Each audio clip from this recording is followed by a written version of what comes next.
that's about all, so we might as well get started.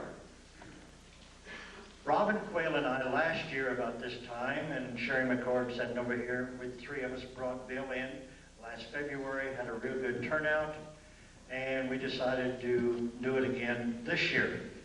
Robin and I have been talking with Bill for over the past several months, and we found out that he's got a lot of brand new material that you people, if you were to the one last year, is going to be new material. And one of the things he said last year, he said he was going to touch from kindergarten to about the 4th grade last year. And it made some people mad, but yet made them mad enough to a lot of you come back.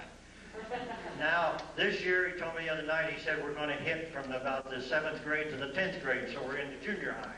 So maybe in 2 more years, we'll be into high school or college. So this is some of the things. Bill spent about 7 years in naval intelligence, and he'll get in a little bit about what he did in there. And then he spent the last 17 years putting together what he is going to share with us this afternoon. And at this time, I'd like to introduce Bill Cooper. Bill?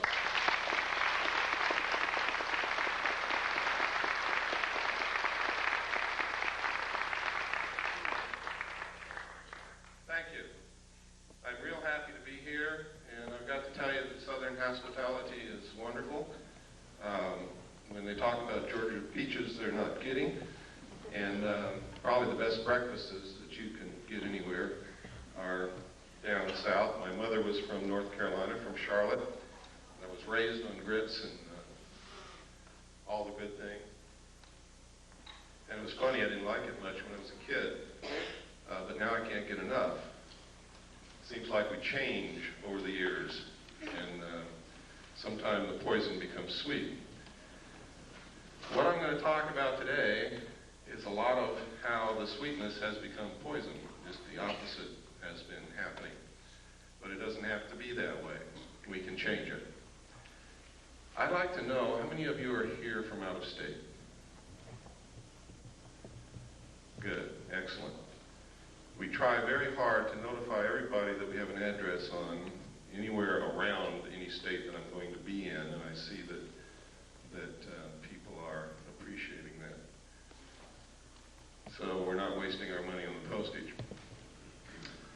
How many of you are here to see what I have to present and hear what I have to say for the first time?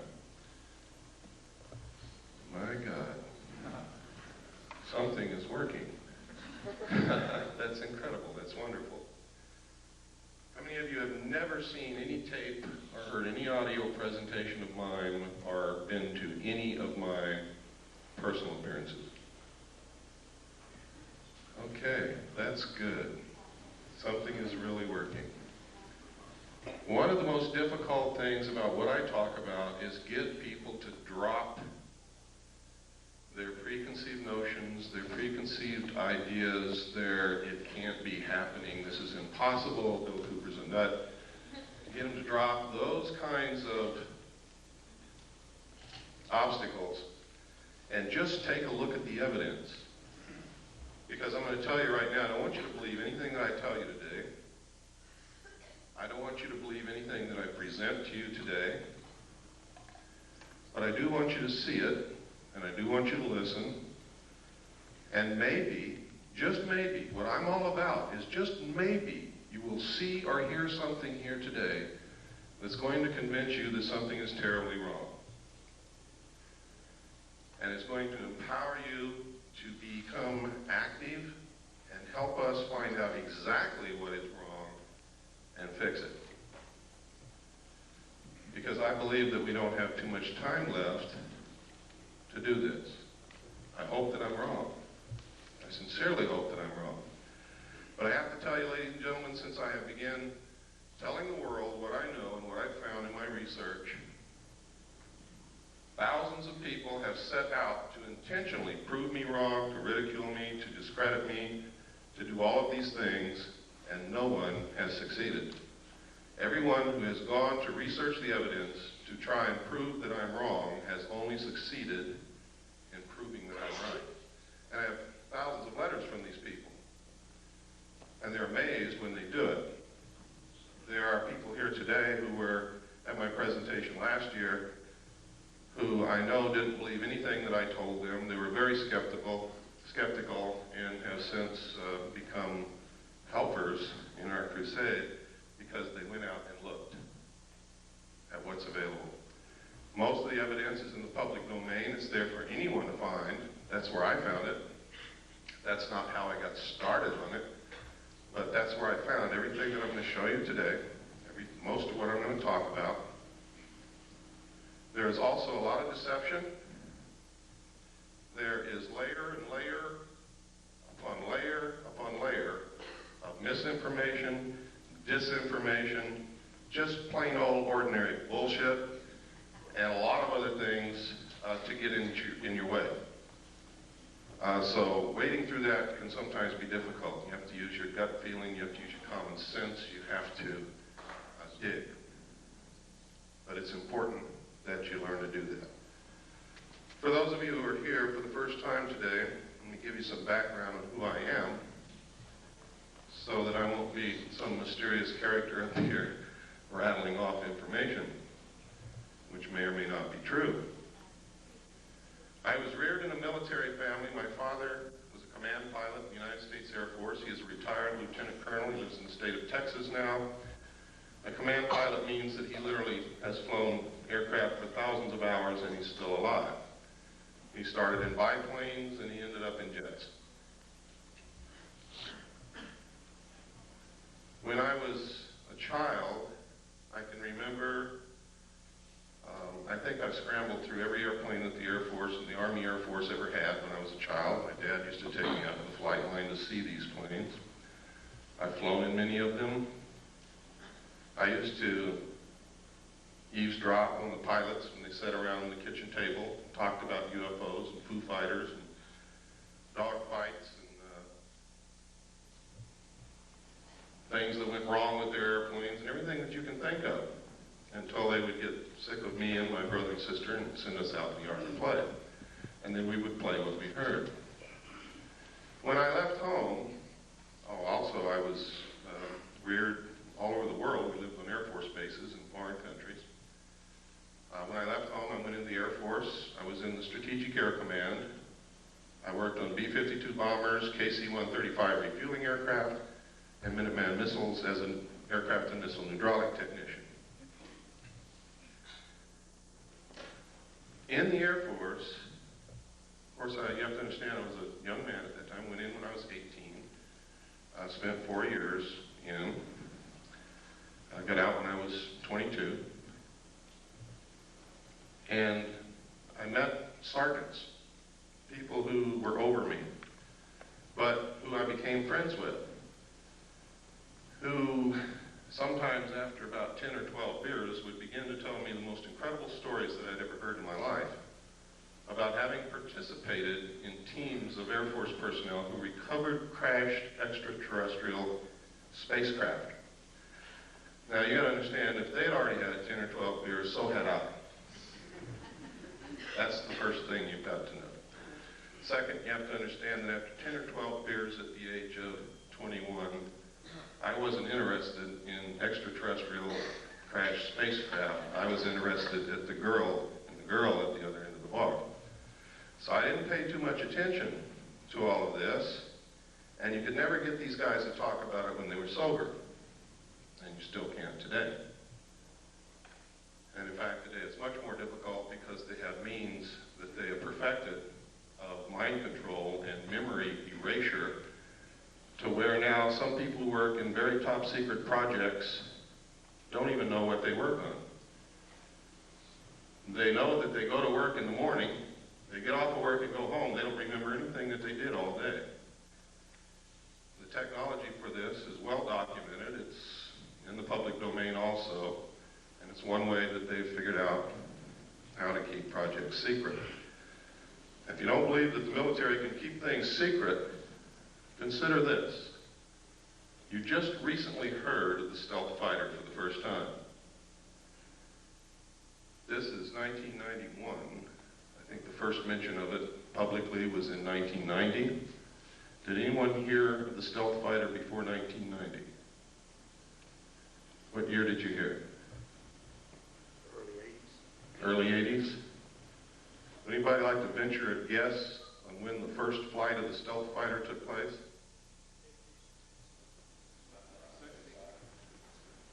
That's close. It was in the early 70s, ladies and gentlemen, first stealth fighter flew. So that's pretty good secret keeping. They can and do keep secrets for many, many, many years, and nobody knows about it. Now, I can tell you this for sure. If they have revealed publicly the existence of the stealth fighter, they have something else that's secret that makes that look like a Tinker Toy. That's the way these things go. When I left the Air Force, I went into the United States Navy. I had originally wanted to go into the Navy. I love the ocean. I love ships. I love the water. I was a wonderful swimmer. I only had one problem. I got terribly seasick when I just looked at a boat. So that's why I really went into the Air Force. But when I left the Air Force, it had not satisfied my sense of adventure. I still loved the ocean. I still wanted to go in the Navy, so I did. And I volunteered for submarines. I was stationed aboard the USS Tyru, SS-416, stationed at the Pearl Harbor submarine base. It was an old World War II diesel boat. When I reported aboard, it was in the shipyard and had been cut in half. And you could imagine my chagrin, being new to the Navy and standing on the edge of a dry dock looking at a submarine cut cleanly in half, knowing that I'm going to have to go underwater on this thing. I really didn't like the thought of that. Everything was rusty. Everybody was welding everywhere. It looked like a dead grasshopper covered with ants. Well, what they did was they inserted a 12-foot section, which became a pretty sophisticated sonar facility, compartment, and put 3 domes on the deck so that we could triangulate targets. And when this was done, we could actually compete with some of the best nuclear submarines in being able to track and kill a target. In fact, I remember thinking at times how easy it was to detect submarines and keep them from getting near an aircraft carrier, and then becoming a crew member on this submarine and surfacing within 100 yards of a carrier, not having been detected until we broke water. Now, to me, that was incredible, because that meant that that carrier was dead. I mean, if it had been wartime, we could have sunk that carrier very easily. I was acquainted with the state-of-the-art of aircraft technology. I was acquainted with not the state-of-the-art, but I knew what it took to go underwater and survive. It was while on this submarine, as the port lookout on the transit between the Portland and Seattle area. We had been up there for the Rose Festival as a showboat, really. People came down and toured through the sub.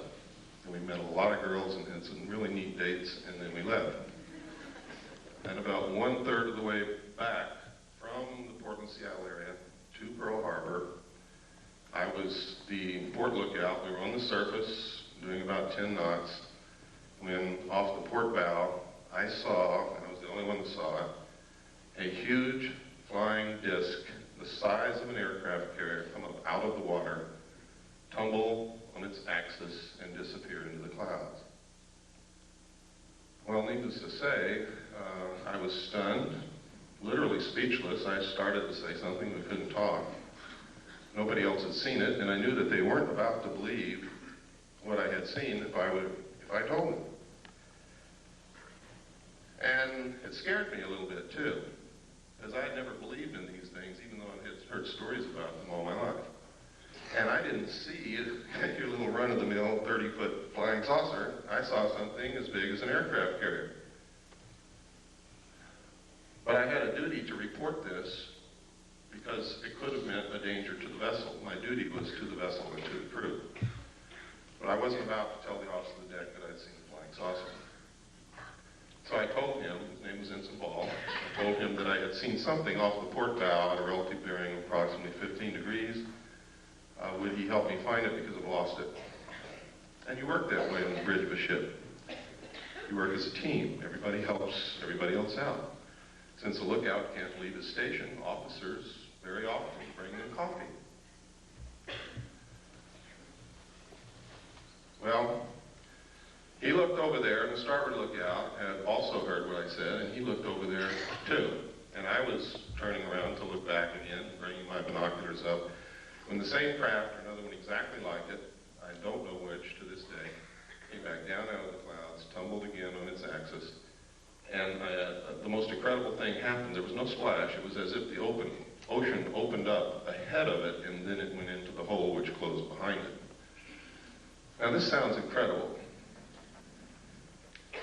And to tell you quite truthfully, it is incredible. And if somebody had told me that and I hadn't seen it, I wouldn't believe it. And I would blame any one of you for not believing it. But I hope before this day is over, you're going to at least consider the possibility that these things exist, because I'm going to show you some real film, pictures, and documents, government documentation. And we're going to talk about a lot of other things that are going on. It's extremely important that people get out of the stuck in the mud, narrow view frame of mind. I can tell you that over the last 17 to 18 years that I've been doing research, I have discovered that our normal, everyday concept of reality is an illusion. It is a manipulation in most instances of the power structure that really runs this country and the world to keep us ignorant so that we won't know what the truth is. I can tell you that when George Bush says, out of the Middle East crisis will come a new world order, he is not joking. And the new world order is not what you think it is. Friendly nations working together.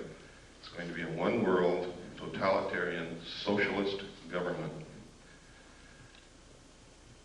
Some of the reasons for this are good, some of them are not.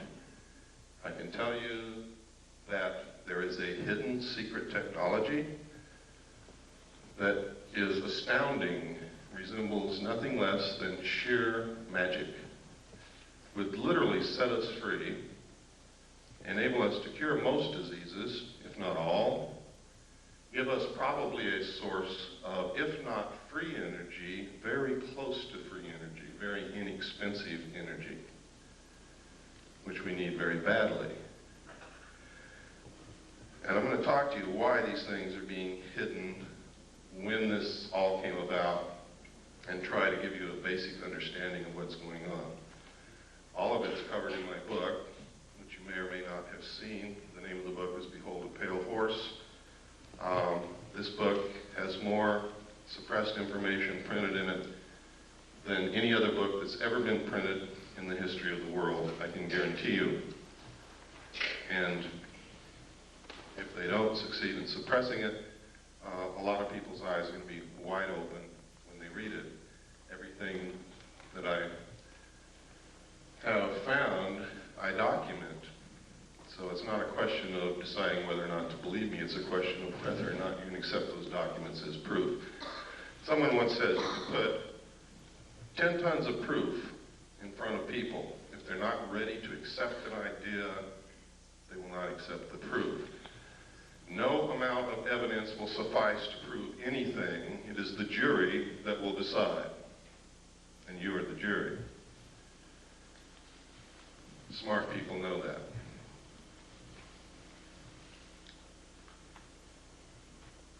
After having gone through this experience in the con, on the bridge of the submarine, I was later told by the captain that we were not to discuss this, not even amongst ourselves. I'd never been told that in the military. I'd never heard of anything like that. People who worked on projects together usually discussed them amongst themselves together. Now, when we reached Pearl Harbor, those of us who had been on the bridge, including the captain, were not allowed to go to shore. An officer, a commander from the Office of Naval Intelligence came on board, spoke with each one of us in the captain's stateroom individually, and literally what happened is he did not tell us what to say. But every time we said the wrong thing, we were threatened. We were yelled at. It didn't take me long to figure out, having been raised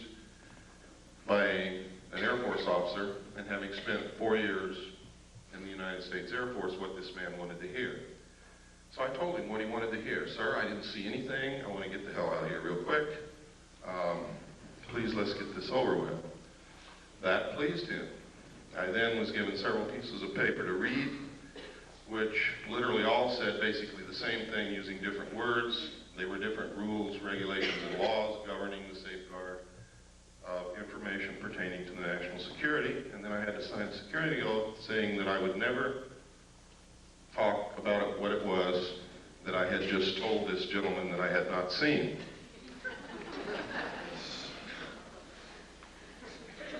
And then I was allowed to go. Later I was selected and trained for Naval Security and Intelligence. I was given a secondary NEC of 9545, which is Internal Security Specialist. My job was to safeguard, control classified information, secure perimeters, buildings, naval installations, detect bugging devices, all of these things. I was specifically trained to conduct Pacific Area intelligence briefings.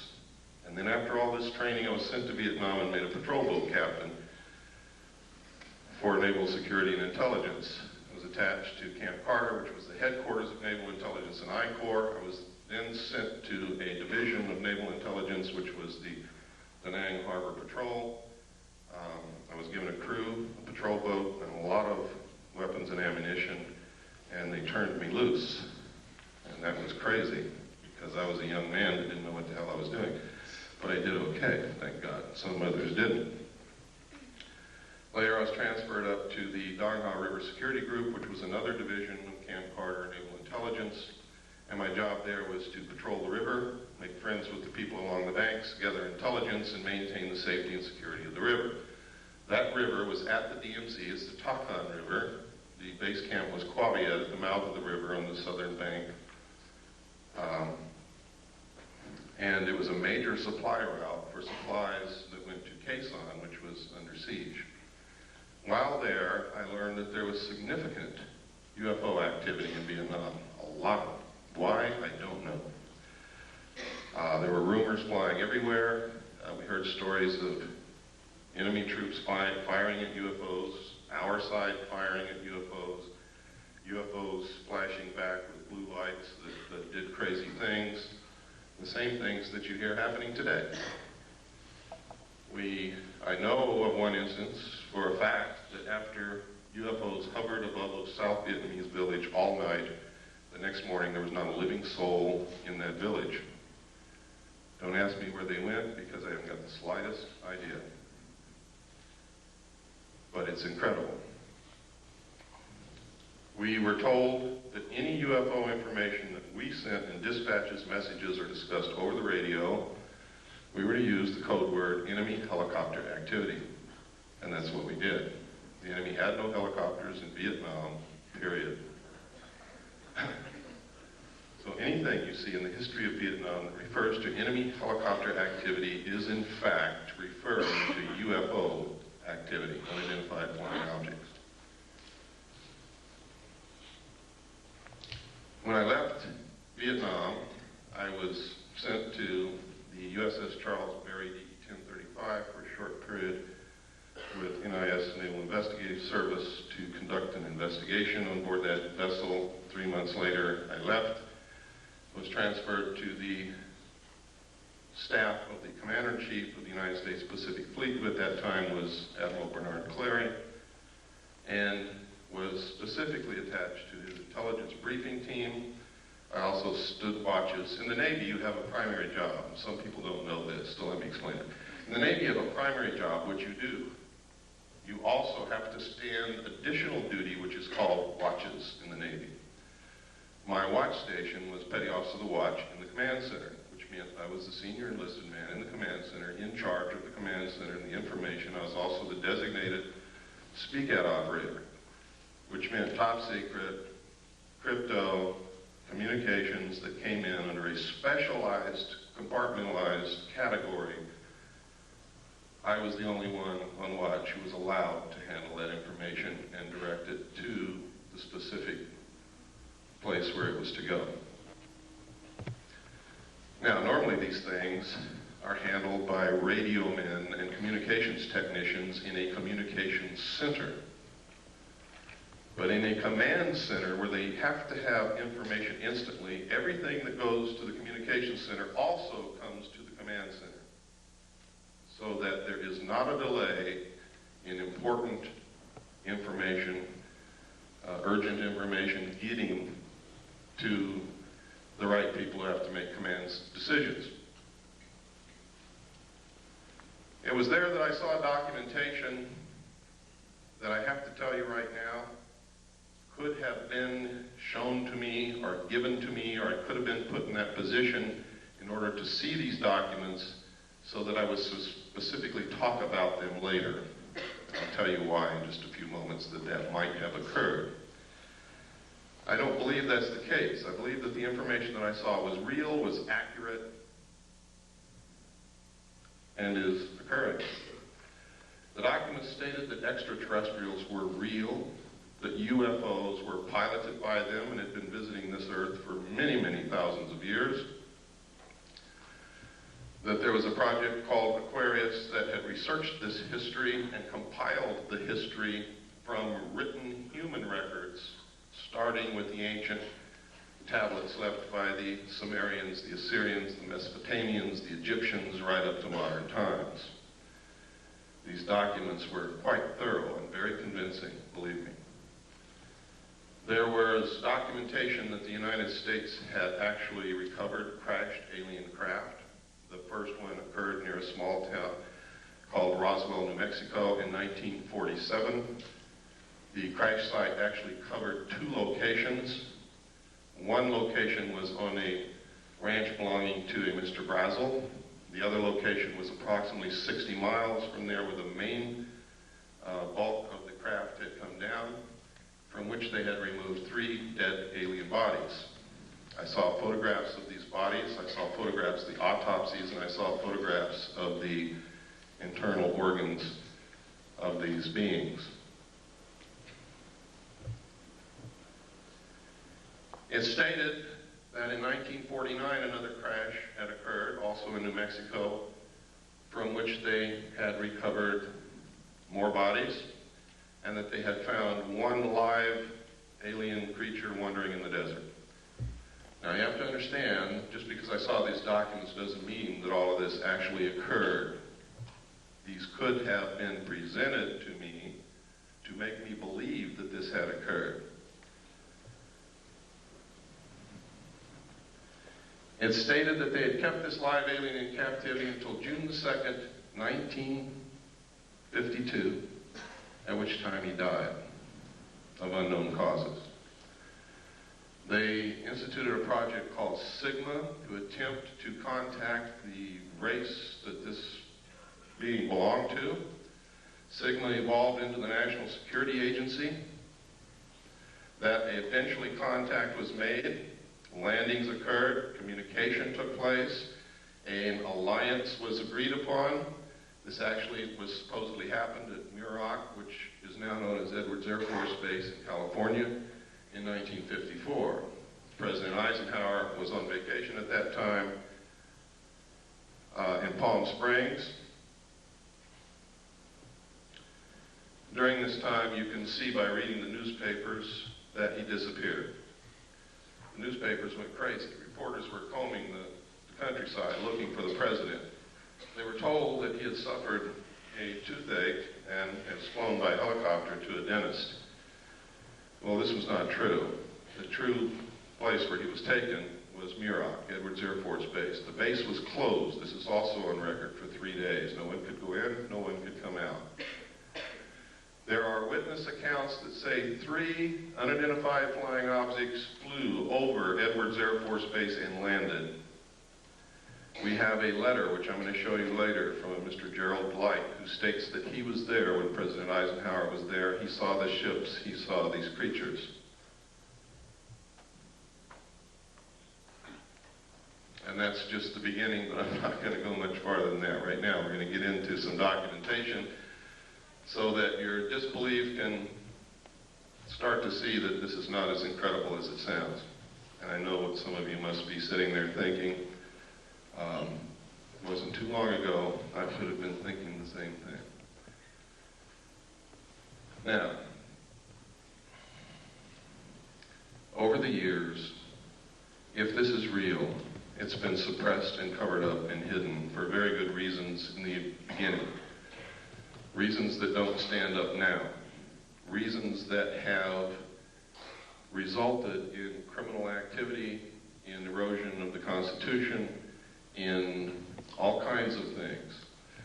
Now, I said that I believe that this is all true. I don't believe that it's a hoax. The evidence is overwhelming that it's true. And by overwhelming, I mean exactly that. When you get into really investigating this, looking at it, the evidence will overwhelm you. It is incredible that such a cover-up has been able to be maintained for so long. On the other hand, I have found references as far back as the beginning of this century by a secret group of very powerful people to create an artificial alien threat from some other planet to help unite all humanity into a one-world government with them at the head. I have found a speech given by John Dewey in 1917 to Viscount Ishii and the Japanese delegation in New York City, where the first thing that he says in his speech is, "Someone once told me that the best way to unite all humanity and do away with war is if we were attacked from some other planet by alien beings from outer space." I have found reference in a report called the Report from Iron Mountain to the ultimate method of permanent peace on this earth and uniting humanity, doing away with nation states which cause wars, and substituting for war a tremendously wasteful space program that would unite humanity against an alien threat of an intelligent race from another planet.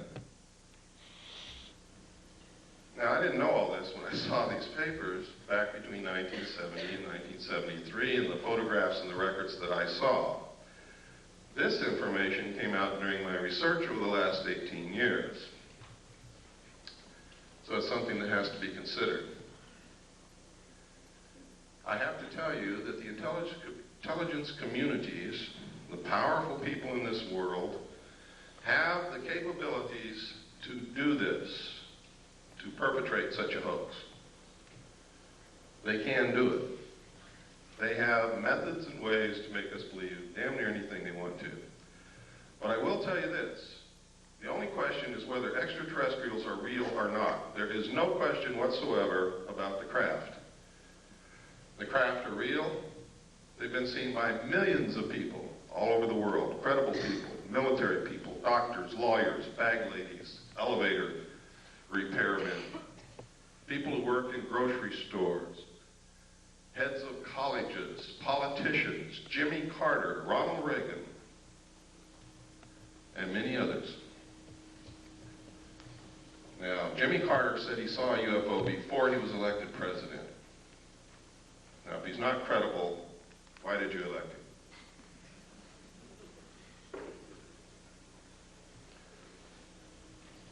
If we can send a man to the gas chamber or the electric chair on the testimony of two witnesses in court, why won't you believe millions of people who are telling you that they have seen these craft flying in the air, that they're metal, that they are intelligently guided, that they are real, and that they demonstrate a technology beyond anything that we know of publicly anyway? I can tell you that we have this technology in the United States. It is being flown in an area called Area 51, Groom Dry Lake, in the Nevada Test Range in the state of Nevada. I have seen it fly. Many other people have seen it fly. I have a photograph of it in my book. I also have a drawing given to me by one of the people who have been there and touched it and seen it. The drawing matches the craft in flight exactly. I'm also going to show you a videotape of another craft, what they call a cigar-shaped craft, above the test site here in just a few moments. So,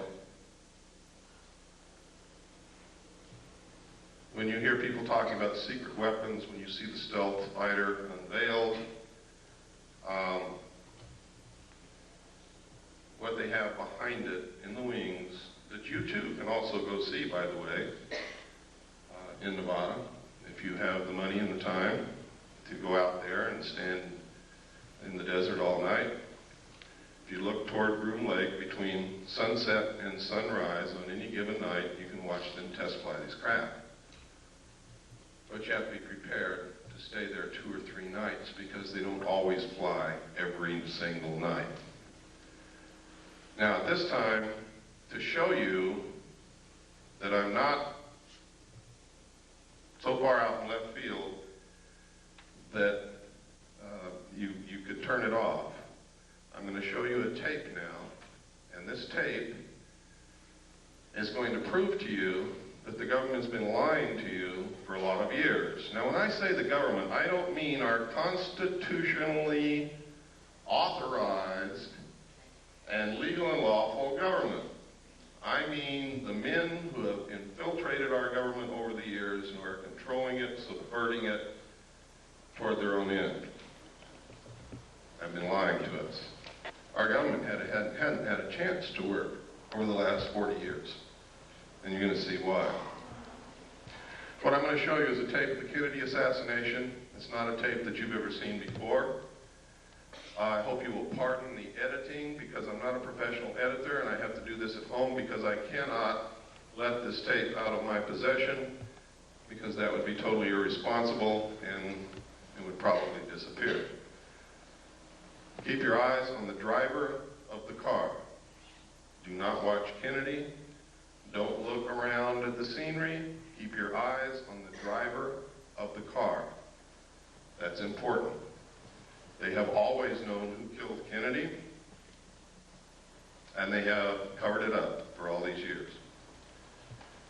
Okay, if we have the lights off, and please run the Kennedy tape. Can I sit down? Can that door be closed? Yes.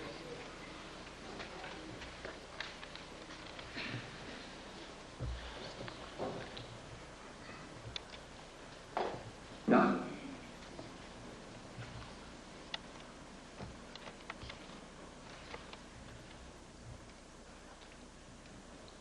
It was politics that motivated Kennedy to make the trip. Can you turn up the volume, please? It hoped to reconcile differences between two factions of the state's Democratic Party, as well as draw political support in the state that he had barely carried back in 1960.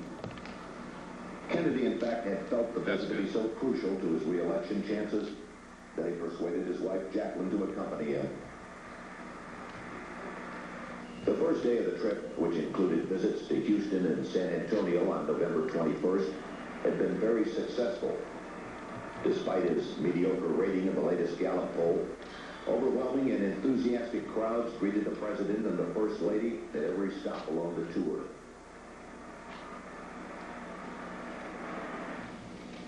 Late in the morning of Friday, November 22nd, the presidential party arrived at Dallas's Love Field, where the president was again met by a large and exuberant crowd.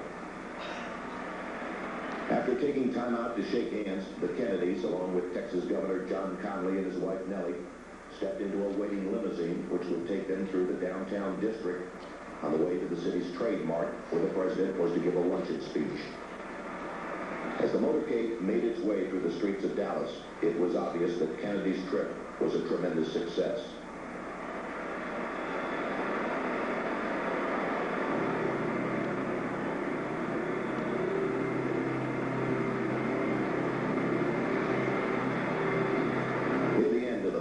Route, the limousine entered Dealey Plaza, a small open area on the outskirts of the city. After turning right onto Houston Street, the president's car traveled one short block and then turned very sharply left onto Elm Street, where it passed beneath the Texas School Book Depository. It was 12:30 p.m. Central Standard Time. At this point, Abraham Zapruder, a Dallas clothing manufacturer who watched the motorcade from atop a grassy slope to the west of the book depository, turned on his 8mm Bell & Howell movie camera. Focusing his telephoto lens on the president, Zapruder captured the most shocking and sensational piece of film in history.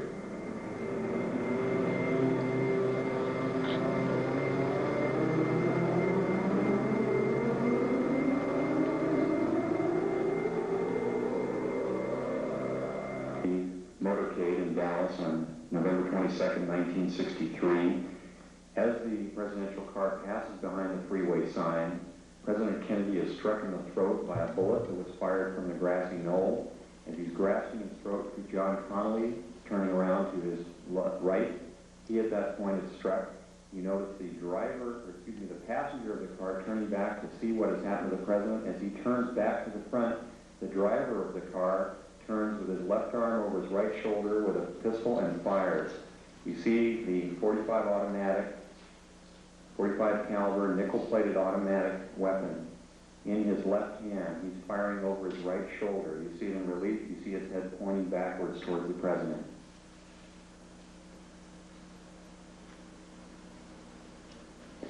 In this enhanced close-up, you see the impact of the bullet upon the president. The force of the shot drives him violently backward against the back of the seat. You see Mrs. Kennedy react in horror. The ugly gaping wound, which is evident here, according to many observers at the scene, was actually created on the print. This was not the actual nature of the wound. But you notice that Mrs. Kennedy wasted no time in trying to exit the vehicle because she clearly was able to determine exactly where that shot had originated. And it was her personal bodyguard, Clint Hill, another Secret Service agent, who attempted to keep her in. What the arrow is indicating here is what appears to be the outline of a man, a hat, and his rifle. The arrow is pointing to the rifle barrel of the man in the bushes who possibly was the rifleman on the grassy knoll who fired that shot. Another view taken by another photographer. Again, you see Mrs. Kennedy trying to exit the vehicle at all times. Here you see the passenger in the front turning back, looking at the president. Instead of jumping back to assist him, he turns forward. The driver is now rotating. The weapon comes into view and he fires. You'll see this repeatedly in these sequences. Kennedy's been shot in the throat. He's leaning to his left. The driver now begins to rotate. His left arm comes over his right shoulder and he fires now. Again, you see the driver rotate. You see the weapon come into view. He's rotating again. The weapon is in view. He fires. You can clearly see his head turning and his arm and the weapon extending into view over his right shoulder. Many of the witnesses indicated that the car slowed almost to a virtual halt at about this point. And here in the normal version, you see how much more quickly it is speeded up. It's much harder to determine. Many of the people who asked the question why Jackie Kennedy did not.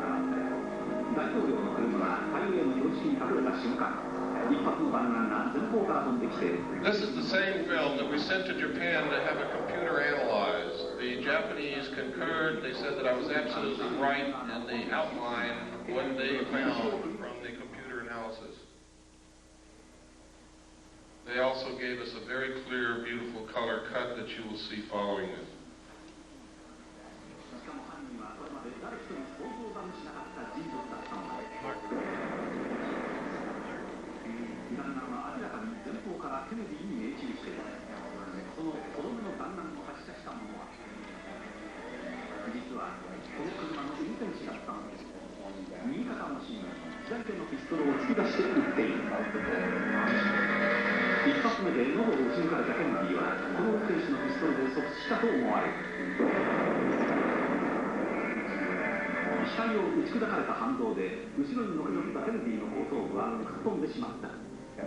Here, according to many observers, 目の前で真犯人を目撃してしまったジャクリーン夫人は自分の身の危険を悟って車から逃がそうとした。だがすぐ後ろからつけてきたシークレットサービスによって押し戻され、電気に逃げるチャンスを失ってしまった。このシーンの中に一発目の弾丸を発射した真犯人が映っている。登山帽をかぶり、ライフルを構えているのがわかる。And his rifle, the arrow. おそらくこの狙撃手が最初にケネディの喉を撃ち抜いたのだ。On the grassy knoll who fired that shot. Another 別のフィルムでもシークレットサービスが慌ててジャクリーン夫人を阻止しようと飛び乗るのが映っている。ここで決定的な瞬間をより鮮明なフィルムで見て画面右端の運転手が振り向き片腰にピストルで撃つのが見える。画面の右端に見える運転手の動作に注意するとわかる。ハンドルを握った右腕の芯に左手でピストルを突き出している。もう一度見てみよう。間もなく運転手の頭が後ろを振り向くと同時に肩のところに白く光るピストルが出てくるのが見える。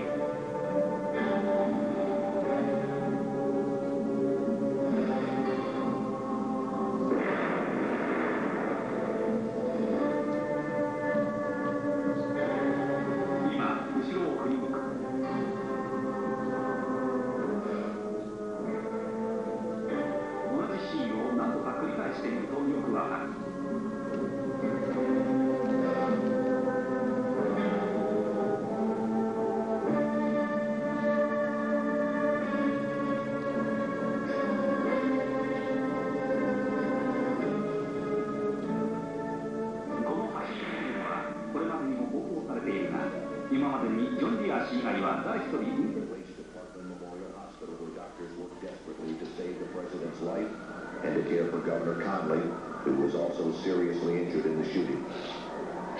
Although the governor would make a full recovery, it was obvious to the doctors that Kennedy's wounds were fatal, and at approximately 1 p.m., the president was pronounced dead.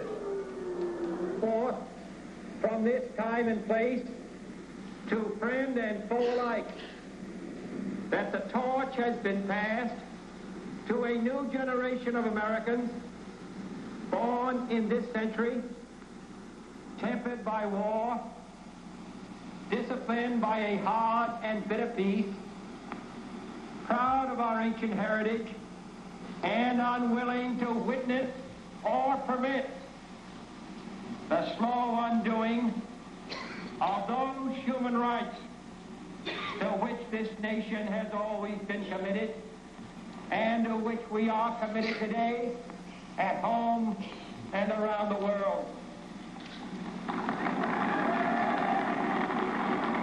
What began with such promise, however, would end less than 3 years later in tragedy. On November 22nd, 1963, President John F. Kennedy was assassinated, shot to death while riding in an open limousine through the city streets of Dallas, Texas. The death of such a young and vigorous leader was an overwhelming event which stunned both the nation and the world. In the years that followed, though, the Kennedy assassination became much more than a national tragedy. When viewed in light of later assassinations, the war in Vietnam,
Lights, please.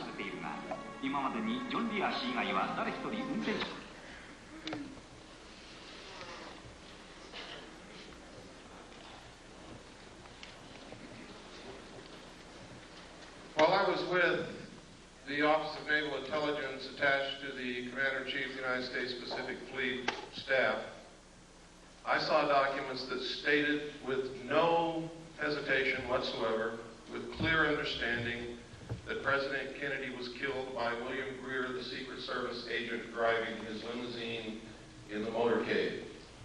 These documents disclosed to me that the people involved in the assassination of the President were the Office of Naval Intelligence, the Secret Service, Division 5 of the FBI, and the Central Intelligence Agency. The reason stated was that he was a security risk, that he had ordered them to stop the sale and importation of drugs to the American people, and that he had ordered them to develop a plan to disclose the presence of extraterrestrial visitation to this earth within the following year.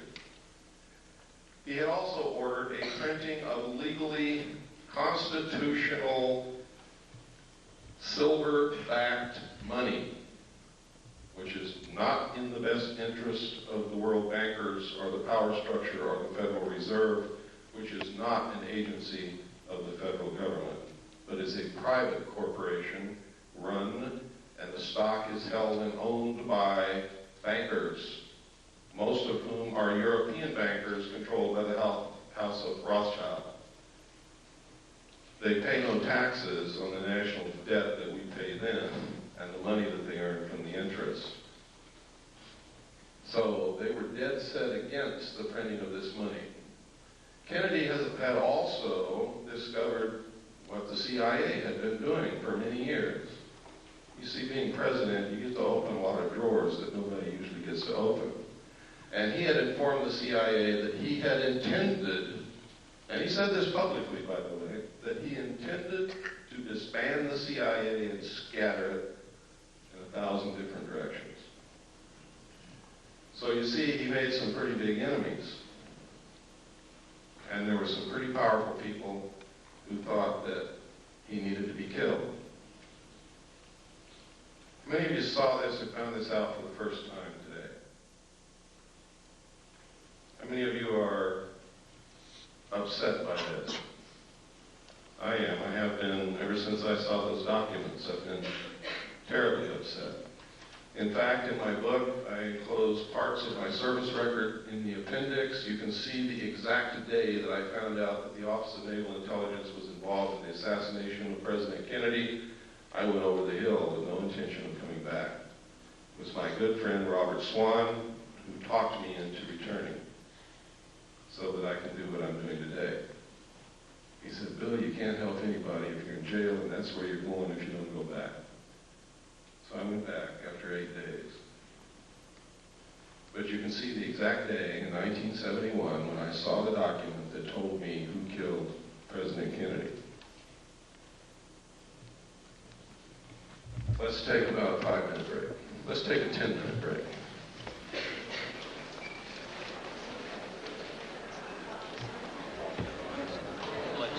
Lobby, please. We're going to get started again.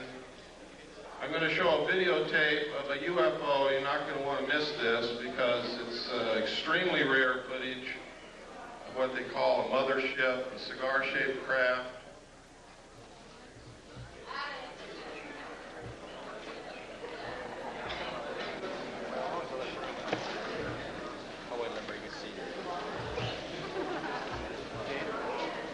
Close that door.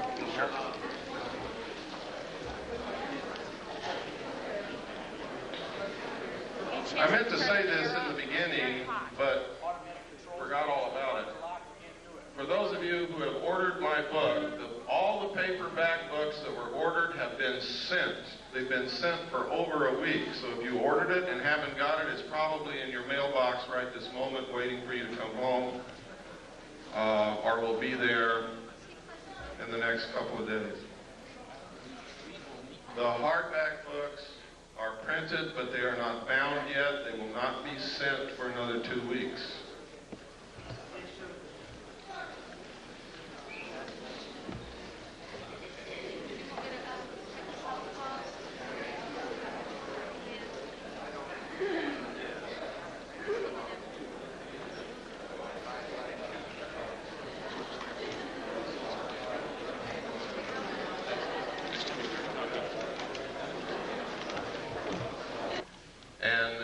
To be gotten to the bottom of very quickly. And that is that some people are coming forward and telling us that they're being abducted by alien beings and taken aboard their spacecraft. They're literally helpless. They can't move. Their clothes are taken off. They're given medical examinations. Some people are operated upon. Samples of their tissue is taken. Sometimes sperm and ova is harvested. Sometimes females are impregnated.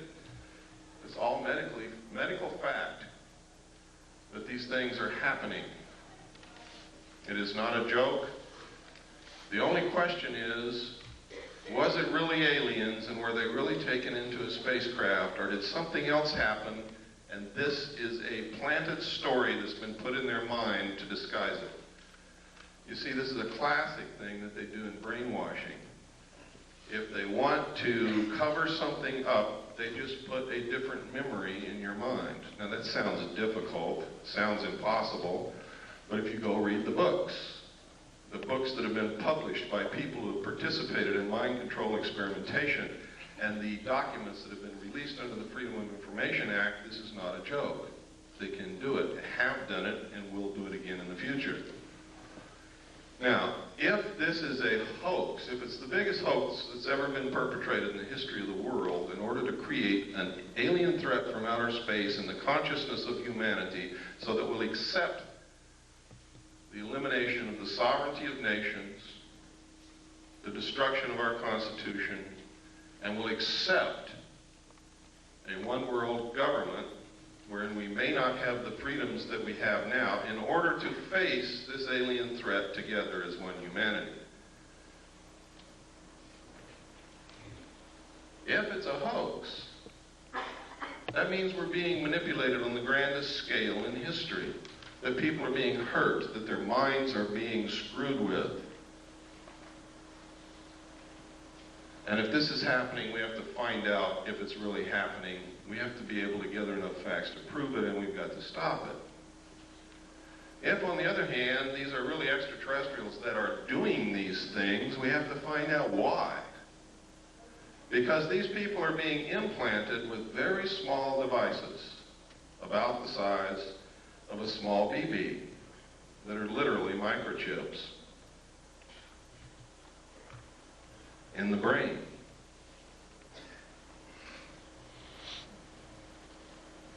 What is the purpose? I don't know. Can these people be controlled through these implants? I'm going to show you the locations where these implants are put into the brain. They're easily detected by MRI, CAT scan, by anybody who is a medical professional adept at identifying foreign bodies in the human body. So, aside from the obvious reasons why we should be looking into this, those are some of the other reasons why we should be looking into it. If the New World Order is so benevolent and so good for us, why is it that we have to be coerced and manipulated into it? Because this isn't the only coercion that's going on, if that's what's happening.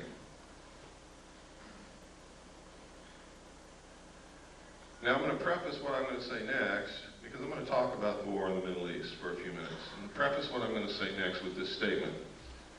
I was in the military. I'm a veteran. I support the Constitution and the government of the United States of America and will fight anyone who attempts to overthrow it or destroy it. I am for our troops in the Middle East. I am for them. I hope that not a one of them gets killed. And as long as we're engaged in battle, I hope that we win. But I'm going to tell you right now, we are not there for the reasons that you've been told. And let me give you a little history of this. Number one, George Bush comes on television and tells you that we have to send troops to the Middle East because Hussein wants to raise the price of oil and we can't afford that. That's what he said. It's on tape. It's documented. Next, he says, oh, it wasn't the oil that we sent the troops there for. It's because Hussein was not going to stop with Kuwait. He was going to go into Saudi Arabia. We're there for defensive purposes. People questioned that. The next statement came from Baker, James Baker, the Secretary of State, who said, we're not there for oil. We're not there to defend Kuwait. It's jobs. We're there for jobs. Then at a press conference, Bush said, and I quote, "Some people just don't get the message. It's not oil. It's not to defend Saudi Arabia, and it's not jobs. We're there to prevent this kind of naked aggression."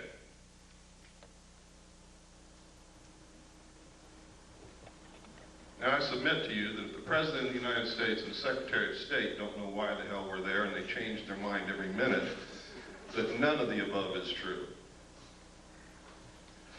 The truth is, a legal precedent has to be established that says that the United Nations is the ruler of the world. It has to be a legal precedent that all nation states submit to the will of the United Nations and give up their sovereignty to the United Nations and submit to the rule of the law of the world, which is the United Nations Charter and the resolutions passed by the United Nations. And the United States military is acting as the police force for the United Nations to establish that legal precedent. And Bush has said on television, no nation can ever again stand against a world united. And if they try it, the same thing will happen to them.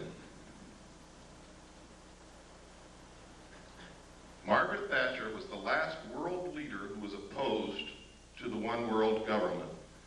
And she is no longer the Prime Minister of England because of that. I'm going to tell you now that the only obstacle to the New World Order coming together at this moment is the right of the American people to keep and bear arms. That is why there is such an effort to take your guns away from you. You see, the intent of the Second Amendment, the second article and amendment to the Constitution, was not so that we could go hunting. It was not to protect the possessions in your home or to protect you from burglars. The intent of our forefathers in establishing the second article and amendment to the Constitution was that as long as every American owned a weapon, whether they ever fired it or not, our government could never oppress us just with the knowledge that we all had that weapon in our closet. That's the reason. That's why every time you see a bill to take weapons away from the American people defeated in Congress, 4 more are introduced immediately. It's a never-ending battle. That's why they lie about the statistics. The truth is, in a town where everybody owns a weapon and everybody knows it, there is almost no crime.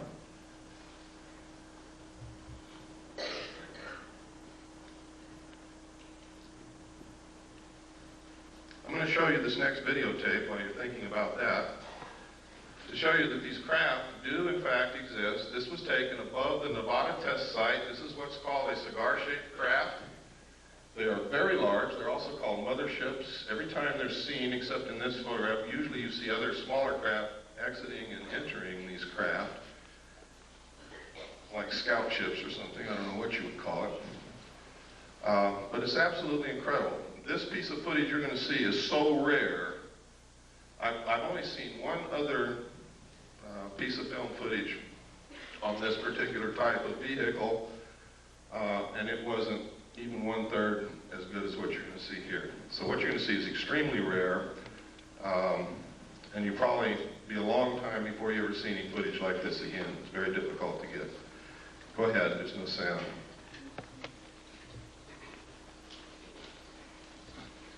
Kill the lights, please. Now you can see the craft just below the tip of the white cloud.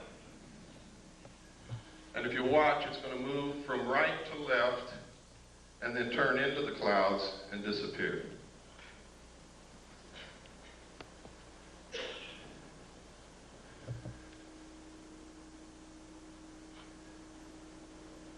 were approximately 15 miles from that location when this footage was taken.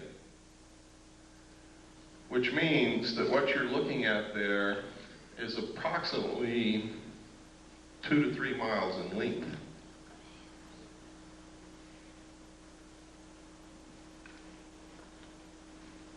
That's very impressive, and to me it's very exciting that someone can make something that flies in the air that's 2 to 3 miles in length. That is the actual time that you see there, those are the actual seconds passing.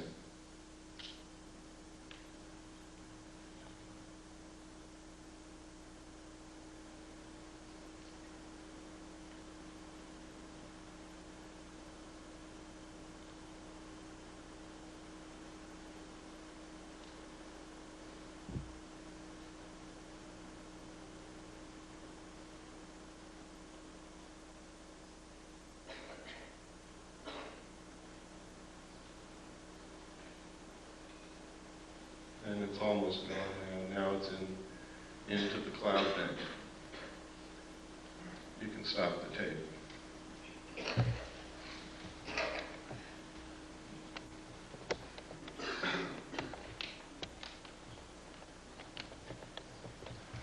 Okay, if you'll turn on the slide projector, we'll get into some of these slides. I'm going to be going very fast through these slides. Some of you have seen a lot of them before. You're going to see some very startling information here. You're going to see some documentation that's going to prove to you that the government's been lying to you for many years. You're going to see some documentation that proves who I am and what I'm all about. After I left the military, ladies and gentlemen, in December the 11th, 1975, I attempted to leak the material that I knew to the press. I was attacked twice. I've lost my leg. I've had my skull caved in. I kept silent for 16 years, during which time I was the head of the Mixed Gas Deep Saturation Diving Department of the College of Oceaneering. I was the executive director of Adelphi Business College. I was the executive director of Pacific Coast Technical Institute, the executive director of the National Technical College. I was the national marketing coordinator for United Education and Software. And I owned a gallery and studio of fine art in Long Beach, California.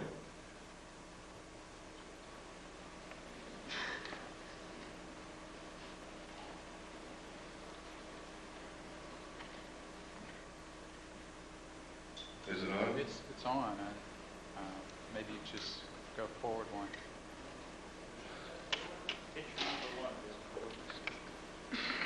I'm hitting it, something's wrong. There we go. You want to go forward? That's the wrong. I want to go forward. There we go. Okay.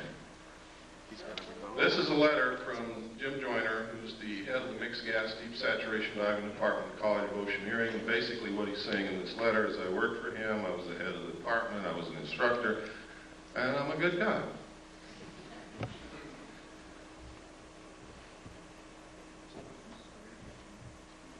This is not working. It's not. Go ahead and push it. Just say forward and he'll push the button. Okay.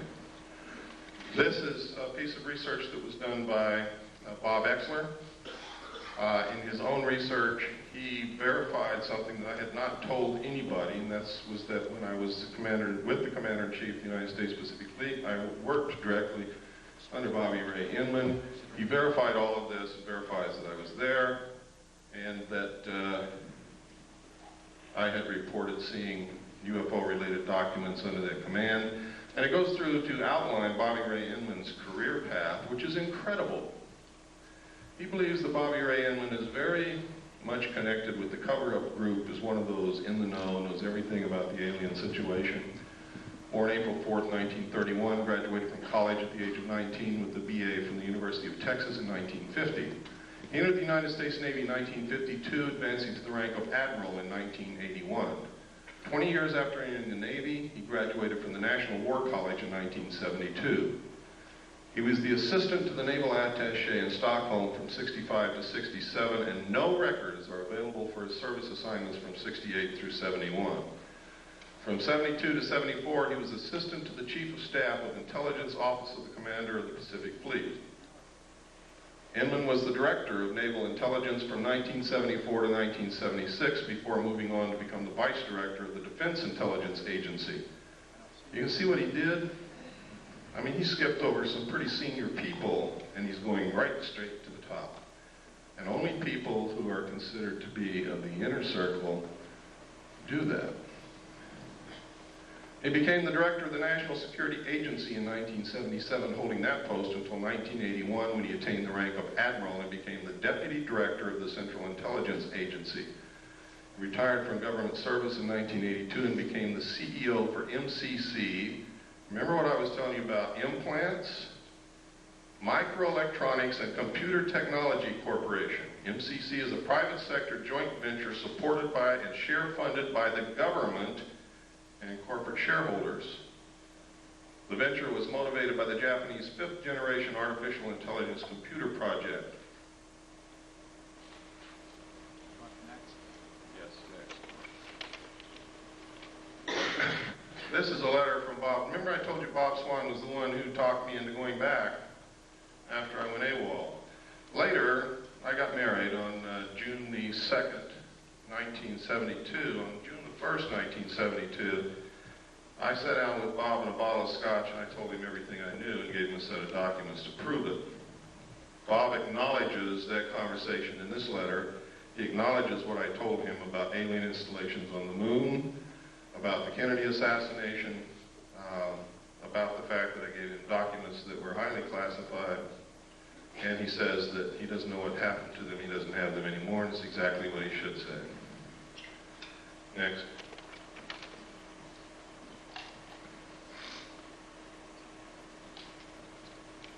And next.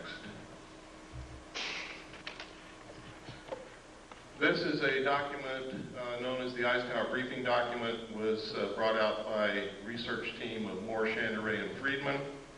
William Moore, with Charles Berlitz, wrote a book called The Roswell Incident, which was the first legitimate work on the so-called crash of the flying saucer near Roswell, New Mexico in 1947. This document is a fraud, and I can prove it to you very easily. But it has a lot of truth in it. In fact, the document itself reads as if it were taken right out of Moore's book, The Roswell Incident. All of the designations on it are legitimate. Top secret and magic was the same designation given to the material that I saw when I was with Naval Intelligence. Magic means Magi controlled. Magi is the majority agency for joint intelligence, which reports only to a top secret group called Majesty 12, also known as Majority 12.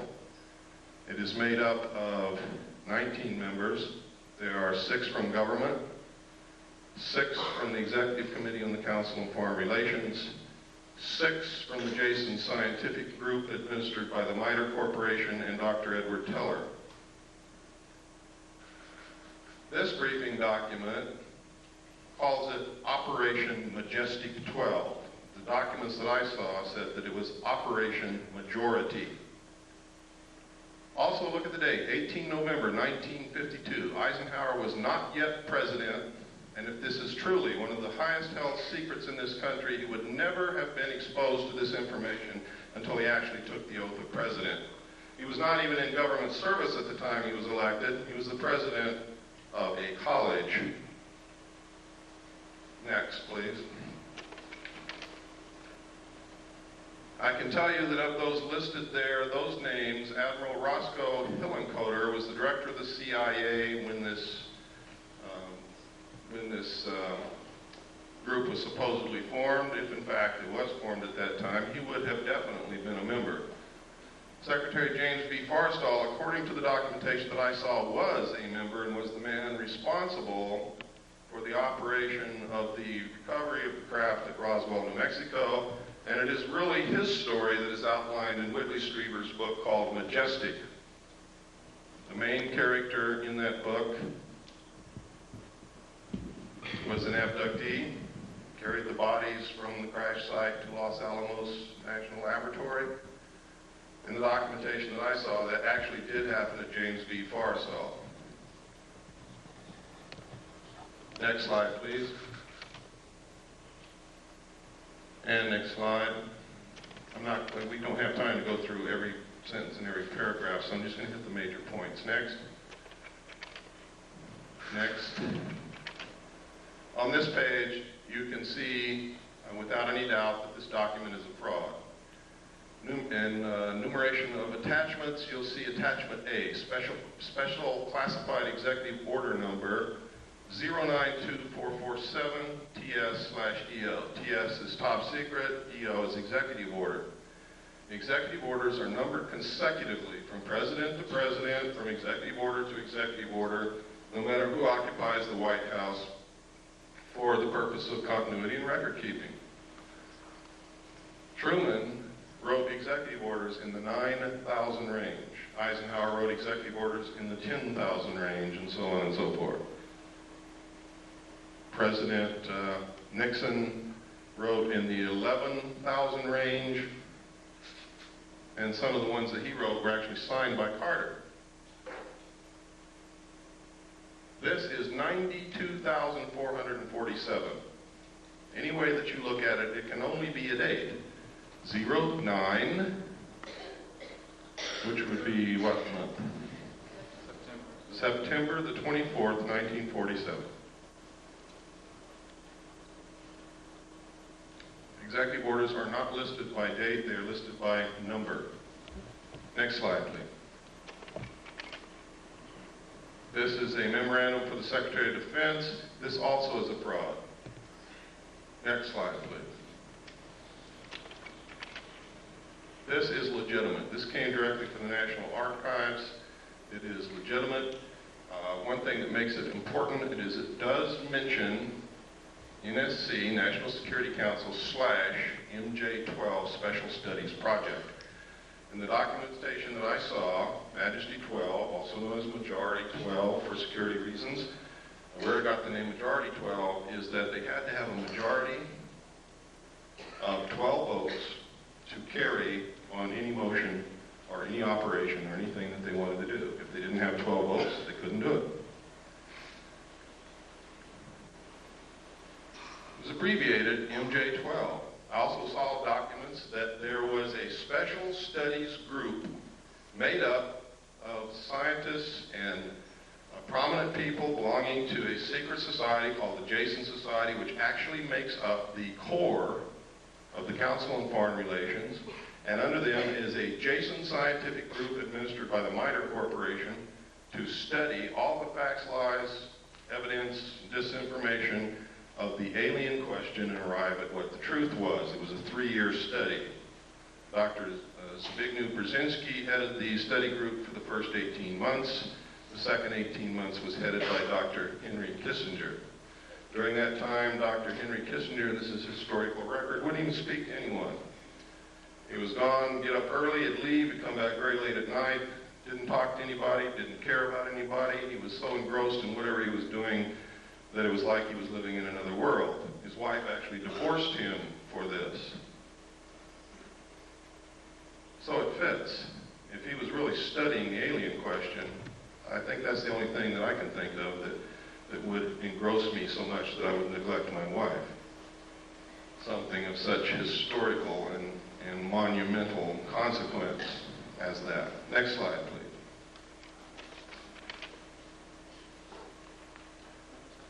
This, nobody knows if this is real or not, but this is one of the documentation that Moore, Channery, and Friedman came out with. Next slide. This is a letter from Jesse Marcel Jr. In the Roswell crash in 1947, Major Jesse Roswell was an intelligence officer attached to Roswell Army Air Force Base, and he was the one who was sent out to check out this wreckage that Mr. Brazel reported on his ranch.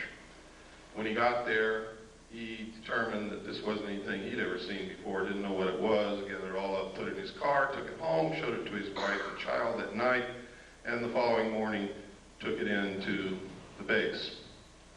That night, when he showed it to his child, Jesse Marcel Jr., interpreted that this was a was pieces of a flying saucer. Now, I don't know if his father told him it was a flying saucer or not, but I believe that the suggestion was probably planted in the kid's mind because the only thing that the father had was bits and pieces of stuff that looked like tinfoil from cigarette packs and balsa I-beams, although they weren't balsa, it was some kind of metal, but they were very light. Next slide.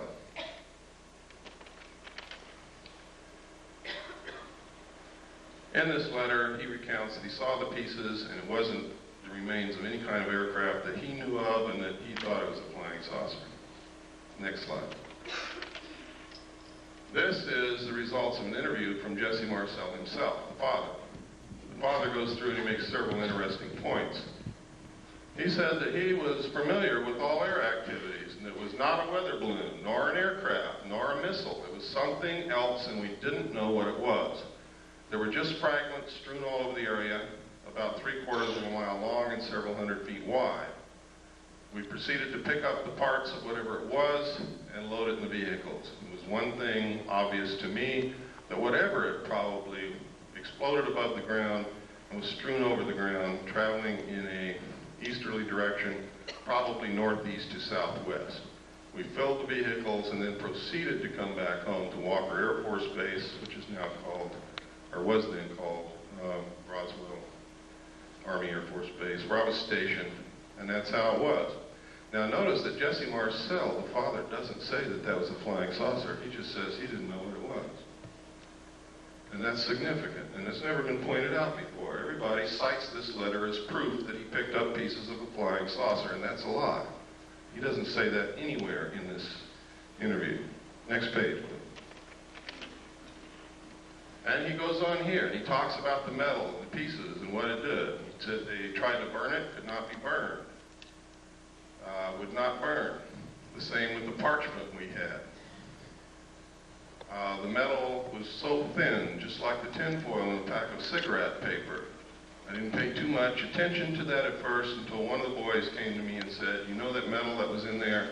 I tried to bend that stuff and it won't bend. I even tried it with a sledgehammer. You can't make a dent on it. And he talks about some other things that they did. But nowhere in here, it's significant, does he ever say that it was a flying saucer or an extraterrestrial craft. He just says he doesn't know what it was. Next slide, please. And even here, he doesn't say or venture any guess as to what it was. Next slide. This is a letter. This is called the Smith Memo. Smith was a radio engineer for the government of Canada. He came down to Washington to see if he could get the United States government to participate in electromagnetic experiments and experiments involving radio waves and other things of that nature. While he was there, he read a book written by Frank Scully called Behind the Flying Saucers, and he wanted to know if it was real. Scully in his book had said that the government had recovered crashed flying saucers and was hiding this from the public. He went to his embassy, the Canadian Embassy in Washington, asked them to find out the truth. The Canadian Embassy contacted Dr. Robert Sarbacher, who was a senior scientist working for the Pentagon at that time. And if you'll give me the next slide, this is what Dr. Sarbacher told the Canadian Embassy, and they relayed it to Wilbur Smith. A, the matter is the most highly classified subject in the United States government, rating higher than even the H-bomb. B, flying saucers exist. C, their modus operandi is unknown, but concentrated effort is being made by a small group headed by Dr. Vannevar Bush. D, the entire matter is considered by the United States authorities to be of tremendous significance. Again, no mention of extraterrestrial or alien beings. And as you're going to see later, yes, flying saucers did exist. Next slide, please. This is the rest of the Smith Memo. It's important that you see the signature and the official stamps and the classifications that were on this thing. It is now declassified. Next slide. At the same time that the government was denying that they were interested in flying saucers or that flying saucers were real or that they were investigating or anything, this poster was on the bulletin boards of Air Force bases everywhere. I remember seeing this for many years on bulletin boards where my father worked. And it says, the first thing up there, UFOs, serious business, and outlines the fact that every base must have an officer designated to specifically investigate UFOs and report the evidence. And down here, it tells him what he has to have. And one of the things is a Geiger counter, a magnifying glass. I don't know what he's going to do with that. And have a source for containers in which to store samples. Camera, binoculars, and other things. Next slide, please. This is a news release. At the same time that poster was on the bulletin boards at Air Force bases, the Air Force was issuing news releases saying that we're not investigating flying saucers, there are no such thing, what you're seeing is weather balloons, and we don't even want to know about it. Next slide. And next, that's the last of it. One of the things they did though, that last one, I should have held it there, but that's okay. They said that, you know, it's possible it could be a foreign country experimenting with some weird aircraft flying over our airspace, but of course they couldn't possibly be doing that. Next. At the same time, this poster was also on military bases, and one was the winner of Poster of the Month. Next slide.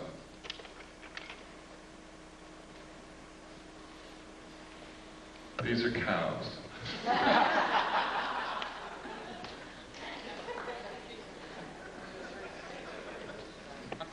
But I wanted to show you what they look like in case some of you haven't been out of the city in a while. Next slide. You know, in some cities that I go to, there's really a reason for doing that. I wanted to show you this. There's something happening with this phenomenon that is absolutely incredible. Everywhere on this slide where you see an M, there has been a classic case of cattle mutilation. I'm going to describe to you what a classic case of cattle mutilation is so that you will know in your mind what I'm talking about. I'm talking about the lips on one side of the face gone. The jaw, the flesh and the muscle on the lower side of one of the jaw, lower jaw, gone, stripped to the bone.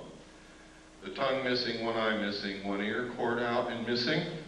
Usually a 6-inch diameter patch of skin somewhere on the animal has been cut out. If it's a cow, either the entire udder or a portion of the udder is missing. The rectum is cored out in a perfect cone shape. These sexual organs are always missing. If the cow is pregnant, sometimes the fetus of the calf is gone, but the fetal bag is not opened or cut and has not been invaded in any manner. Now that's incredible. But the most significant thing is that all the blood is drained from the animal's body with no vascular collapse, and there's not a drop of blood anywhere. There are no cigarette butts on the ground, there are no tire tracks, there are no shoe prints, there are no footprints, there are no gum wrappers, there is nothing. The government says that coyotes did that.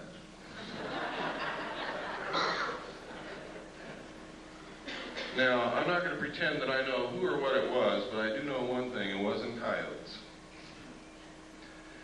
And I also know that our medical personnel, with the best surgical tools at their disposal, cannot make or duplicate the same cuts that are bloodless, that seem to be literally between the cells. There's no blood in any of the wounds. There are always 2 holes on the neck of the animal. Now, we got very curious about why would these specific parts of the animals be missing? And we came up with some things that are very interesting. Dust collects in the ear. Things that float around in the atmosphere collect in the ear. The lips touch the grass and the earth, so does the lower jaw. The eyes exposed to the atmosphere. The rectum is where most of the heavy impurities, the things that cannot be digested, that are poison to the system, collect, and that's why people get rectum cancer and colon cancer from these things. The sexual organs would show genetic damage. And where does radioactivity show up first in a mammal? In the milk. So then we got very interested in where these mutilations occurred, what time of year, which way was the wind blowing, and what was upwind from these locations. And we found in every single instance there was a nuclear site of some kind, a power plant, a weapons base, a weapons storage installation, weapons manufacturing plant, a testing area, missile stockpile, uranium mines, and tailing piles, waste disposal areas. In every single instance were upwind from these sites. From that, I deduce that whoever is doing it is trying to find out how much radiation has leaked into the atmosphere, the food chain, and the groundwater, and what is it doing to the living mammals in its path. The fact that they leave these carcasses laying out there is an act of terrorism. Literally. I mean, if you want to check for something in these animals, that's fine. But there's no reason why you couldn't take it somewhere else, chop it up, dispose of it, or eat it, or whatever. Why is it being left on the ground? That's an act of terrorism. It's done intentionally to scare people. Why? Maybe to create an alien threat from outer space. Maybe because aliens don't eat beef.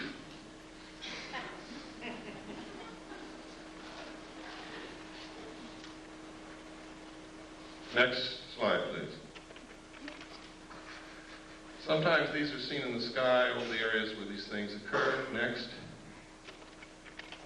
Sometimes it's these things with something going up and down from them. Next.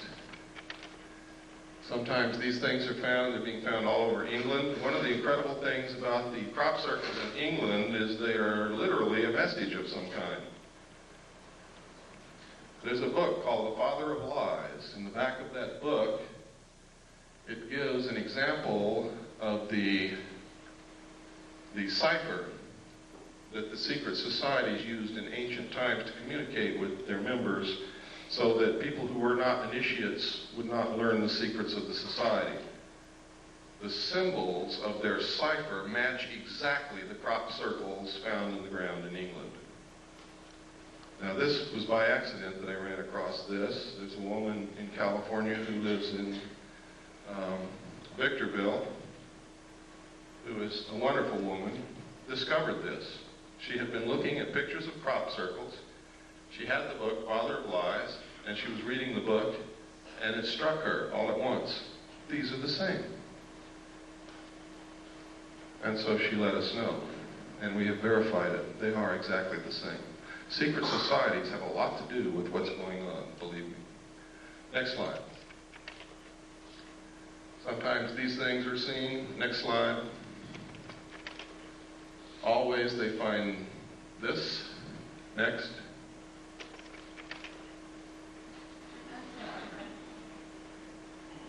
Then we got to wondering, gosh, all through history there's records of people and animals being found with the blood sucked out of them. Is this the source of the vampire legends? Back through history, we have found that there are accounts of animals and humans who have been mutilated in this classic manner. Next slide, please.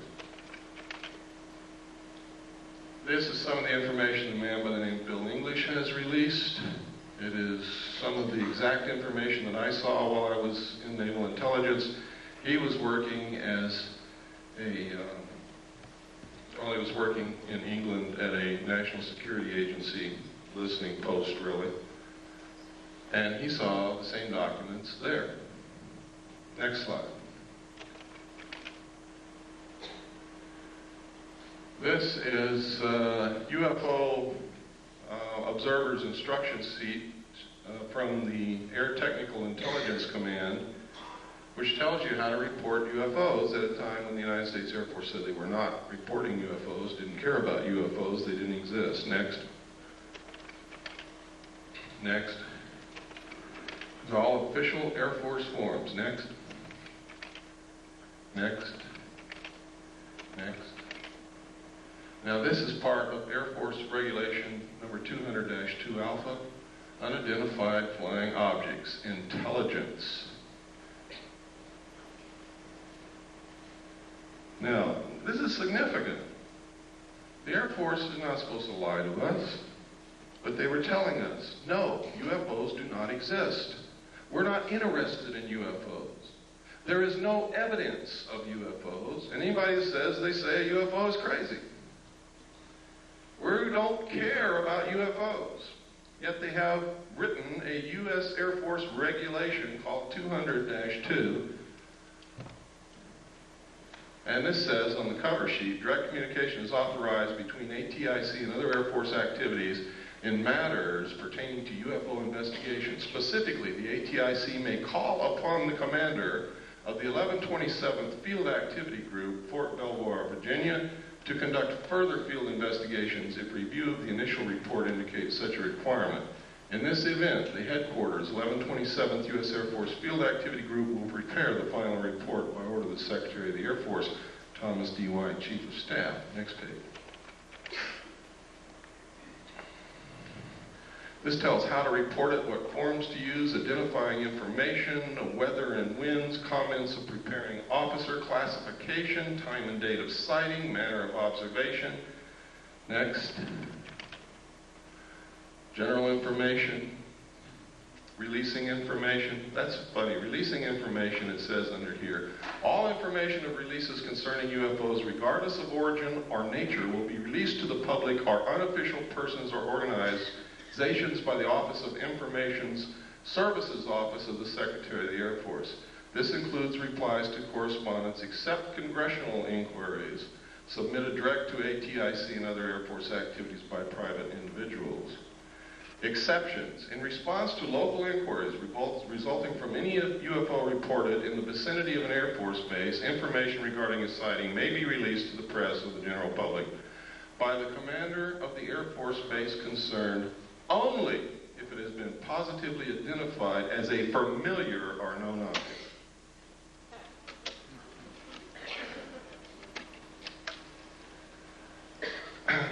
Next, please. And it goes on, but we just don't have the time.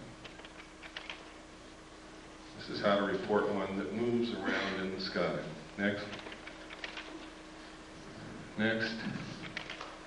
Next.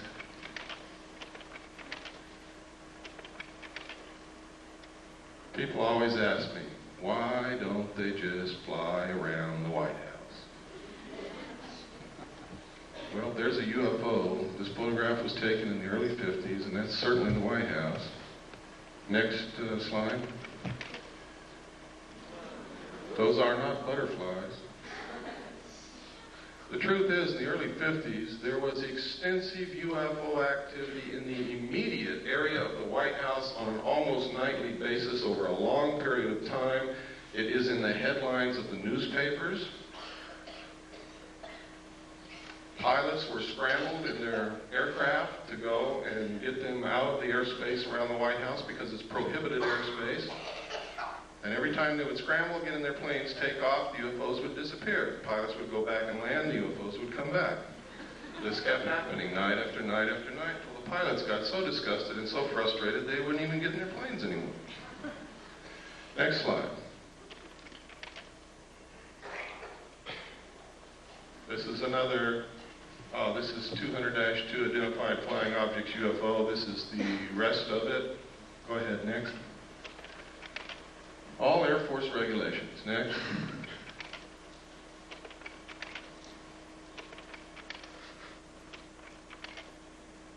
Okay, I told you earlier about implants. Let me show you where these implants are being found in human beings. We don't know who's putting them there. The people who are being abducted are telling us that they are alien extraterrestrial beings from outer space.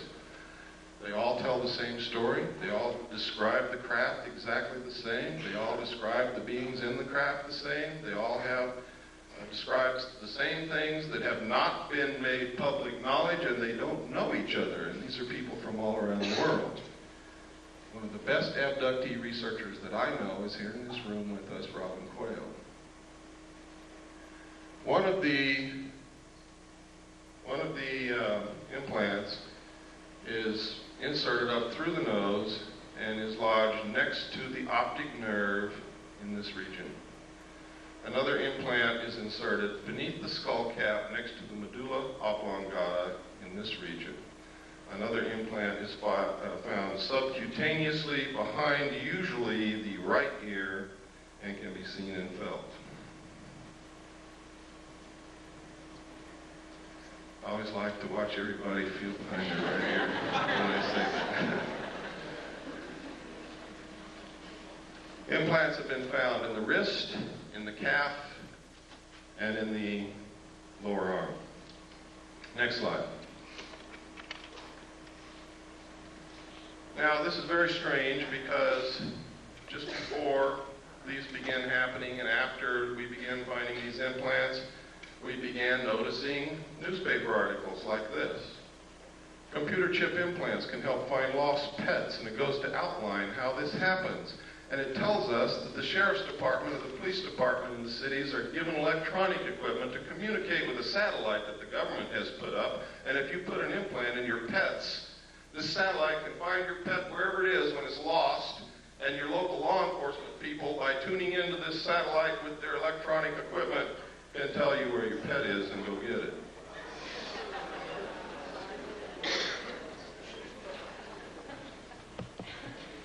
Then, next slide, please.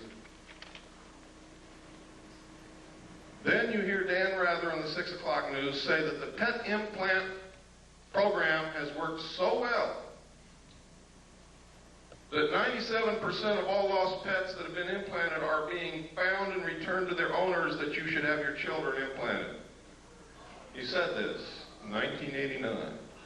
Then you see in the Los Angeles Times, not the National Enquirer, ladies and gentlemen, the Los Angeles Times on 12/12/89, forecast 10 changes for the coming decade.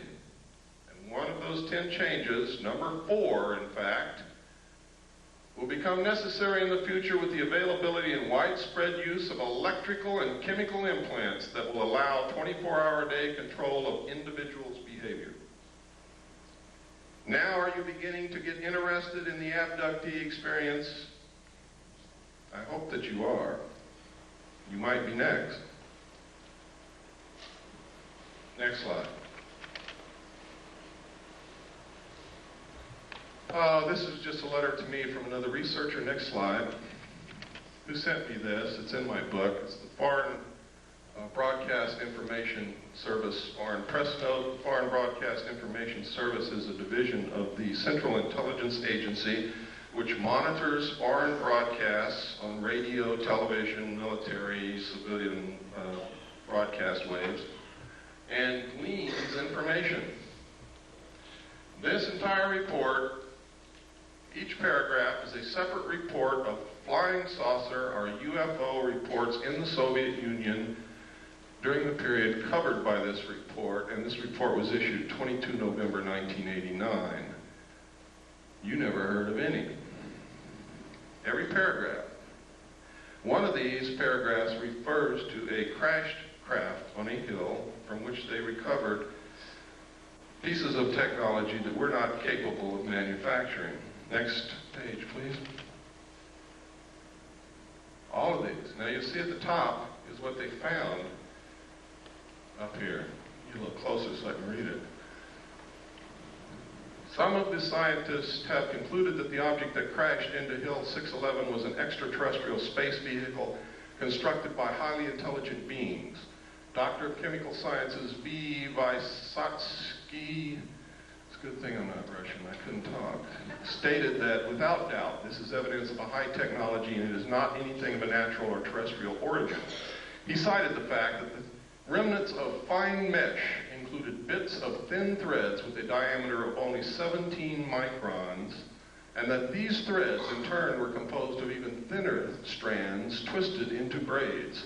Extremely thin gold wires were discovered intertwined in the finest threads, evidence of an intricate technology beyond the present capabilities of terrestrial science, according to this man that I can't pronounce his name. Next slide, please. And it continues. Next. Next. And I was marking some of the locations. There's a mark on here somewhere. Right here. There's one of the locations, one of the reports. Next slide. These are some of the others. I didn't mark every one of them. I marked the important ones in the Union of Soviet Socialist Republics. Next slide, please. This is the first known civilian photograph of a UFO.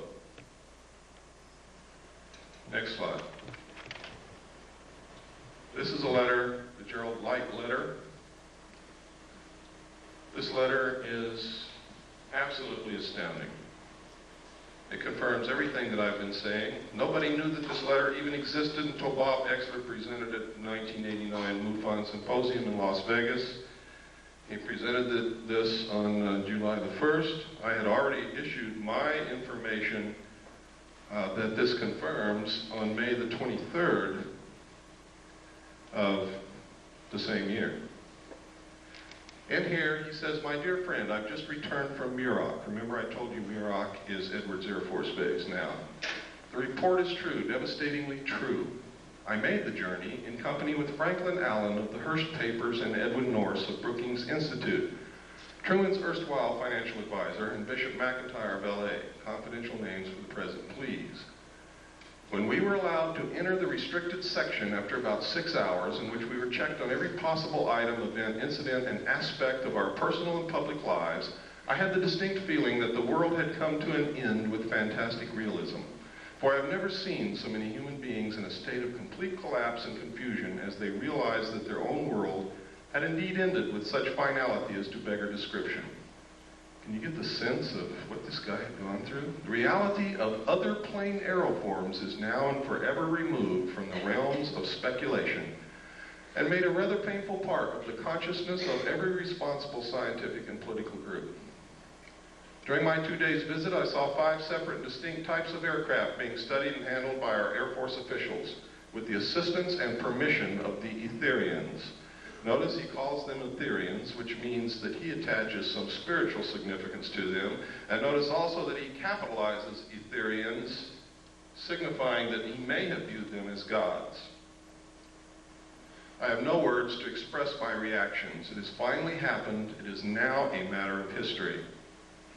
President Eisenhower, as you may already know, was spirited over to Muroc one night during his visit to Palm Springs recently.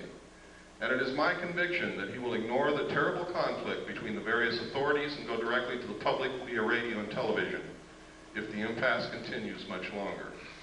Well, we know that he didn't do that.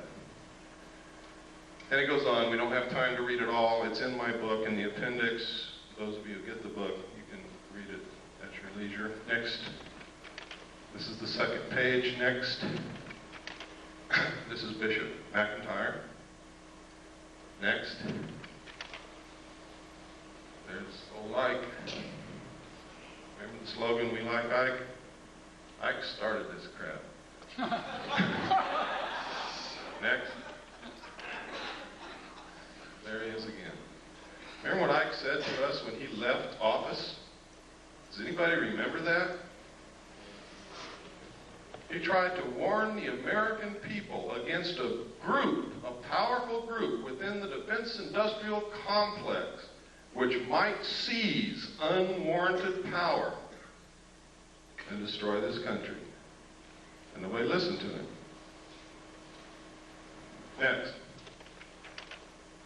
I think he would have said a lot more, but he didn't want to die.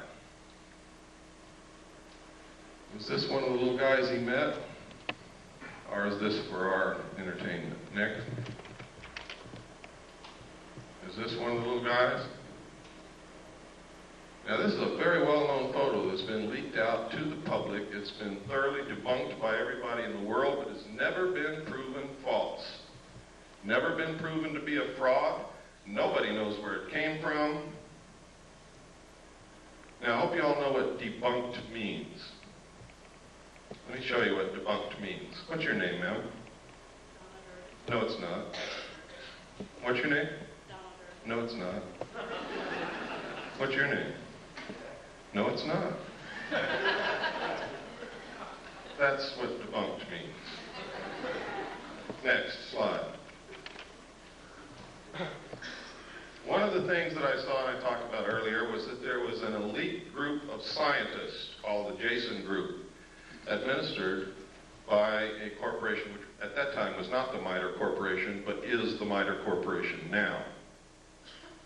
I talked about that all over the country. People said, you're crazy. Well, I found reference to them in the Pentagon papers that were leaked by Daniel Ellsberg.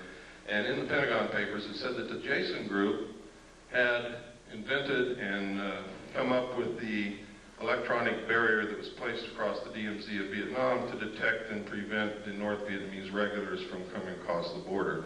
I was there on the DMZ. It didn't work. So they're not as smart as they think they are. But they do exist. Some people submitted Freedom of Information Act requests and actually got the truth out of the Pentagon. The first official acknowledgement that they exist. We submitted one and got it, but what I'm going to show you is not what I got, because people always doubt what I get, so I'm going to show you what somebody else got. Richard Whitmire of the Gannett News Service published this in the Olympian in Washington, and this is what he found. Next slide. He found that these guys are incredible. They have the highest security clearances in the nation. There are several Nobel Prize winners in the group. They hold the protocol rank of Rear Admiral, which is 2 stars whenever they visit any military installation, ship, airplane, Air Force base, or government facility.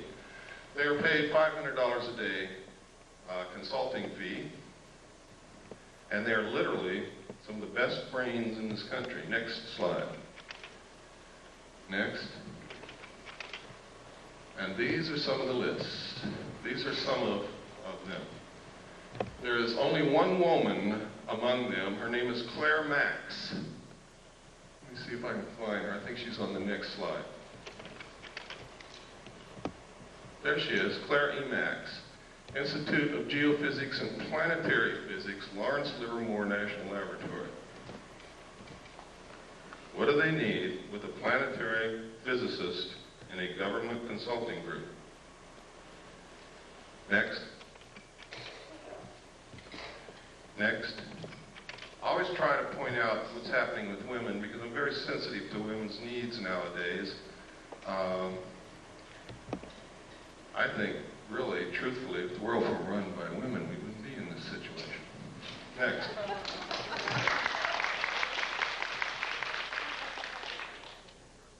This is Bob Exler's idea of what the cover-up structure looks like.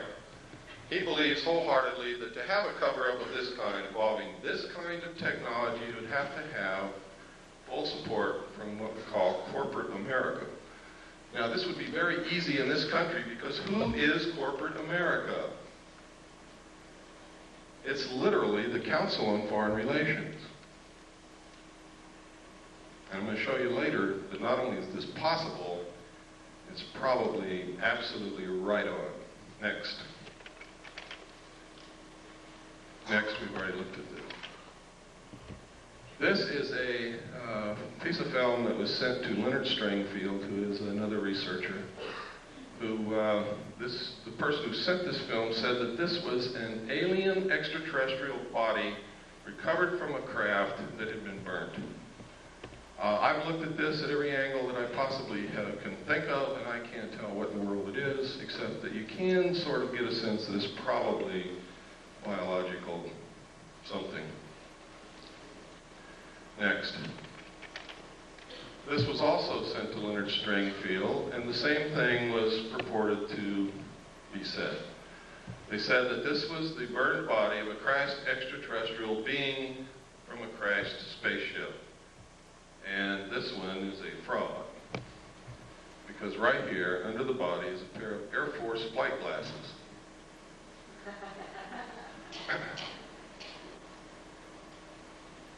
seen enough of those in my life to know exactly what they are. Next. This is an official U.S. The newsreels captured it. We went down to watch Roy Rogers on Saturday morning, and they showed us this thing hopping around the flight line in front of a bunch of reporters in bleachers, and it never went anywhere. It just sort of hopped around, and the pilot had this incredible, terrified look on his face. Next slide. This is a photograph taken at a junkyard at a, I believe it was White Sands test range. Nobody knows what it is. Looks like a mad welder went wild. Next. This is a photograph. It's supposed to be able to learn how well parachutes of different designs work with this thing. Is that true? I don't know. Next. This is another one. We couldn't figure out what this is used for. We compared the shape and the size of this to the known nose cowlings of large aircraft, and we haven't been able to find anything that it fits. But there's a lot of experimental aircraft that you never get to see, so that doesn't mean anything really. Next. These are photographs of 3 UFOs, or actually 4. One's almost out of the photograph up there, over a power plant. They seem to really like power plants. They're seen a lot, especially around nuclear power plants. If my theory about the cattle mutilations is correct, that might explain it. Next slide.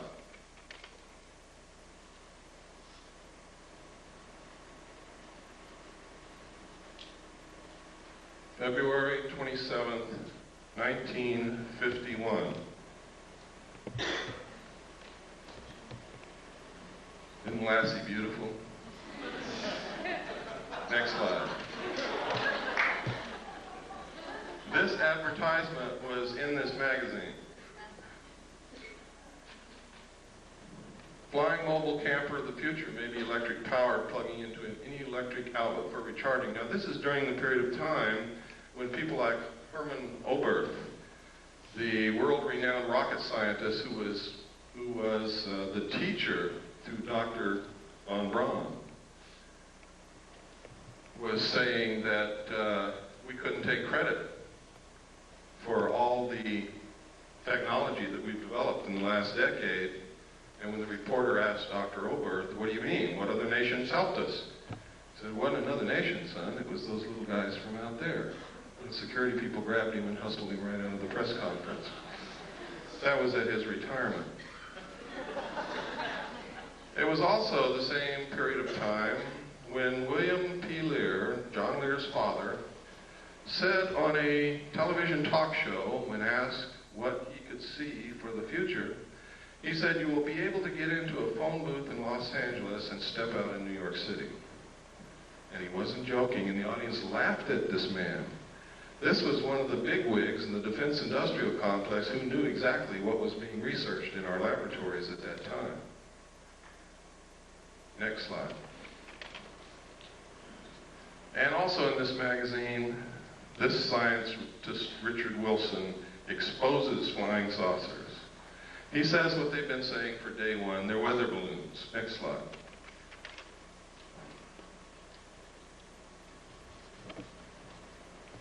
Albert Einstein.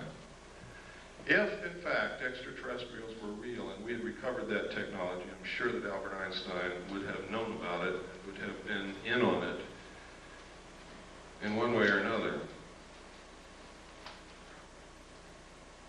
Next slide. And he may have known about things like this, the proceedings of the Lunar and Planetary Exploration Colloquium.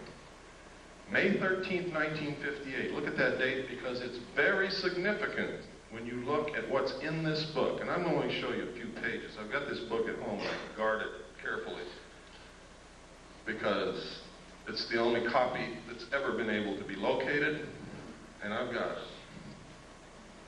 Introduction to the Initiating Group, Scientific Aspects of the Lunar Surface. How did they find that out? The physical characteristics of the lunar surface. The geological aspects of the interior of the moon.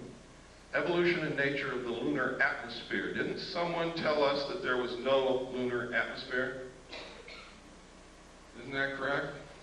Or was I not paying attention that day? Next slide.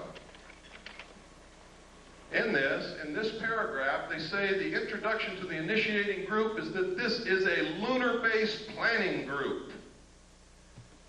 And then it's going to be attended by the RAND Corporation, by people from UCLA,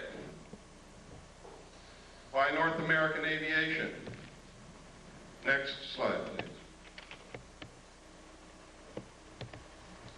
You can see that this colloquium took place between May 13th, 1958 and April 25th, 1959. Next slide. Next.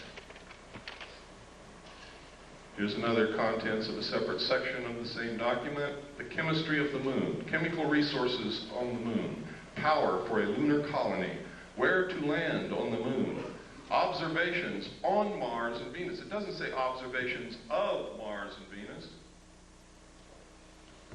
Gamma-ray spectroscopy of the moon's surface, program of lunar and planetary experiments, and the crater Linnae, which is very important, ladies and gentlemen, because the crater Linnae has completely disappeared from the surface of the moon.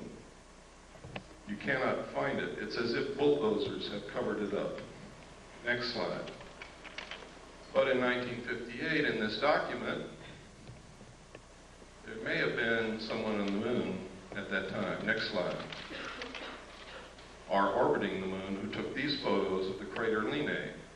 What's so interesting in the crater Linnae? Why did they have that in their colloquium? Well, there's a couple of things. One is this right here. Look at the crater. See the crater? See where the shadow is? And see where the sun is? There's another crater. See where the shadow is and where the sun is? That means this is not a crater. This is something sticking straight up from the surface or coming out of the surface of the moon. The caption in the photograph said that this is gas escaping from the interior of the moon. But there's even something even more interesting, and that is in this crater there is a dome. And in this crater there's also a dome. These are both the same photograph taken with different filters. Next slide.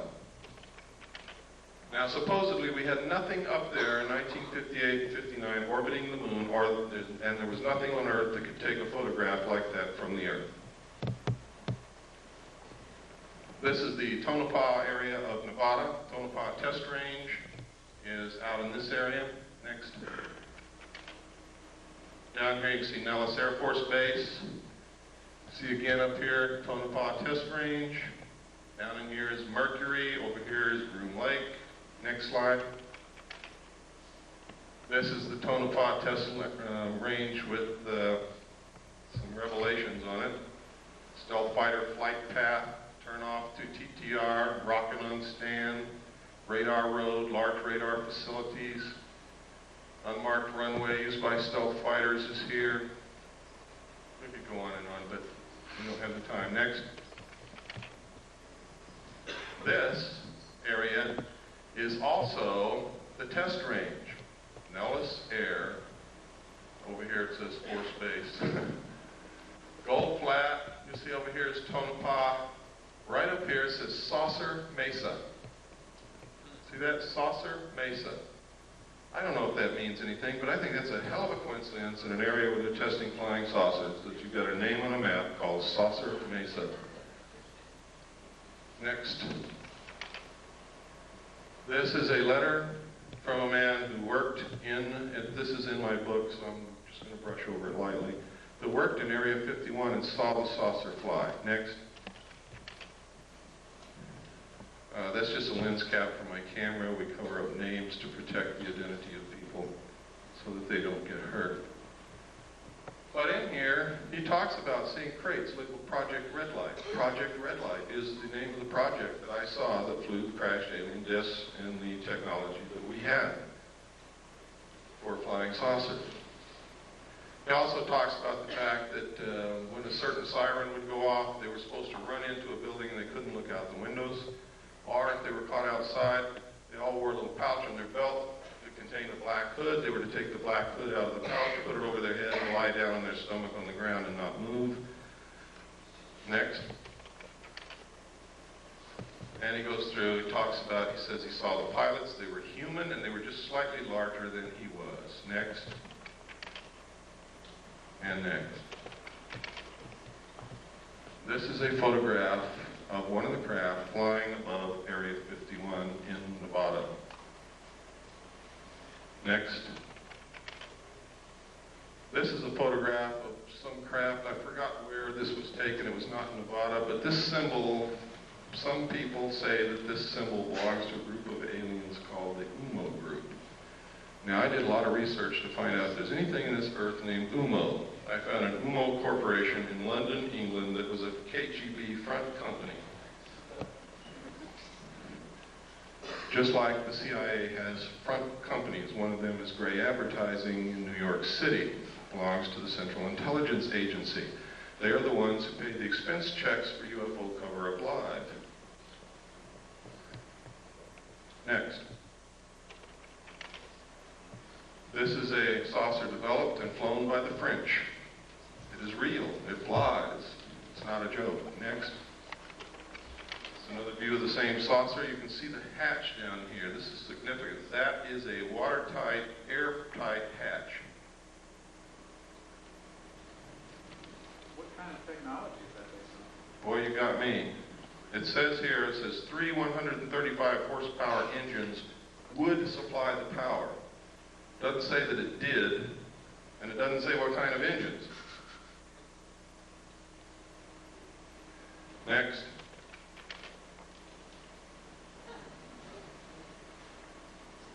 Now, if you remember, not too long ago, Jackie Gleason's wife, after he died, released an unpublished manuscript, and in it she says that Jackie Gleason told her that he was asked to accompany President Nixon to Homestead Air Force Base, where President Nixon showed him dead alien bodies in a morgue. Jackie Gleason was very much interested in UFOs and all of that kind of stuff, and he was a friend of President Nixon. Nobody knows if the story is true, but I don't think his wife has any reason to lie to us. Why would she want to discredit her dead husband with something ridiculous that wasn't true?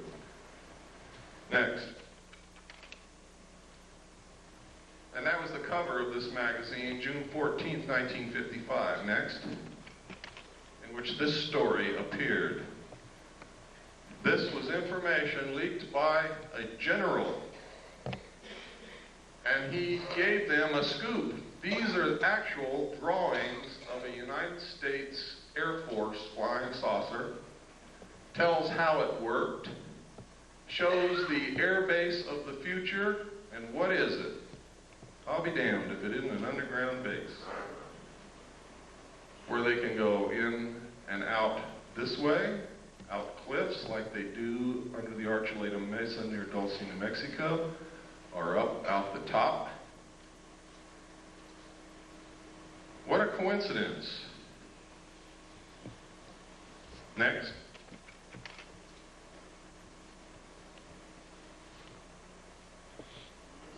Next. As it evolved into this. Here we are again at the Nevada test range. Next slide. Now, this is Broom Dry Lake right here. Notice it says danger. Right up here is where the 29.5 mile marker is. Right up here somewhere is the little alien. Down here is Las Vegas. This highway goes up out of Las Vegas through Alamo to Ash Springs. Then you take this highway down here to the 29.5 mile marker, and you look directly at Groom Lake on any given night from dusk till dawn, and you will see them fly. You can take photographs of them. You can videotape them. Thousands of people have done it. They have called into radio shows and said what they saw. When Billy Goodman was on KVEG in Las Vegas, every night, dozens of people would call in and report what they saw out there. Next slide. That's Groom Lake again, showing the tunnels that go to Los Alamos and up to Tonopah. Next. These are the facilities at Groom Lake. The United States Air Force and the government say that there is nothing there. It is a barren desert wasteland with a dry lake bed. There is nothing there. This is where they developed the U-2. Next. It's another view of the same thing. Next. Here's another view. Same. Another view. Another view. Another view.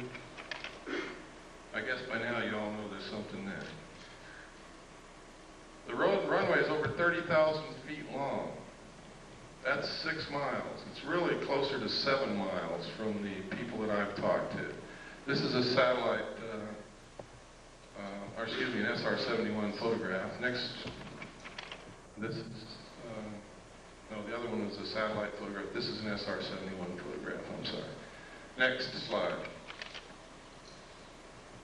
And this is what we've been able to identify as being there. The runway was built in 4 phases. They have a TACAN, which is a tactical navigation tower, navigational aids, access road, refueling ramp, tank farm. Tank farm is fuel tanks. Pipeline, road, housing, MiG haven. They have one of every kind of MiG that was ever built here. Power lines, water supply. This is a National Security Agency, CIA satellite intercepting dish antenna. Next. This is one of the underground tunnels. We found a publication, we'll look for something called Project RAND, which turned out to be a deep underground symposium hosted by the RAND Corporation and attended by some of the biggest defense contractors in the country. And in it were these photographs. Next. The date of this symposium in this publication was 1959. Next. Next. Look at that drill bit, ladies and gentlemen. In this, they said they had the technology to drill a tunnel 45 feet in diameter at the rate of 5 feet per hour. No one knew this technology existed at that time. We thought the Hughes drill bit that drilled for oil was the greatest thing since butter. Next. Look at that. Next. Now you know why Howard Hughes knew almost everything. These were developed by the Hughes Tool Company. Next. Next. Next. What kind of engine turned these things? In the symposium report, it says, just as airplanes, ships, and automobiles have given man mastery of the surface of the earth, tunnel boring machines and shaft sinkers will give him access to the subterranean world. What in the hell are they talking about? And construction of underground facilities. I also saw in the documents that there were underground bases all over this country, specifically in the Four Corners area of Utah, Colorado, Arizona, and New Mexico. Next. Next slide tray. You got to go back to the beginning. Okay, next slide tray. Everybody stand up and take a stretch so you don't get kinks in your muscles. And we're just going to keep going right on through, and then we'll take a break in about 30 minutes.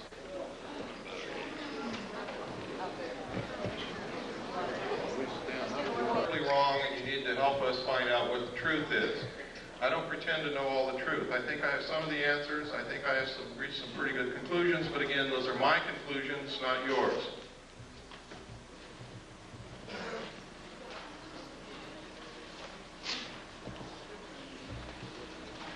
If in your research or your activities you can prove something that I have said or done or shown you here wrong, I want to know about that so that I can verify your research and your conclusions and change it.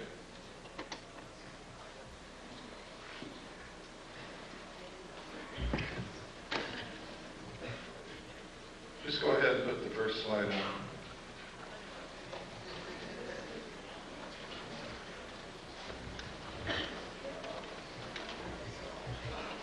Is that the first one? That's backwards. Backwards? I think so. Is it first? Okay, go back to 0. Go back to 1. Is that 1? Okay, go to 1. That's the last one. Okay. Should be number 2. Okay, when we began to research this underground stuff and these tunnels, we found newspaper articles that stated, this is the Los Angeles Times, Wednesday, June 28, 1989, the secret of Moscow's underworld. Moscow also has tunnels under it, as does much of the Soviet Union. And next slide. Next. This is the Dulce, New Mexico area. Let me get my little wizard zip gun here. This is the small town of Dulce, New Mexico. Everybody is making a big mistake calling this the Dulce base, the Dulce underground base, the Dulce papers, the Dulce this, the Dulce that. It causes confusion. I don't know how many people have gone to Dulce, New Mexico, walked all day around that little town, and have come back and said to me, there's nothing in Dulce, New Mexico. And they're absolutely right. There never was. Except some very nice people who are terrified. North of Dulce, however, there is an area called the Archuleta Mesa, up here. Under this mesa is an underground installation of immense proportions. Up Seguro Canyon here, there's an area right in here where there are 400-foot cliffs, out of which people who have gone on expeditions that knew exactly where the base was, because they came and talked to those of us who know and found out where to go, have gone up to these peaks across Seguro Canyon from Archuleta Mesa and observed the mesa and these cliffs and the surrounding area. They have seen UFOs fly over this mesa. They have seen them stop over the mesa and showers of sparks come down. Nobody knows what it means. They have seen craft fly in and out of this 400-foot cliff area here. They have seen strange marks on the ground from the air. They have reported during the night hearing what sounds like CB radios or police radios coming from in this area.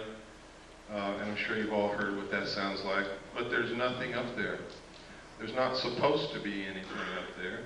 The old-timers who live in the area will tell you that, and that's on the Colorado side up here, the old-timers who live up here on the Colorado side, will tell you that back in the 50s, there was a logging road built up in there, and logging trucks went back and forth every day, but they never brought out any logs. Next slide.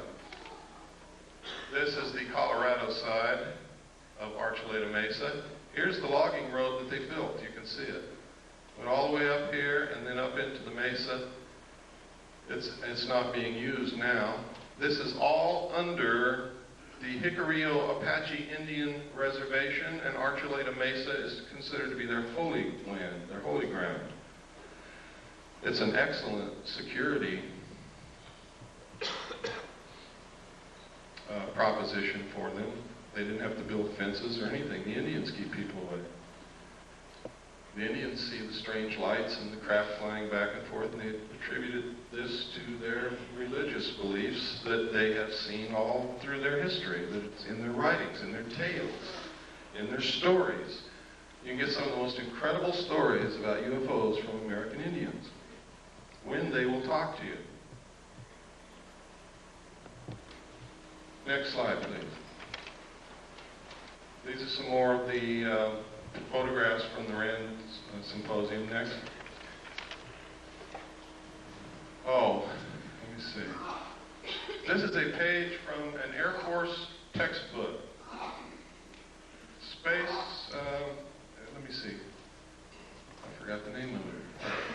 I think it's Physics and Space Technology, I believe. But anyway, in this textbook, it says the most commonly described alien is about 3 1/2 feet tall, has a round head or helmet, arms reaching to or below his knees, and is wearing a silvery spacesuit or coveralls. Other aliens appear to be essentially the same as Earthmen, while still others have particularly wide wraparound eyes and mouths with very thin lips, and there is a rare group reported as about 4 feet tall, weight of around 35 pounds, and covered with thick hair or fur, and in parentheses they have clothing with a question mark. Members of this last group are described as being extremely strong. Human fear and hostility. It says, besides the foregoing reasons, contacting humans is downright dangerous. Might be one reason they want to keep themselves secret if they're really here. Now, this is a textbook. This is a page out of a U.S. Air Force Academy textbook. Next page. This is another page out of the same textbook.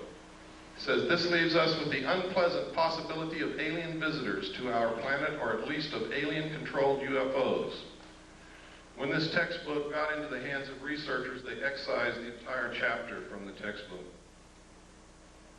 Next.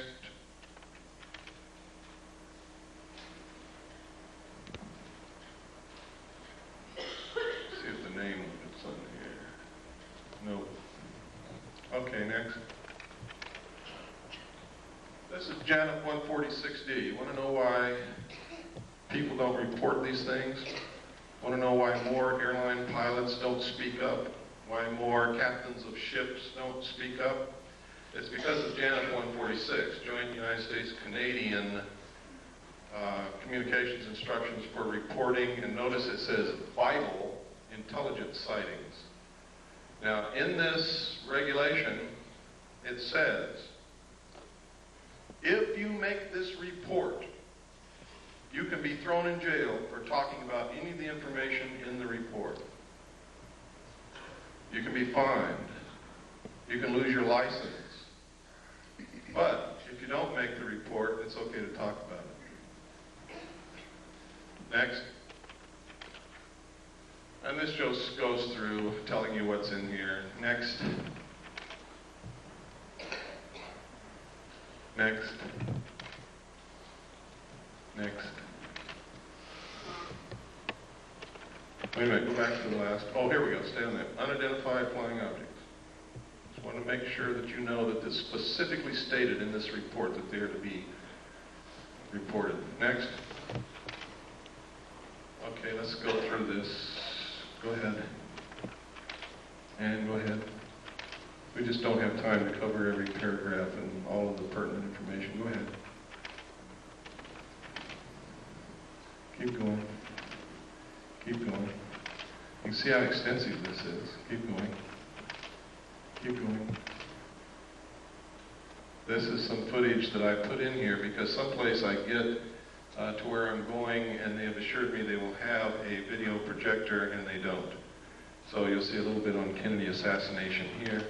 I use these photographs because this man was extremely human and photogenic and charismatic.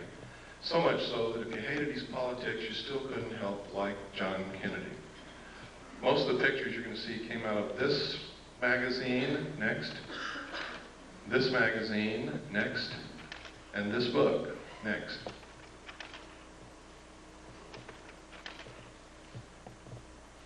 Go ahead. Can you imagine pictures like this of Richard Nixon? Lyndon Johnson? George Bush? Gerald Ford? Oops. Next. Next. Look at that. I'm not going to ask you this because some people are probably not going to be able to raise their hand. But I just wonder how many men in here have kissed your father lately. Next. This is a photograph of Kennedy after he'd been shot in the throat. Jacqueline is looking at him in horror. He's clutching his throat. Next. This is William Greer beginning to turn around. You can see his hand here, his arm. You can see the end of the gun barrel right there. Next. Now you can see him. Here's his hand, his arm. The gun is right behind this flash of reflection here. You can see him looking directly back at the president. Next slide. Next. Now, you can see the top of Kellerman's head right here. People argue that that's a reflection off the top of Kellerman's head. It is not. You can also see Kellerman's hand is on the wheel. Kellerman, that's his arm and hand, is actually driving the car at that point. Kellerman is a Secret Service agent who was the passenger in the front seat. Pardon? No. No. John Connolly was sitting directly behind Agent Kellerman. And his wife was sitting directly behind Greer. That's John Connolly's wife. That's John Connolly. Next. This is Kennedy's grave. Next. Everybody wonders why Jacqueline Kennedy never said anything. That's the reason right there. Where were her children? They were being guarded by the Secret Service, who just shot her husband. It was the Secret Service. Who the hell was she going to tell? And what was she going to tell them? To this day, her children are in the guard of the Secret Service, and so is she. Next. It was not Lee Harvey Oswald, ladies and gentlemen, because that's him right there, standing in the doorway of the Dallas Book Depository as the motorcade drove by.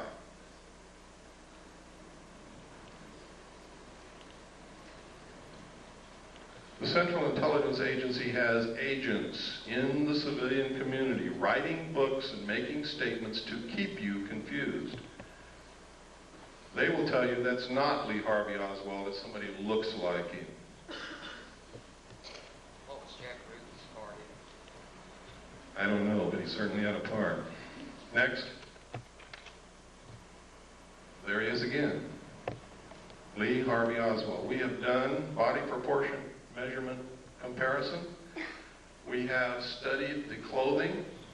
We have studied the jawline, the features of the face. Next. And it is Lee Harvey Oswald.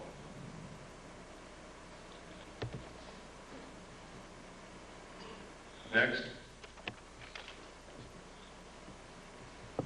And that's us if we don't do something quick. Next. Now, everybody wants to know, why do we have to have a one-world government? Why is it that they won't let us have these things that we know will cure disease? Why are they so hard on homeopathic medicine? Why this, why that, why this, why that? It's simple, folks. Once you really get into it, there is no doubt about it, there is a serious population problem. At the end of World War II, or actually during the war, they did a study to try to determine the effect of the returning soldiers from the war upon the economy.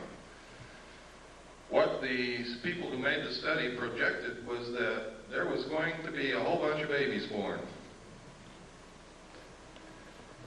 They did a study again in 1957, which stated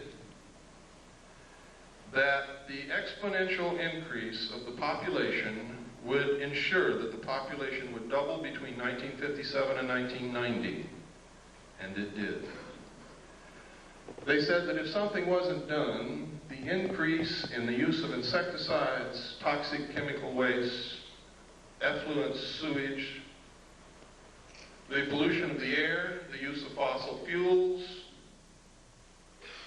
the use of timber, the increased need for raw materials was going to put us in a crisis, because they said that if something wasn't done to stop the growth of the population would double again 28 years from 1990, and it will. And then we will need twice as many trees, twice as many homes, twice as many cars, twice as much oil, twice as much food, twice as much everything. We will be putting twice as much sewage into the earth, twice as much pollution into the atmosphere, twice as much toxic waste material.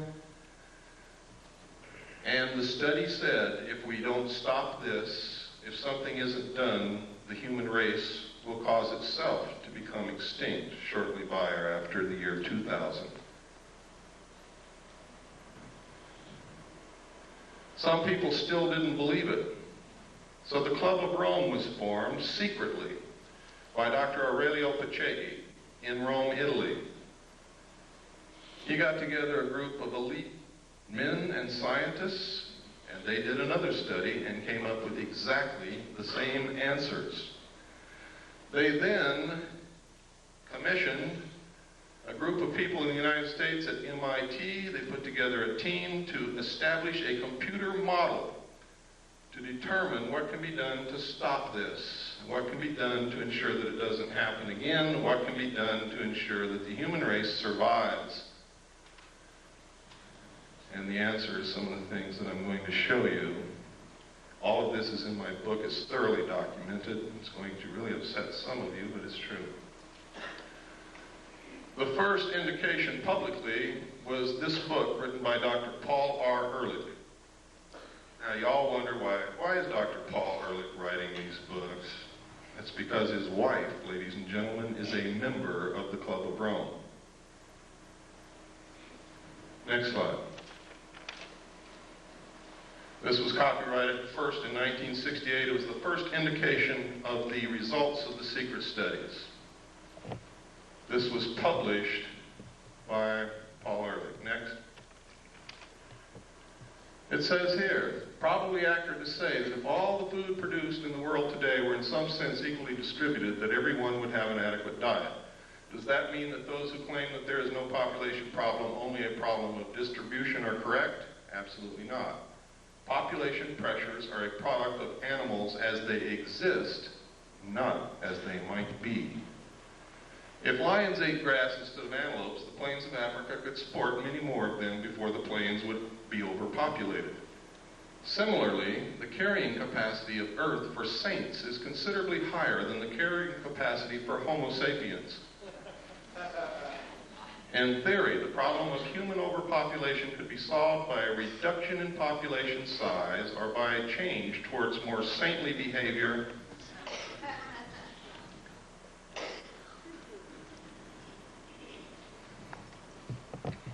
The current situation of global overpopulation is so serious, and the built-in potential for further population increase is so great, that the only sensible strategy for humanity today is to end population growth and start a population decline as rapidly as is humanly possible, simultaneously striving to achieve a more equitable distribution of the food and other goods of this planet. Limiting births and increasing social justice are not alternative strategies to preserving society. They are, ladies and gentlemen, necessary complements. Next slide.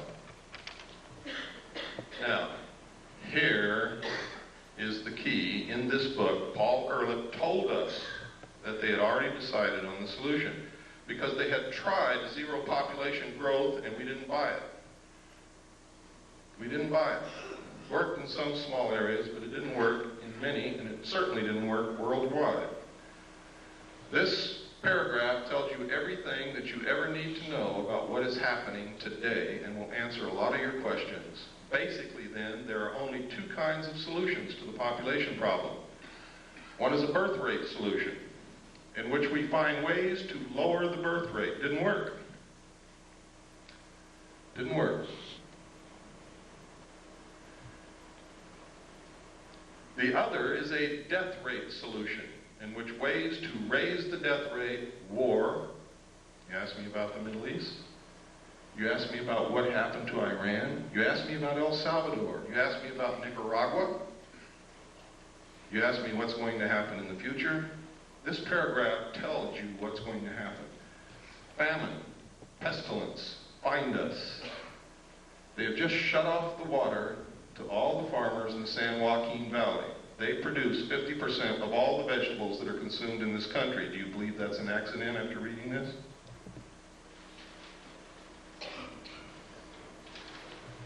Large corporations and banks have been forcing the small farmer out of existence and buying up land which sits fallow.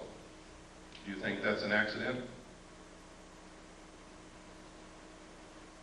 We have sold all of our grain to the Soviet Union. Do you think that's an accident?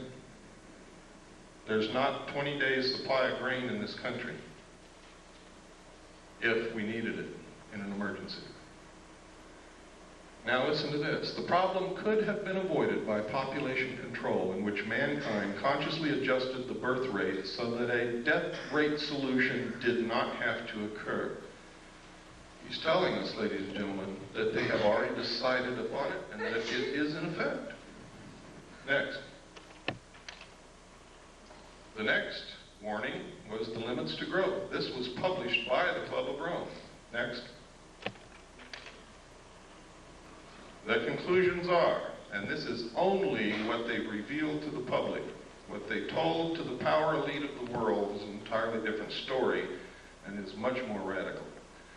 If the present growth trends in world population, industrialization, pollution, food production, and resource depletion continue unchanged, the limit to growth on this planet will be reached sometime within the next 100 years.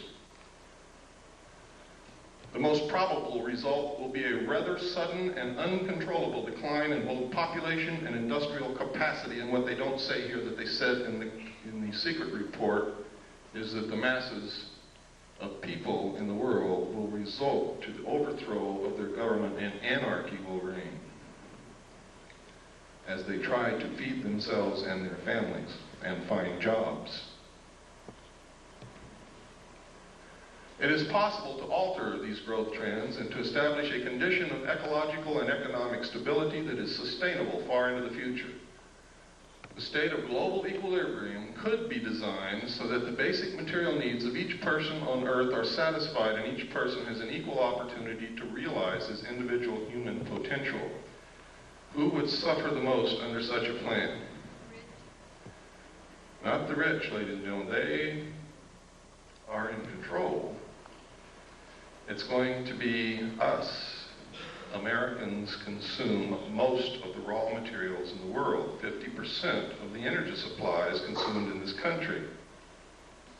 We pollute the earth more than any other nation.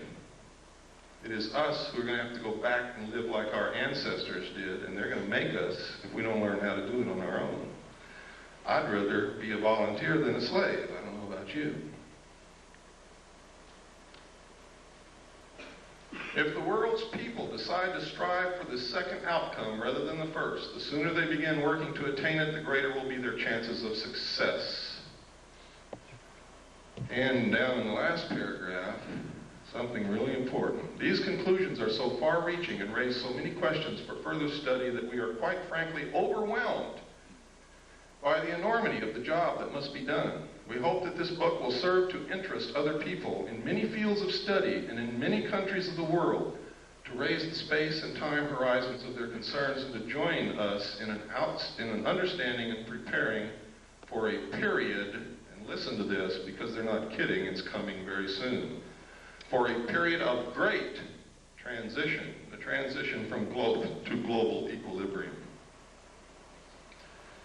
Henry Kissinger said when asked what he foresaw for the coming decade, he said, everything will be different. There will be a new world order. Many will suffer. For those who survive, the world will be better. And the last thing he said, we will have the world we have always wanted. Now, if you know anything about Henry Kissinger, he never wastes words, and he knows what's going on. Next.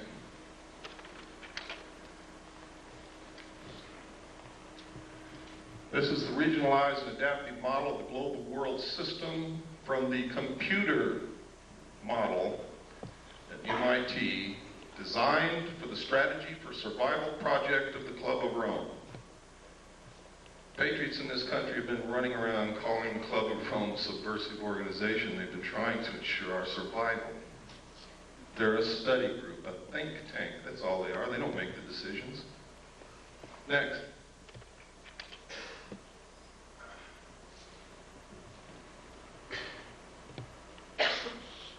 We don't have time to go through all of this, but it's in my book.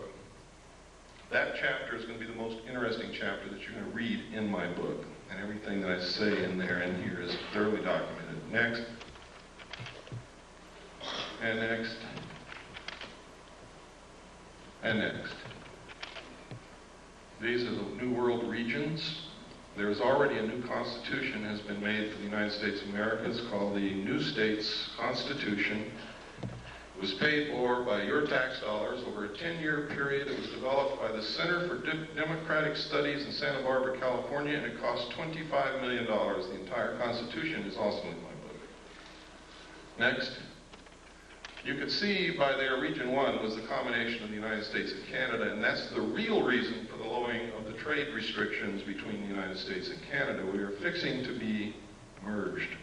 Next. And next. There are 10 regions in the New World Order, and you are looking at them now. Next. Next. What's one of the answers? Alternative 3. I also saw documentation, and I've already shown you documentation on slides, that there may have been somebody in the moon in 1958, and I can tell you right now, there is a base on the moon. We are attempting to colonize space because if their attempts to control our greed and our wastefulness and our destruction of this earth do not work, the only hope for the survival of the human race is colonization of other planets.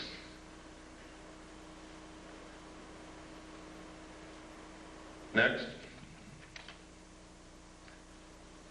This is verification. I can't tell you who wrote this letter, but it is a letter that was delivered into our hands from, well, I can't tell you that, but this confirms that as far back as 1962, working for the Jet Propulsion Labs in Pasadena, she was working on photography taken of the moon and Mars from objects that went there.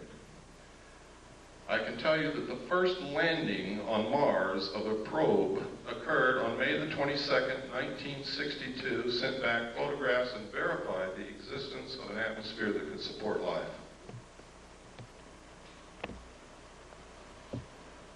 This woman was married to a man. She says in this letter, his function was to design domed modular living facilities. Next slide, please. For colonies of Earth scientists to be stationed on the moon and then Mars. It was called Project Adam and Eve. We didn't get this letter, ladies and gentlemen, until August of 1989. I had already revealed the presence of a colony on the moon and Mars on July the 2nd, 1989. Okay, next. Next.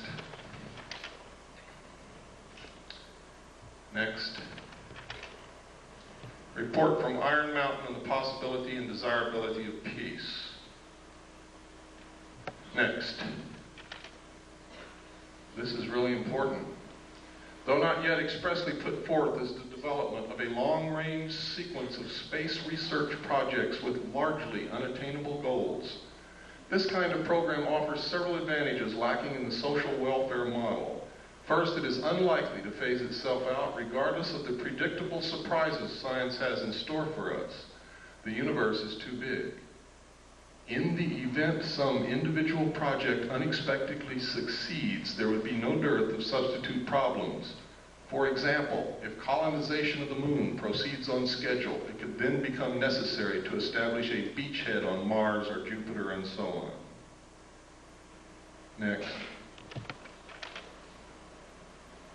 This is a book called Exploring Space with a Camera, published by the National Aeronautics and Space Administration. Next. In which you see tracks on the surface of the moon.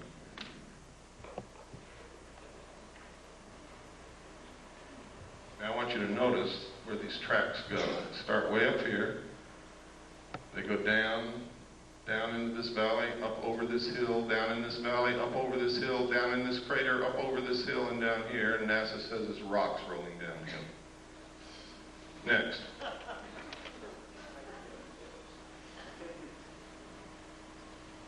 Next. Here's another one. Look at this. It goes way down in this crater, up here, over here, down in this little crater, up, down again, and stops right there and makes a long shadow. Next. Here's another one. So whatever was making those tracks was still there. Yes. Next. Look here. Look at those tracks. Look at that object and look how big the shadow is. Here's another small set of tracks here. Goes out into the washout and the light. And here's another one. It comes up out of the crater and down here. And there's the object casting a shadow. Rocks rolling downhill. Next. These are official NASA photographs taken right out of a NASA publication. I didn't fake them. You can go get the same book and look at them yourself. They told us there's no water on the moon. I guess that doesn't call for any comment, does it? Next. This is another book that we had to get because they had pulled it off the shelves when they found out what was in it, and another one also. Also printed by NASA. Next.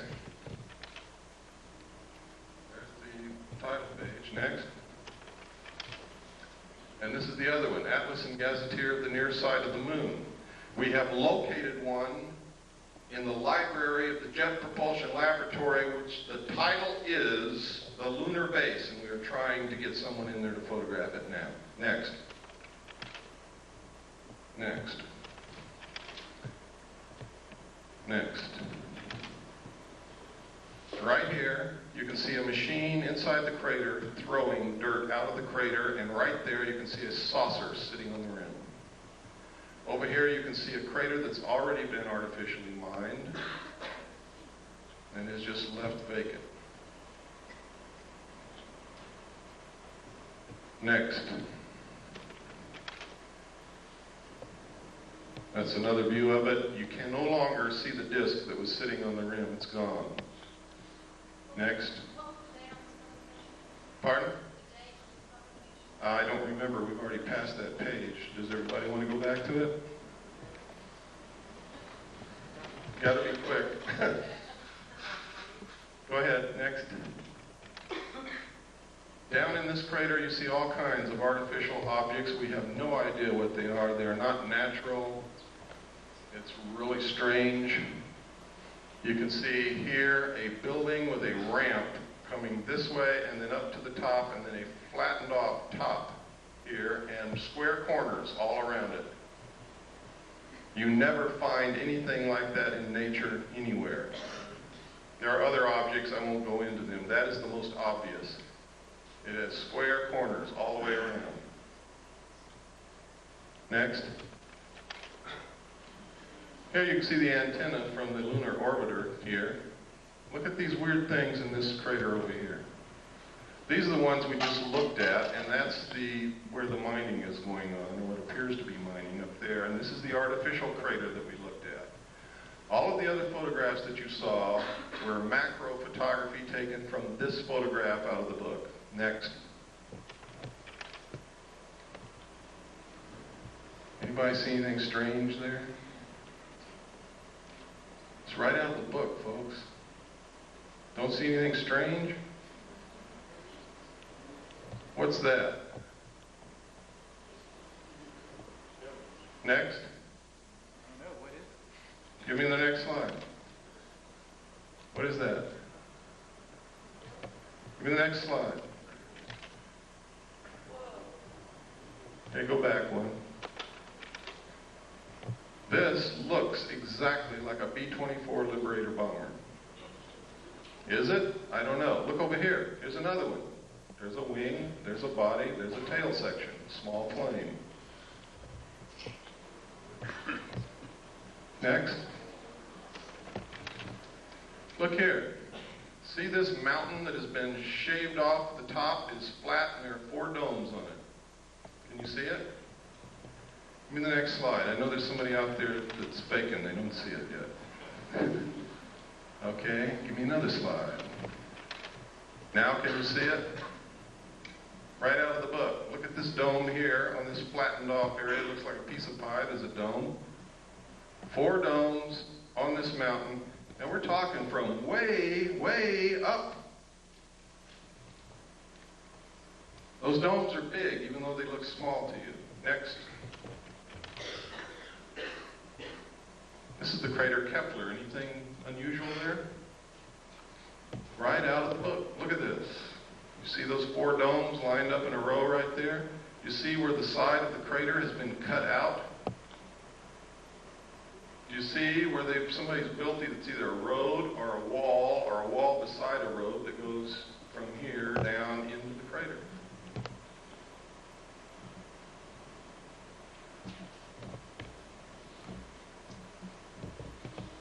Incredible things in these books.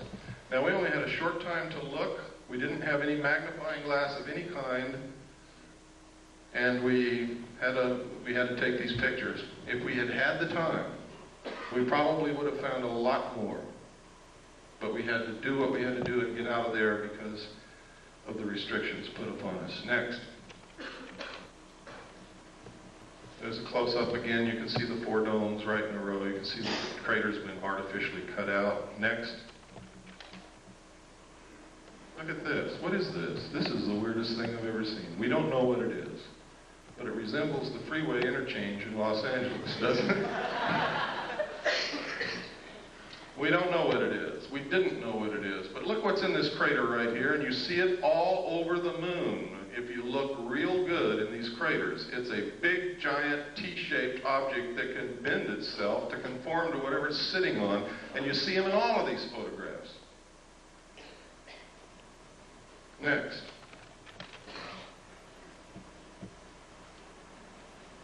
Look right up here on this ledge, folks. You'll see a whole bunch of buildings. See them? They're all square and rectangular with perfect 90-degree angle corners all the way around.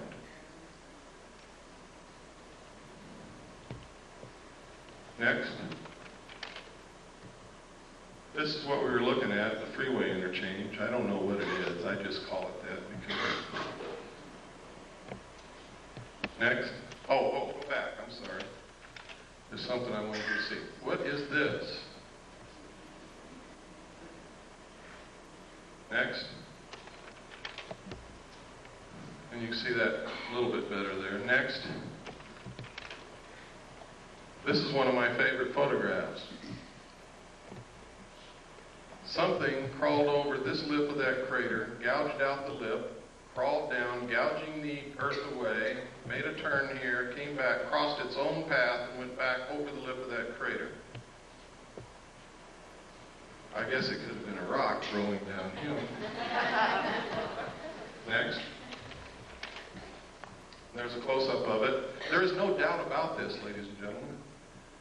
You can see it as plain as day. It came up over this rim, came down, made a turn, went back over its own path and out. Next. Look at this. Experts that we have taken this to say that that resembles the crater made by a very large artificial explosion, such as a nuclear weapon. Next. That's Kepler again, just to show you that it did come out of the book. Next.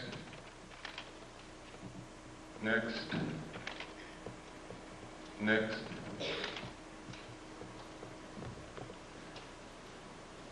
What was it? Oh, you can see these T-shaped things again. There's another one. You can see here an opening into the moon here, shaped almost like a triangle or a pyramid, and there's something parked right there. I have no idea what it is. There's another one up here, the opening, triangle shape, and something parked right there. Look here, there's another T-shaped object here, or cross-shaped here. There's a building right here, or what appears to be a building. Look here. Look at these tracks. Look at this. It has an arm coming out the side and something trailing behind it. Next. Look at it. Boulder rolling downhill. Next. I forget what this was. I think we were just looking at this strange, looks like somebody's been running around there with a bulldozer. We don't know what it is. Next. Can you see the clouds? Can you see the clouds in the lunar atmosphere, ladies and gentlemen? This is an official NASA photograph out of an official NASA publication, a book that they printed that shows clouds in the atmosphere of the moon. Next. Of course, we could be imagining things, but we're not, because you can see those clouds go over geological formations and over the rims of craters. Next. You ever seen a square crater? Next.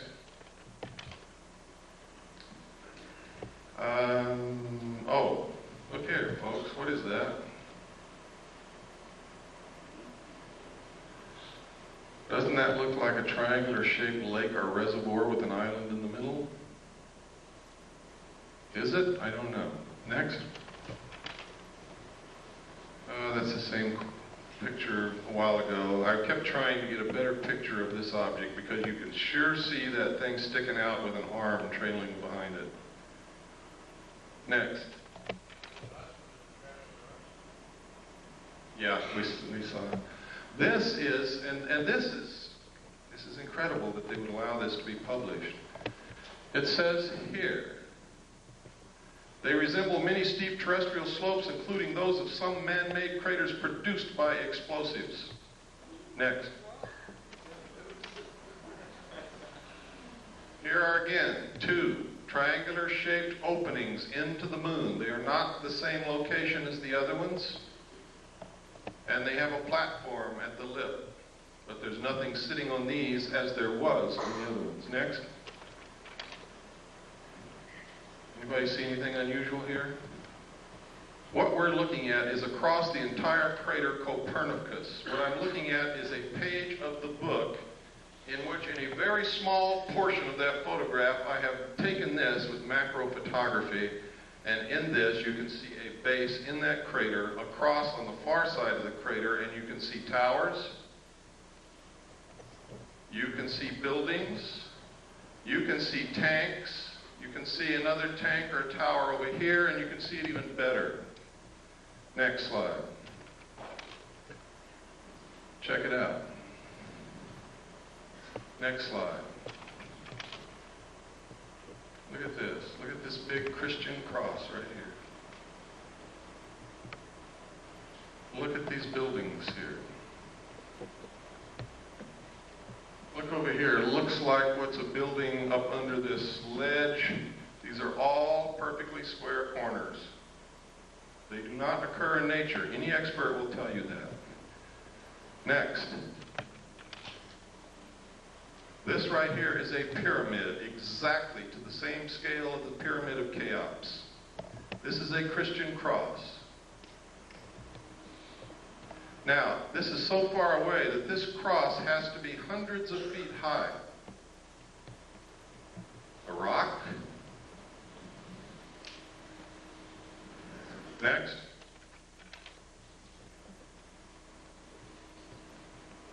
See the pyramid? See the tower? See the buildings?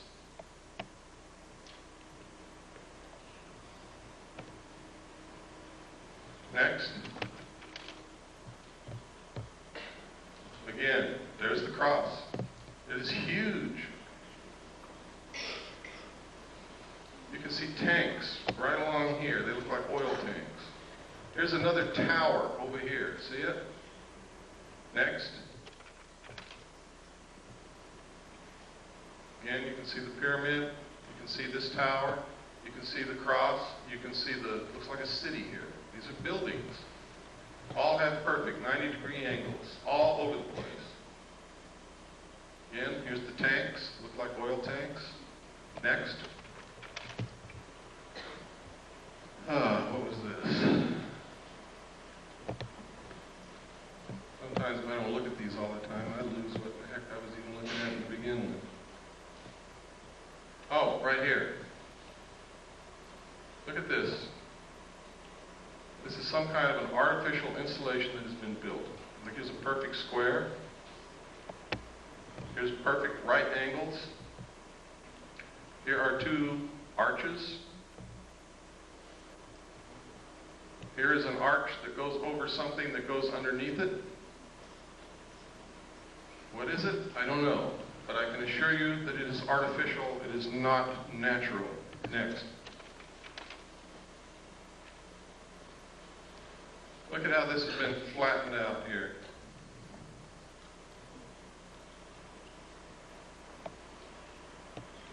And I think there were some domes or something here, if I remember correctly.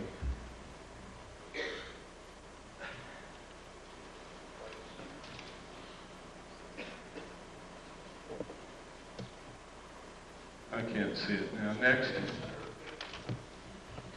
And next. Now this is the photograph that I took of the base across the crater. See the tower? We're looking all the way across the crater Copernicus, and you can still see that tower sticking up. That's how big it is.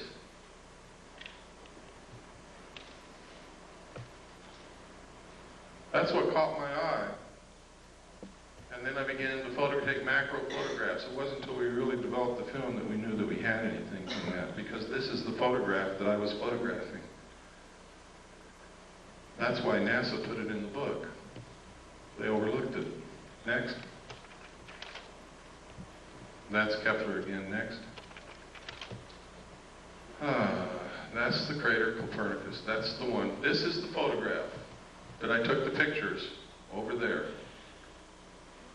The last one you looked at was a close-up of about this area. And the close-ups that you saw where the base was were right in here. Next. That's the one, remember, we talked about, we didn't know what it was. It looked like a bulldozer had run back and forth inside the crater. Next. Next. Next. Next. Boulders, downhill, moonquakes. There's the Christian cross. This is the base again. These are the buildings in here. Next. These are photographs of Mars, ladies and gentlemen. What you're looking at is agricultural terracing. Ancient agricultural terracing. You can follow each terrace all the way around. NASA says this is wind erosion. But NASA tells us that Mars doesn't have any appreciable atmosphere, only 1% as dense as Earth's. Next. Next. These lines are exactly like the lines on Nazca, and you can see that each line carves into the lip of that crater. Next. Here you can see the face on Mars. Up here you can see an arrow in the surface of Mars. See it? Over here you can see pyramids, what we call the fort. We don't know what it is. Incredible? Damn right it is. Look at this plateau with these buildings on top of it. Next, or whatever they are. Another view. Next. Under computer enhancement, the face has eyeballs and also has teeth. Up here, I was reading this book, which is the Encyclopedia of Space or something put out by NASA, and this covers Mars. And on here I notice it says Mars Airplane, Robotic Surface Exploration, Mars Airplane. what are they talking about? They told me Mars only has an atmosphere 1/100th as dense as the Earth, yet they're preparing to build a Mars airplane? Well, maybe my concept of a plane is wrong. Let's pursue it a little further. Next. There's an official NASA photograph of the Mars airplane that they intend to build. If what they tell us about the atmosphere of Mars is true, this airplane will not fly in the atmosphere of Mars. It's absolutely impossible. Look at the nose of that airplane, ladies and gentlemen. You will see a propeller spinning.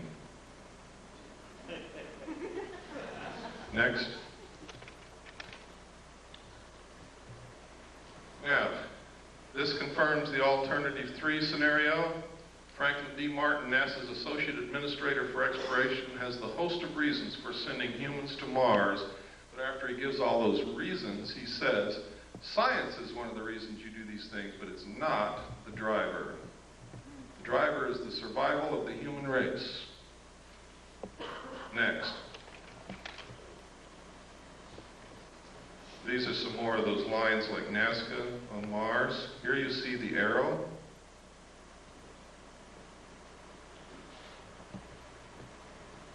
Next.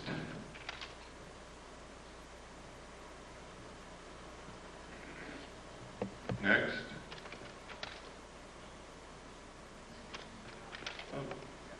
Okay, let's go back one and change slide trays. We're almost through the slides and we can get into some serious stuff.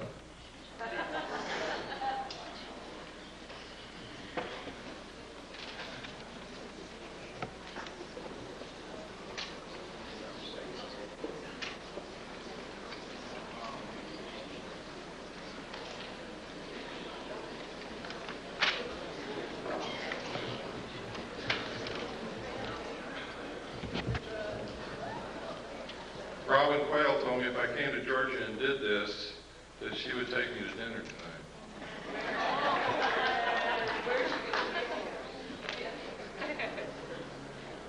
But I think she left already. This is the face on Mars again. Look at that square crater right next to the arrow. We measured the arms of this arrow and the length across it. It's a perfect triangle in here, and these arms are exactly the same length. The chances of that being a natural occurrence are almost zero. I imagine there's some remote chance, but I certainly wouldn't give that much credence. Next.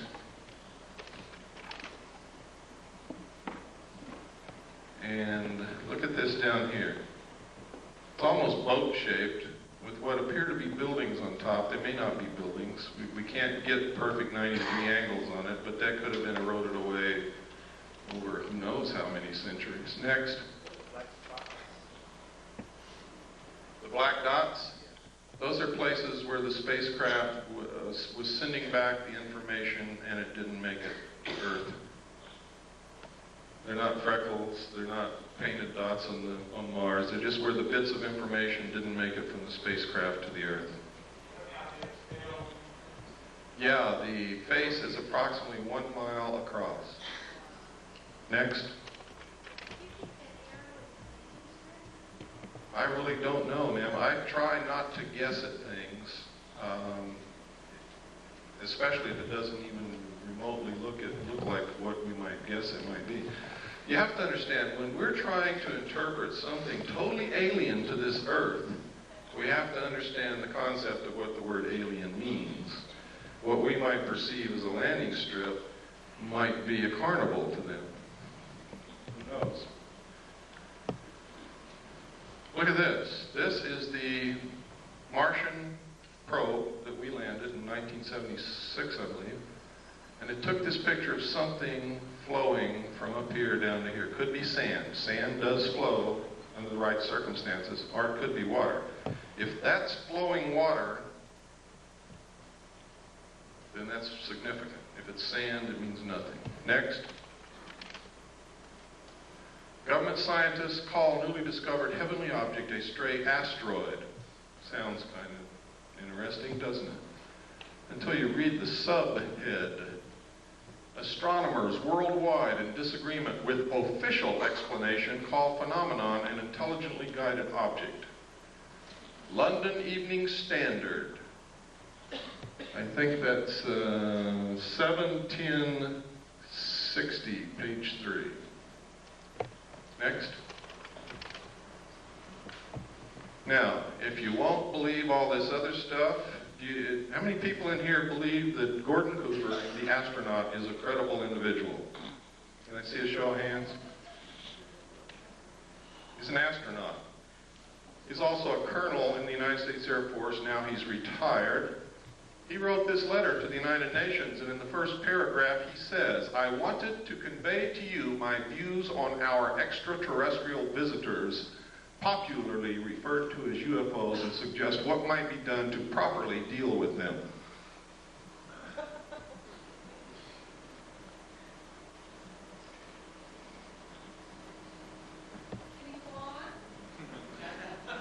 Certainly.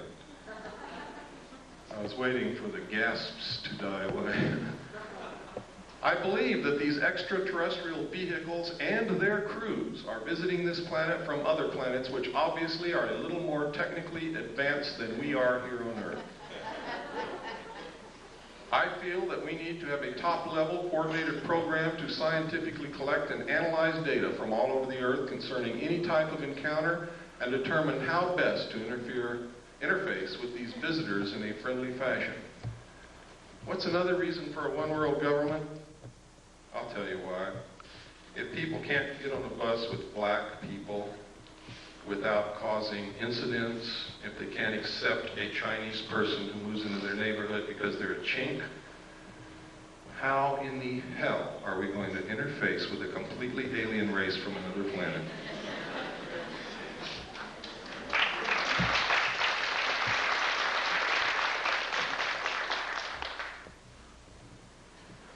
Okay, next slide.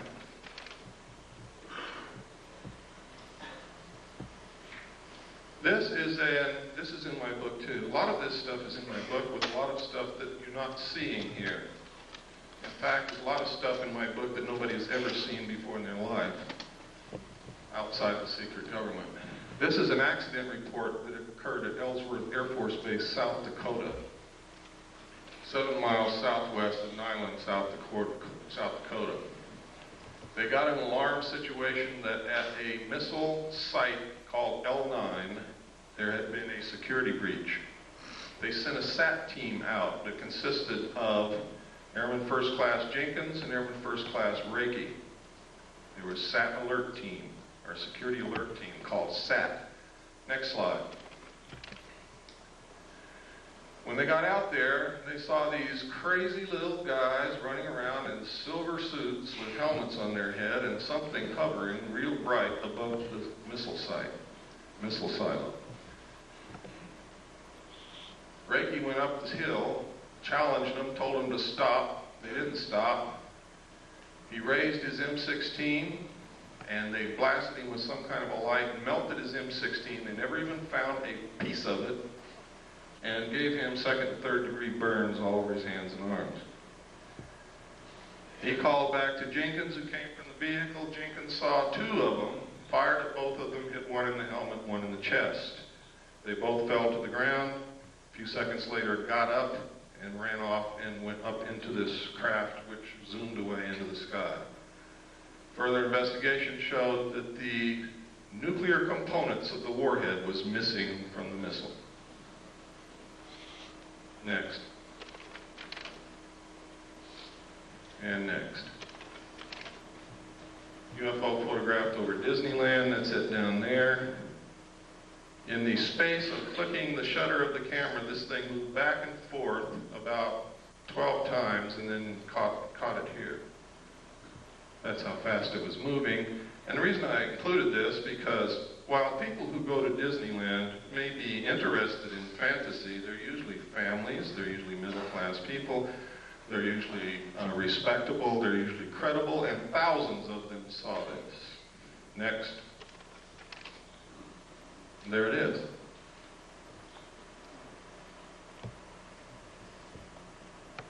That's incredibly fast when you figure that during the time the shutter snapped, it moved back and forth that many times. Next. This is a Billy Myers picture. One of the things that I think is incredibly suspicious about his still photographs is they're always sticking out of the tree.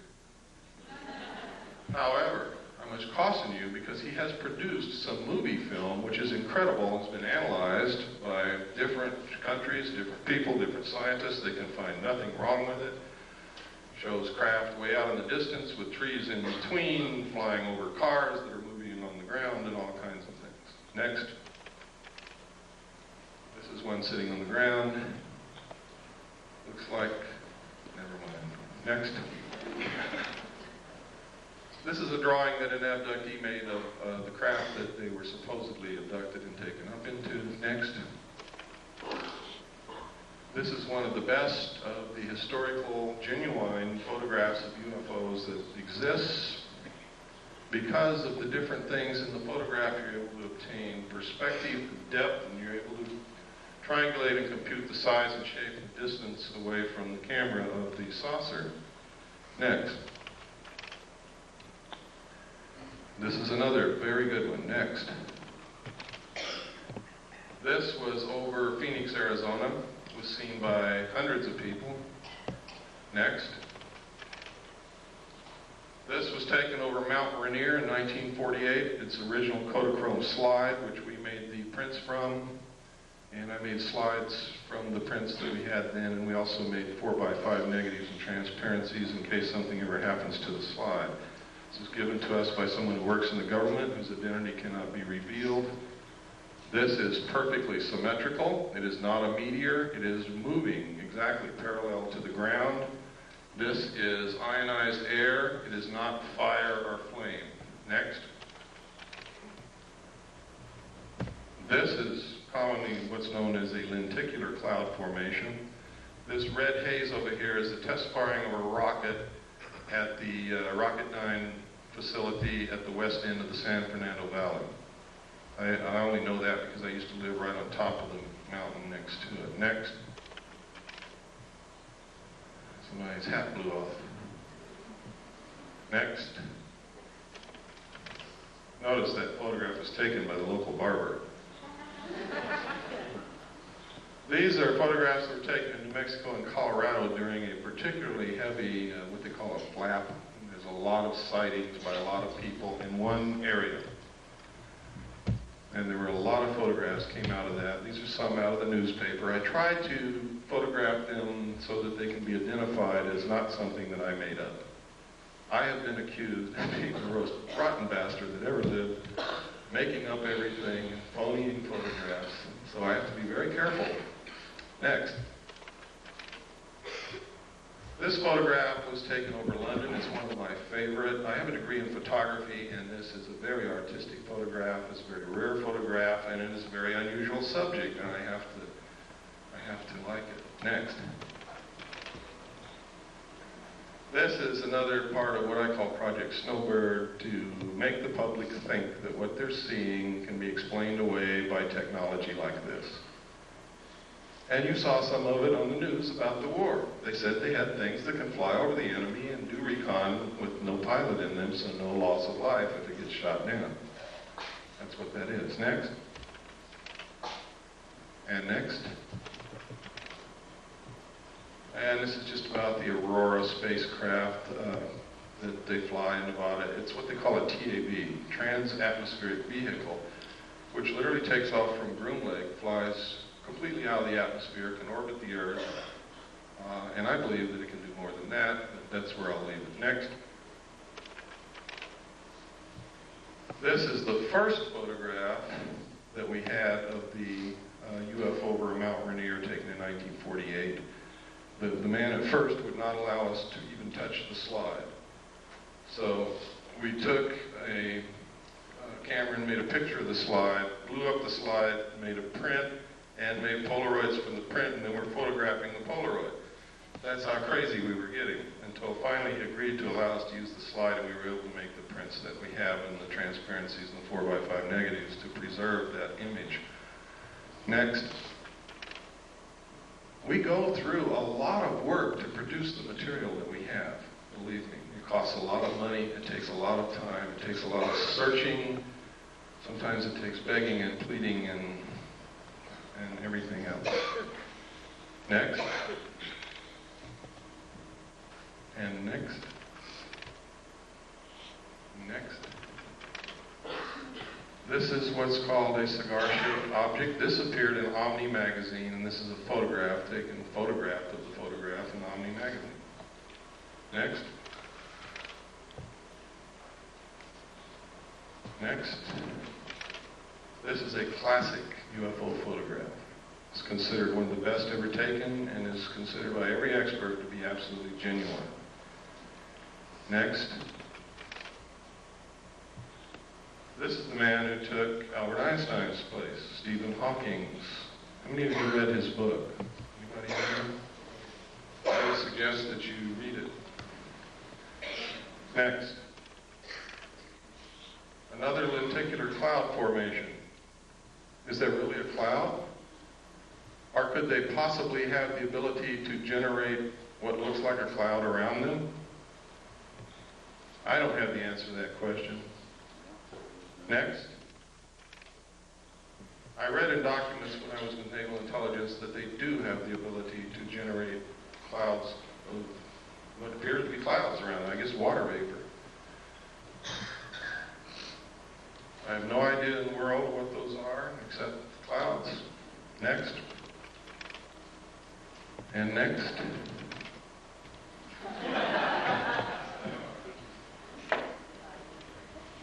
Is this what they're trying to make us believe is happening? So that we'll accept a one world government, give up our freedoms, submit to totalitarian control? Is that the easiest way to control us so that we don't destroy the earth? Is that what this is all about? That, by the way, is from The Creature from the Black Lagoon, which was a classic horror film for the buffs. Next. And next. They do exist, folks. For those of you who thought they didn't, never saw any, they exist. This was taken from an airplane window. So you know that nobody threw a hubcap into the air. It's above the clouds. Next. This was taken by a tourist in Hawaii. He didn't even know that it was in the sky. He was taking a picture of these beautiful women, and it wasn't until he got the pictures back and he was showing his vacation photographs to a friend, or at least this is the story, that his friend said, "What's that?" And he said, "What?" I never saw that. And this is a close-up. Next slide.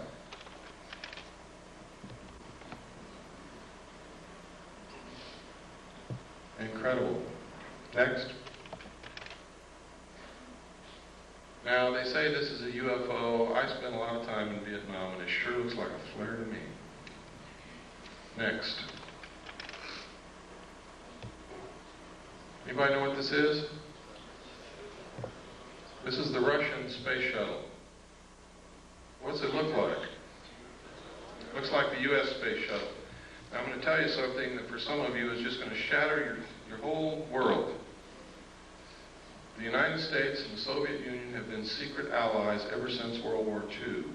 And the guise of antagonism between us has been artificially produced to create large sums of money from the populations of both countries for experimental methods of controlling populations and to fund and carry on a joint space program to colonize the moon and Mars. Please don't hang me. But it's the truth. Every bit of technology that the Soviets have ever obtained has been given to them covertly by the United States of America. This is no accident. That is our space shuttle that we gave to them. The only thing is theirs has a little bit better technology in it because we experimented with ours first. We gave them the atomic bomb, and then we fried the Rosenbergs as scapegoats. Next. Next. These are a series of photographs put together from the Venus orbiter. The United States maintains that the atmosphere of Venus is so thick that we cannot take pictures of the surface of Venus, and cameras and film will not last, or cameras and TV cameras will not last on the surface of Venus to send back pictures. So they do what's called cloud-penetrating radar mapping, and that's what this is. For you Hollow Earth folks, there's a hole up there. I don't know what it means. Next. If any of you see this happening, please call me immediately.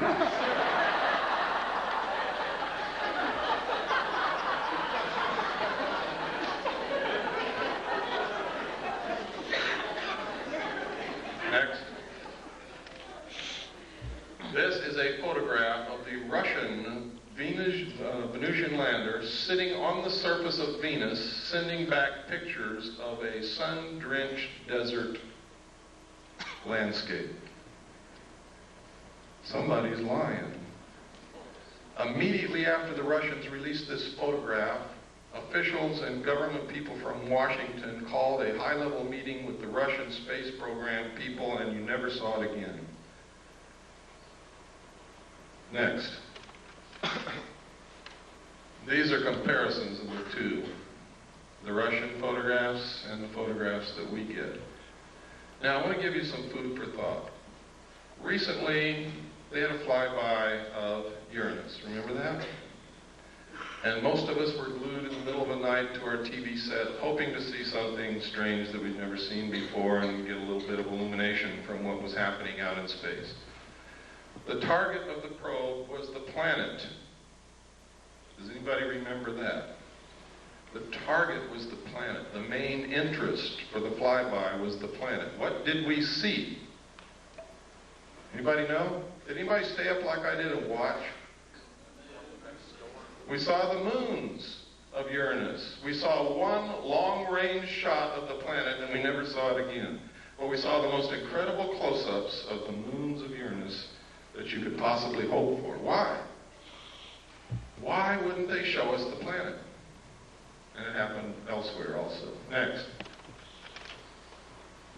This is a book after its kind. In the documentation I saw, that symbol there was said to be the trilateral signal, or the trilateral symbol used by the aliens as their symbol. It literally means, in ancient writing, I found it, finally. The first place I ever saw it, outside of the official documents, was on this book. The second place was in a Bible that contained a page of old ancient Christian symbols. And another one, I found a book in the library, I forget the book, but it was about symbology and symbols. And this is an ancient symbol that means mother and father with the children. See, these are two old symbols. You take this apart and you have a mother symbol and a father symbol, or a man and a woman symbol. Put them together, it's mother and father. It could also mean the process of reproduction. With a circle on one side, it means one child. With a circle on the other, it means two. This literally means mother and father with the children. The thesis for this book is a scientifically dependable yet popular analysis of the theory of evolution. In it, he asserts that there must have been some outside interbreeding or influence or genetic insertion into the human race to produce modern man. Next slide. This book was first written in 1927. Next. This is an article that just says how they can move technology, secret technology, from government laboratories into the world. Next. And next. Oh no, go back one. Go back one, please. Right here. This is a perfect illustration, folks. Look at this photograph, and you'll see that in the shadows there is no detail whatsoever. In space, without an atmosphere, there can be no detail in shadows because the only thing that will produce light in shadows is diffusion of light through an atmosphere. Now, next photograph. which proves that this photograph was not taken on the moon. Or if it was taken on the moon, there is an atmosphere. Next. Oh, this was right after I gave my talk in Sedona, which I'm sure some of you know about. I was driving back the back roads because I wanted to see some of Arizona, because I had fallen in love with Arizona, and now I've moved there, and then I'll show you how much I've fallen in love with it. And I saw this cloud form. There was nothing there. There was no cloud in the sky anywhere, and all of a sudden, bam, a saucer-shaped cloud right in front of my eyes. I stopped and took the next picture, next, and it disappeared as equally, as quickly as it had formed. There was not another cloud in the sky. There's no lake. There's no water anywhere. It was incredible. I can't explain it, but it's certainly something worth looking into. Next. This is a drawing made by one of the students at Glass College, where I was the executive director. Stan was the head of the security department. Some of you know Stan Barrington. He's my only authorized representative in this world. Would put my life in his hands, and I have on several occasions. Stan was the head of the security department, and one of the students in the security curriculum was in trouble, was failing. Stan was counseling the student, and she drew this picture. And she drew, next slide, this, and next, this, and next, and these little guys. Now, she had no idea that I knew anything about UFOs or flying saucers. Nobody in the world did at that time. Stan didn't even know then, and I didn't even know then that Stan had guarded a flying saucer when he was in Delta Force in the Army. But Stan brought me these things, and he said, "You ever seen anything like this?" And I said, "I don't know, Stan, where'd you get it?" He told me, and we brought the girl into my office and set her down, and I began to try to find out why she was failing and where this stuff came from, and it turns out she had a year of missing time. A whole year out of her life she could not account for, and she couldn't concentrate on anything, and that's why she was failing. Next. This was drawn by Krista Tilton. Notice the similarity. My student had never seen Krista Tilton in her life, had never read a UFO book, didn't know anything about any of this. Next. Next. Next. This is Aviation Week in Space Technology, November 21st, 1988. Write that down because somebody's going to ask me. November 21st, 1988. You can find it in used bookstores and libraries. Next picture. In which this ad appeared, talking about technology so advanced it will help answer some big question, and on the facing page, what's there? This picture. On the side of the neck, there's hair growing. We did extensive analysis of this photograph. We rephotographed it, we relit it, we blew it up. We tracked down the photographer who would not tell us what it was he photographed. We asked originally to Amoco for the name of the artist who drew the picture. They said, "I'm sorry, we can't reveal the name of the photographer." We found the photographer. He would not tell us what he photographed, but he sent us an 8x10 copy from the original negative, and then we began to work on that as well as with the ones we had photographed out of the magazine. And this is what Amoco told us. They told us several different things. First, they told us that it was a 9-foot-tall bronze statue. Second, they told us it was a 12-foot-tall bronze statue. And third, they told us it was a 9-inch clay statue. When we pressed for more information and became literally obnoxious on the phone, not accepting what they were telling us and wanting to see the original artwork, they refused and hung up on us. So, whereas I cannot say definitely that this is a live alien, I can tell you one thing: it is not a bronze statue. I can also tell you it's not a clay statue. and hair don't grow on the necks of statues. Next. You can see the moisture in the eye, the incredibly small detail in the texture of the skin and whatever this is, and in the eye. Look at the lip. You ever kissed anything like that before? I know a guy that did in the back seat of a Chevy. Next.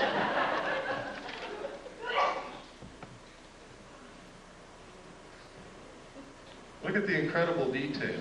I have never seen an artist in my life that was capable of doing this kind of work. But I haven't seen all the artists that there are either. Next. Look at the lines on the neck. Look at the detail on the arm. Next. Look at the hair on the neck. Can you see it? It's kind of hard to see, but it's there. That little fuzzy hair. Look at the lips. Look at the throat, the detail, the wrinkles. Next. Look at the moisture in the nostrils and tell me that's a bronze statue. Look at the moisture in the eyes. Look at the incredible detail in the folds of the eyes. Look at this bag under the eyes. Next. I think they're trying to tell us something. Next. Next. These are letters from England that was a big hoax. Next.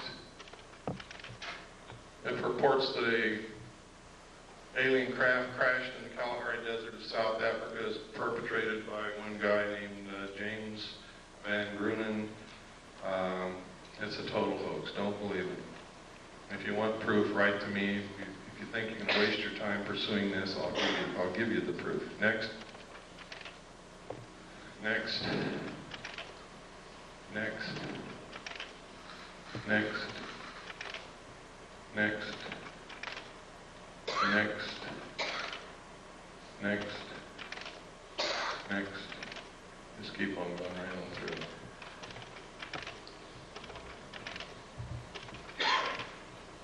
Okay, next.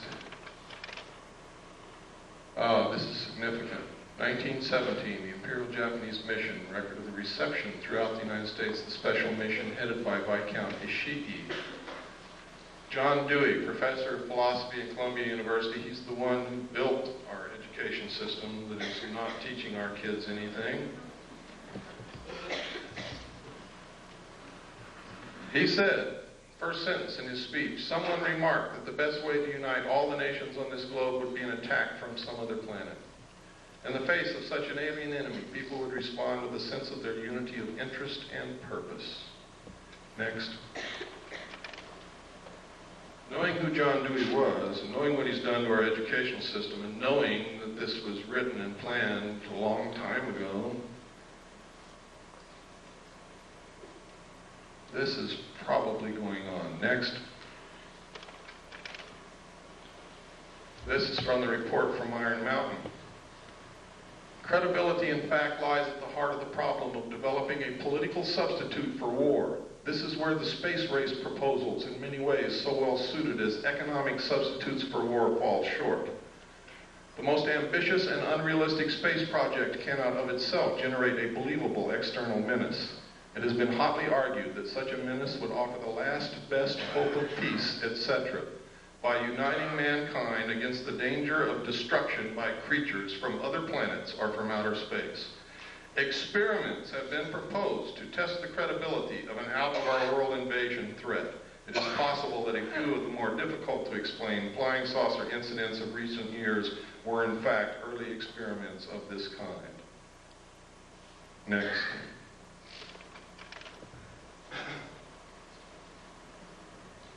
By guys like this. Next. Or this. Anybody know who this is? It's John Lilly, one of the fathers of the CIA mind control. control methods. Next. Is this what's going on?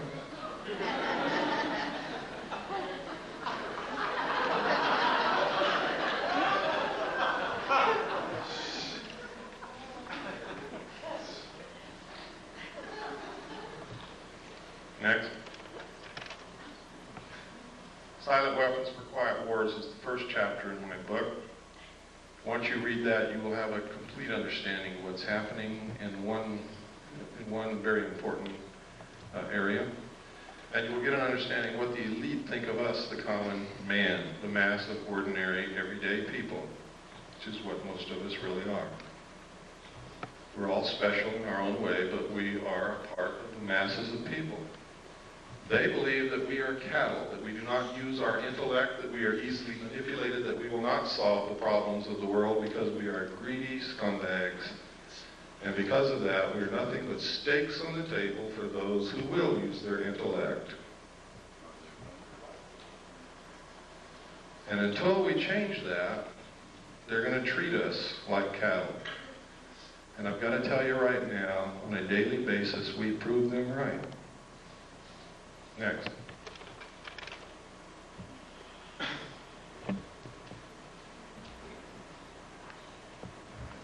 Close Encounters of the Third Kind, E.T., V, many others. Many movies. We've been bombarded with alien movies, alien commercials, an alien spaceship landing at the end of the 1984 Olympics to reinforce in our consciousness the creation of an alien threat that does not exist, or to wake us up to an alien presence that has been here for many years. It's not an accident that these things are happening.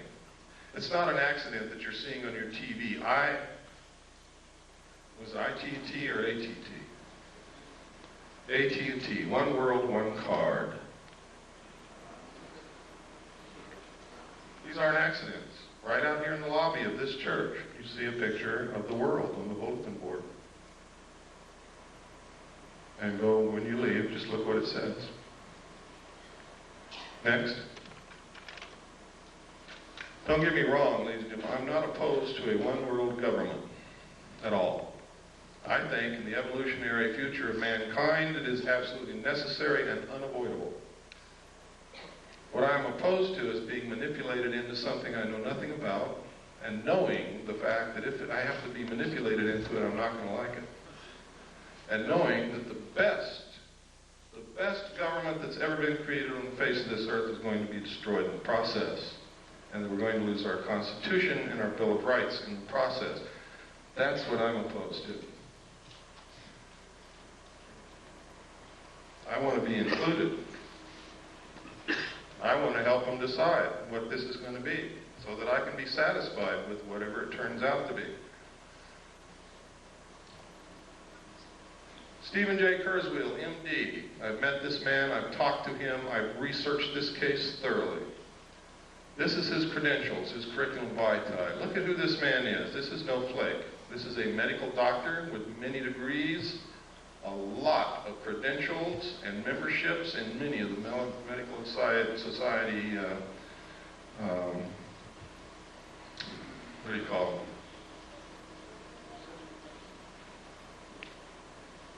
Associations, I guess. He's also Phi Beta Kappa and an Alpha Omega Alpha Honor Medical Society. This guy has the credentials that most people would drool for. What happened to him?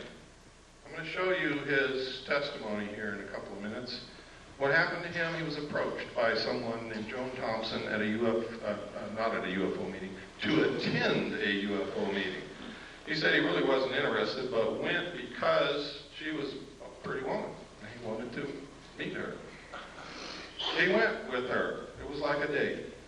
He said what he learned there astounded him. He never heard of any of that stuff. But he also met somebody named Bud Hopkins. Joan Thompson told him that she was an agent of the Central Intelligence Agency, and Bud Hopkins identified himself as also being an agent of the Central Intelligence Agency and recruited this doctor to help them work with abductees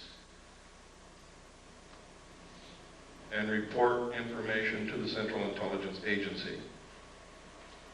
He worked with them for a while until he found out that Bud Hopkins had no credentials whatsoever, was an artist, a painter, but was hypnotizing people who had been abducted, was conducting group psychology therapy sessions with them, was extracting as much information as he could out of them and then dumping them like a hot potato. And this man, Stephen Kurzweil, MD, with all these credentials, reported Bud Hopkins to the New York State medical authorities, and nothing happened to Bud Hopkins. Stephen Kurzweil, on the other hand, was charged for being delusional, and they're trying to take his medical license away from him, because he told them that Bud Hopkins was engaged in this research of alien abductions that the government was covering up, and he was judged to be delusional. We have all the documentation, the medical reports, everything. Next. It's all in my book. These are the official charges that the state of New York brought against him. It's incredible. Next.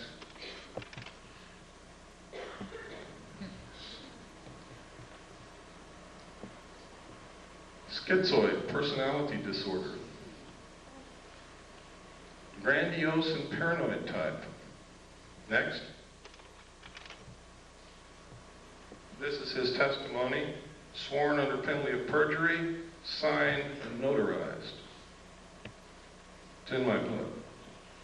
It proves the assertion that I've been saying all along, that most of the people that you ever see on the stage of a UFO symposium are working for the government.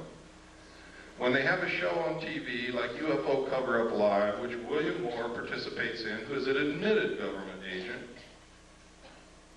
with all the others, and then they give a phone number at the end for you to call in to tell if you've ever had an abduction experience, and you go to your phone and call the CIA and tell them that you have had one.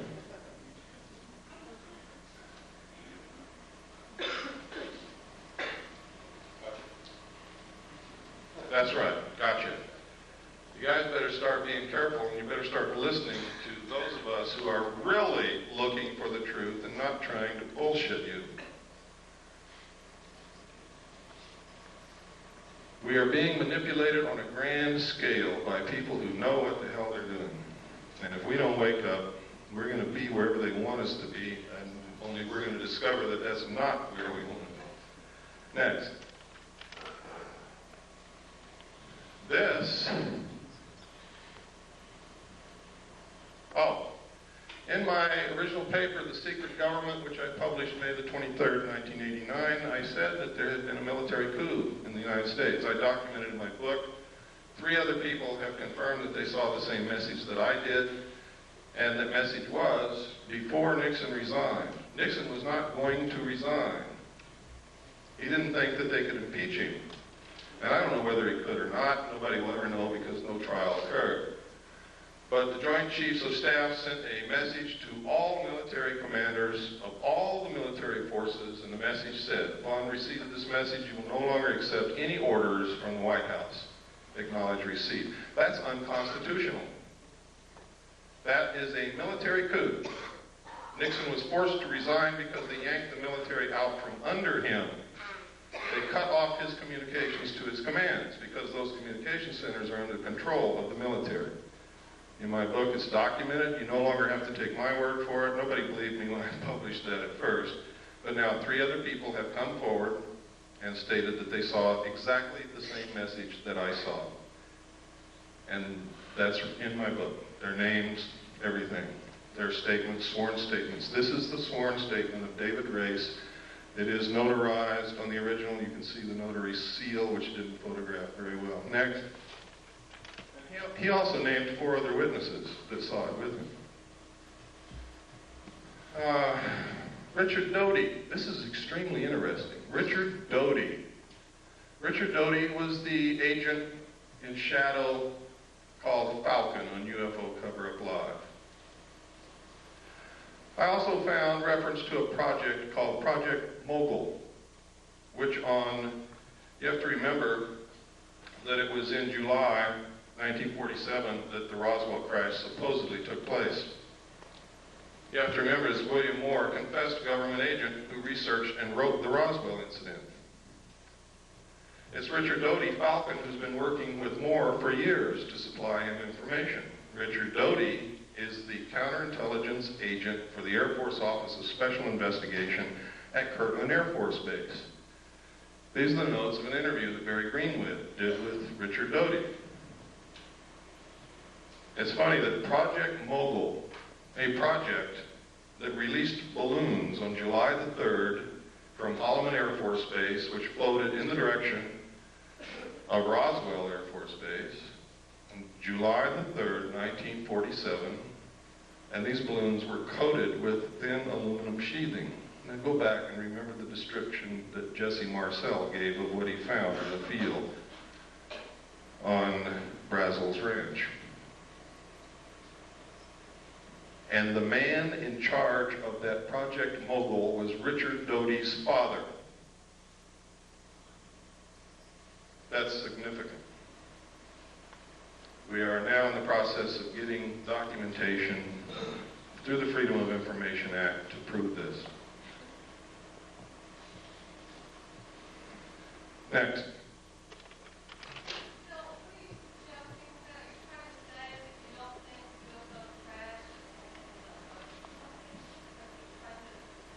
I'm saying that we can no longer accept that a UFO crashed on the basis of the evidence that we now have. We've got to find out there's something else to this. They have a Project Mogul that released balloons on July the 3rd near Roswell, New Mexico. It's coated with thin sheeted aluminum. No, it wasn't. No. No.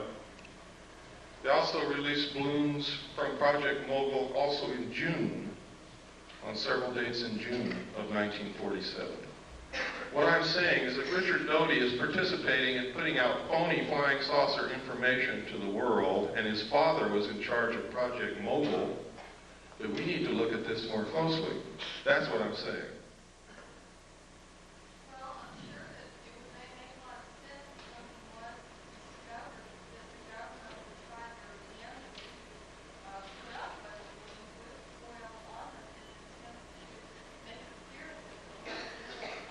You don't understand. These balloons were also released in June of 1947. The crash at Roswell occurred in July.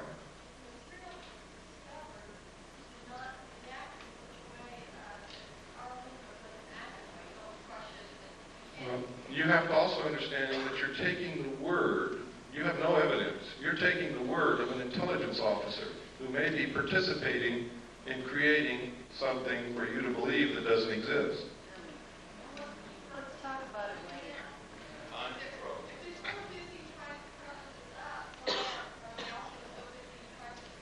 Listen to me very carefully.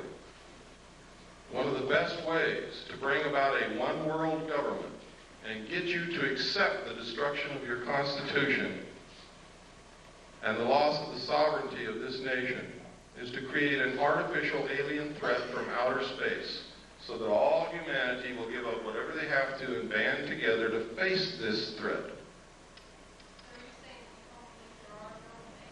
That's not what I'm saying. I'm saying I'm presenting evidence to you that should make you want to do some more investigating before you believe anything. And I specifically stated at the beginning of this lecture, I don't want you to believe anything that I say or anything that I show you, but I want to create enough curiosity and maybe anger and maybe a lot of other things in you that you help me start looking for the truth.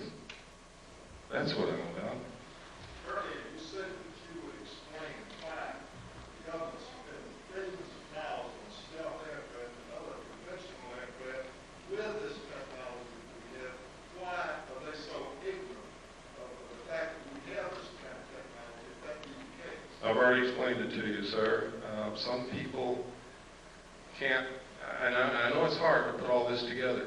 You saw that there's a population problem. The technology that they're hiding from us would make us live longer, would give us better lives, would give us a source of possibly free energy or next to free energy, would probably give us methods in which to kill most, if not all, illnesses and diseases.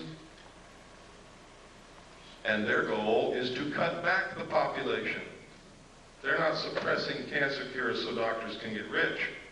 They're suppressing cancer cures so more people will die. So that they don't have to come out and say, you and you and you up against the wall, it's your day to get killed. They make it appear to be natural, or as natural as they possibly can. That's why. Can you talk about AIDS? This is a letter no, that's in the book. I'm not going to get into AIDS today. That's in the book. This is a letter that was written to the White House to Mr. Fitzwater, who was Reagan's press guy. And what he wanted to know is who wrote the paragraphs about aliens that Bush inserted into the end of 6 speeches that he gave during his administration. Most people don't even remember that he said those things, but he did. Next slide. What Marvin Fitzwater wrote back was that the president himself inserted those paragraphs. They were not put in there by the speechwriters. One of the speeches was to Boston High School students and faculty. Next.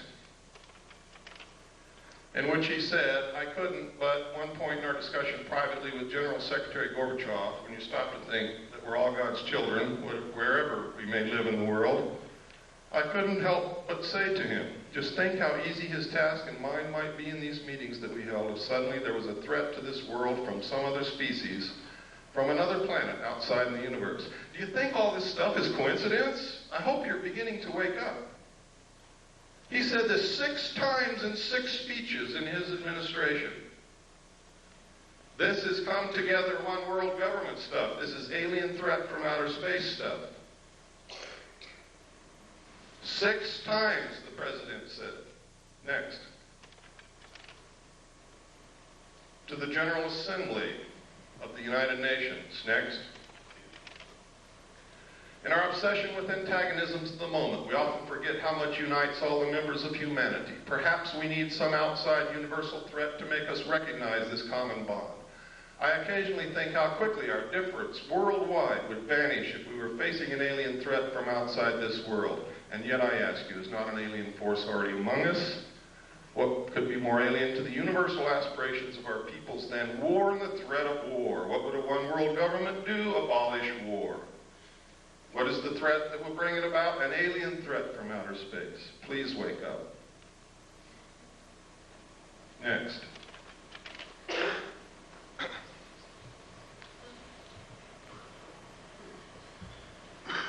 In my book, I document the things our own Congress and our own people have been doing to destroy the Bill of Rights, the Constitution, and join the one world order. Document it. I don't just say it, I document it. Most people don't know what goes on in Congress from day to day. They can pass anything they want to and you would never know it until they come and bang on your door and throw you in jail because you didn't know it. Next. That's right. But they're not there because they know that most people aren't watching and don't give a damn. The backbone of hidden government. This is documented in my book. NSDDs, National Security Decision Directives, National Security Memos, the fact that they write memos and write law outside of Congress and the executive branch, and most of it is signed by auto pen. The president never sees it. Next. And next. And next. And these are some of the things that they've done. There's no time to go into it. Next. Next. This is the United States with the Soviet Union into a one-world government.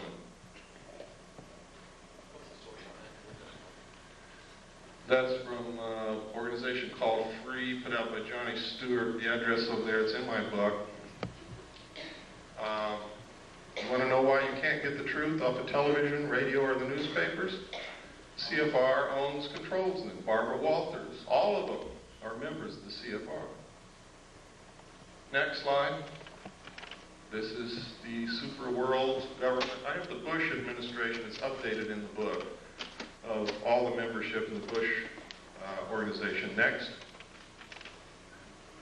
This is George Bush. Notice Dan Quayle's not a member.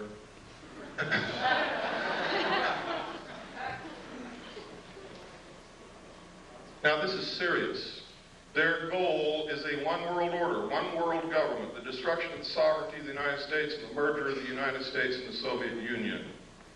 Why do you think our generals and admirals have been going back and forth to the Soviet Union and theirs have been coming back and forth over here? They're getting ready to do it.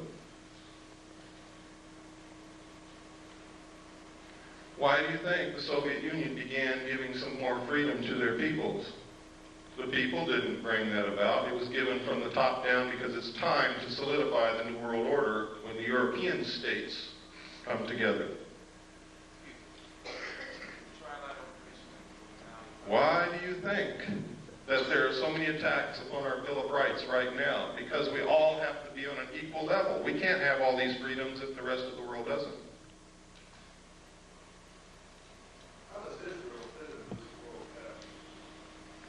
I don't know what you mean by how they fit.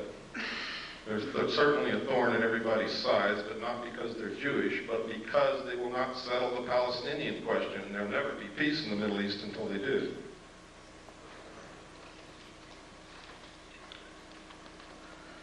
This is not a Jewish plot. This is not a communist plot. This is not the Nazis plotting this. This is a secret group of men who've been around for a long time called the Illuminati.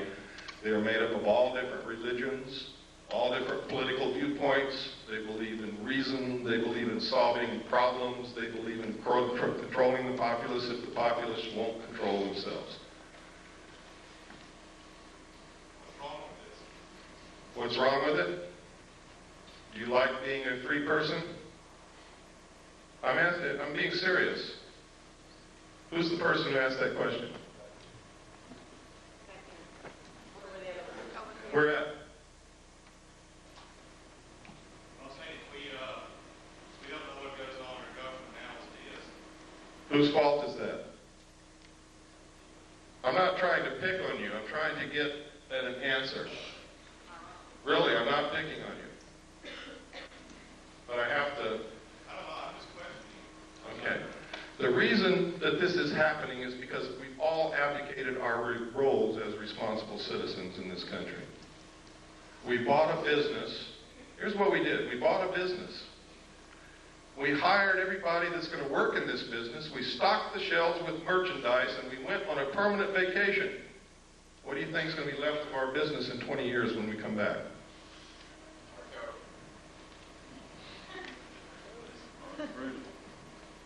Nothing's going to be left. Because as soon as all those people that are working for you find out you're gone, everything's going to go, too.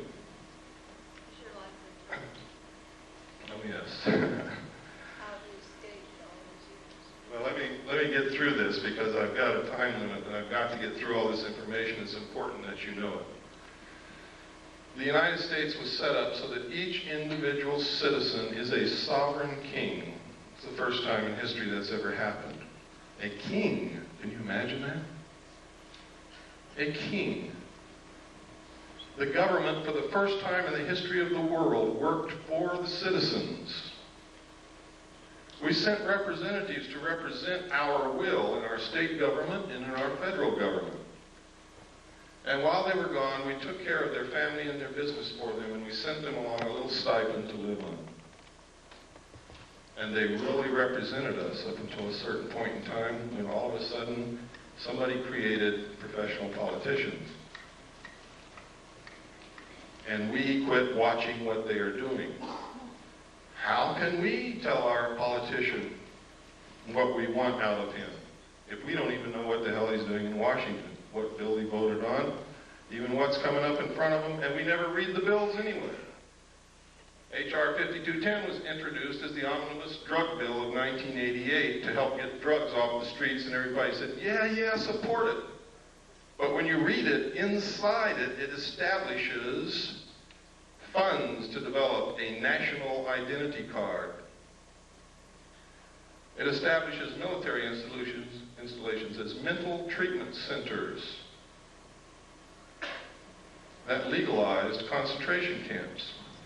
It authorizes prisons to borrow money to manufacture products, to sell those products on the open market with slave labor, which will destroy small business.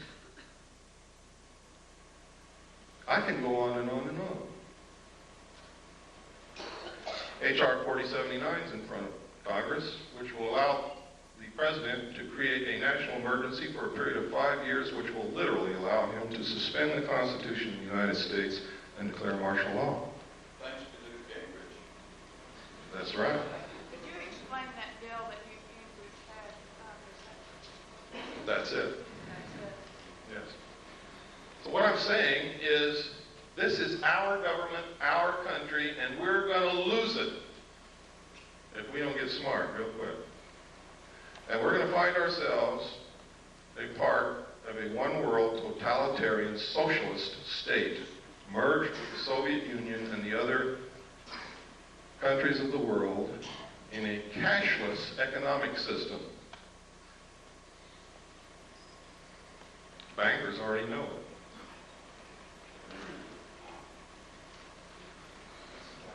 That's my message to you. My message is to you that all of this extraterrestrial stuff may be phony. I may have been used. They may have passed me all this kind of stuff. For years I believed it was real, and now I have doubts, real doubts. Now I'm telling you, I don't know if extraterrestrials are real or not, but there's no doubt in the world that the technology is real. And I've shown you documentation after documentation after documentation. And there's more in my book, much more. So much, in fact, that that book is probably going to cause me a hell of a lot of trouble, but it's worth it if we can save our country. Next slide. There's the membership in the media.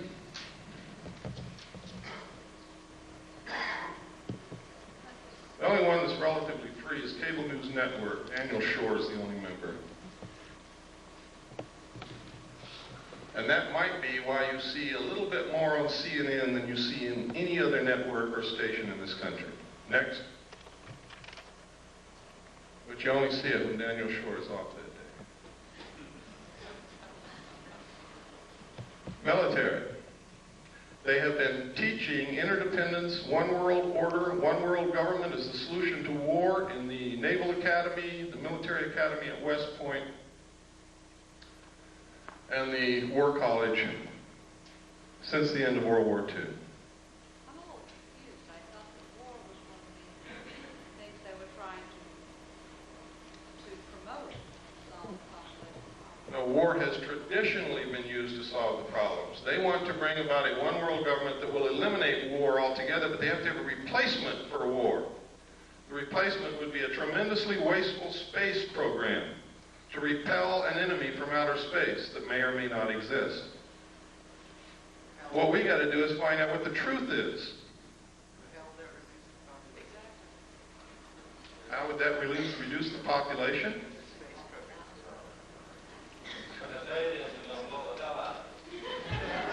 Next slide, please. Next. Next. Is Colin Powell on that list? Next. Next. These are the letters I get back from Congress. Thank you. Next. Thank you. Next. Thank you. Next. Thank you. Next. And from Alan Cranston. Thank you for your letter expressing your views on foreign policy. And he goes on to tell me what all he's done in the 100th Congress and what he's going to do in the 101st Congress. Next. Thank you. Screw you, Alan Cranston. Next. Out of 500 and I forget how many letters, sent a letter to every senator, every congressman. Those were the only replies that I ever got. Ever. I sent one to the president. I sent one to the vice president. I sent one to the attorney general and each of the Supreme Court justices. I never received replies from any of them. This is one reason why I never received replies from congressmen. This is a person who is a staff member of a congressman on Capitol Hill. She's actually the office manager. She says she sympathizes with everything that I sent, But the reason that the congressman isn't going to answer my letter, my inquiries, is that she threw it all in the trash can. Next. This is George Bush and the secret team.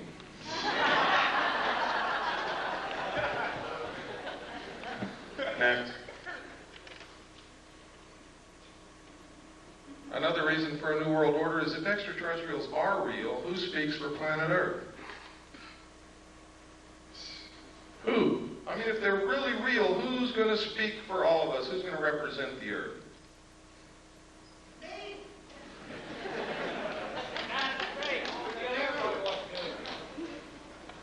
Next.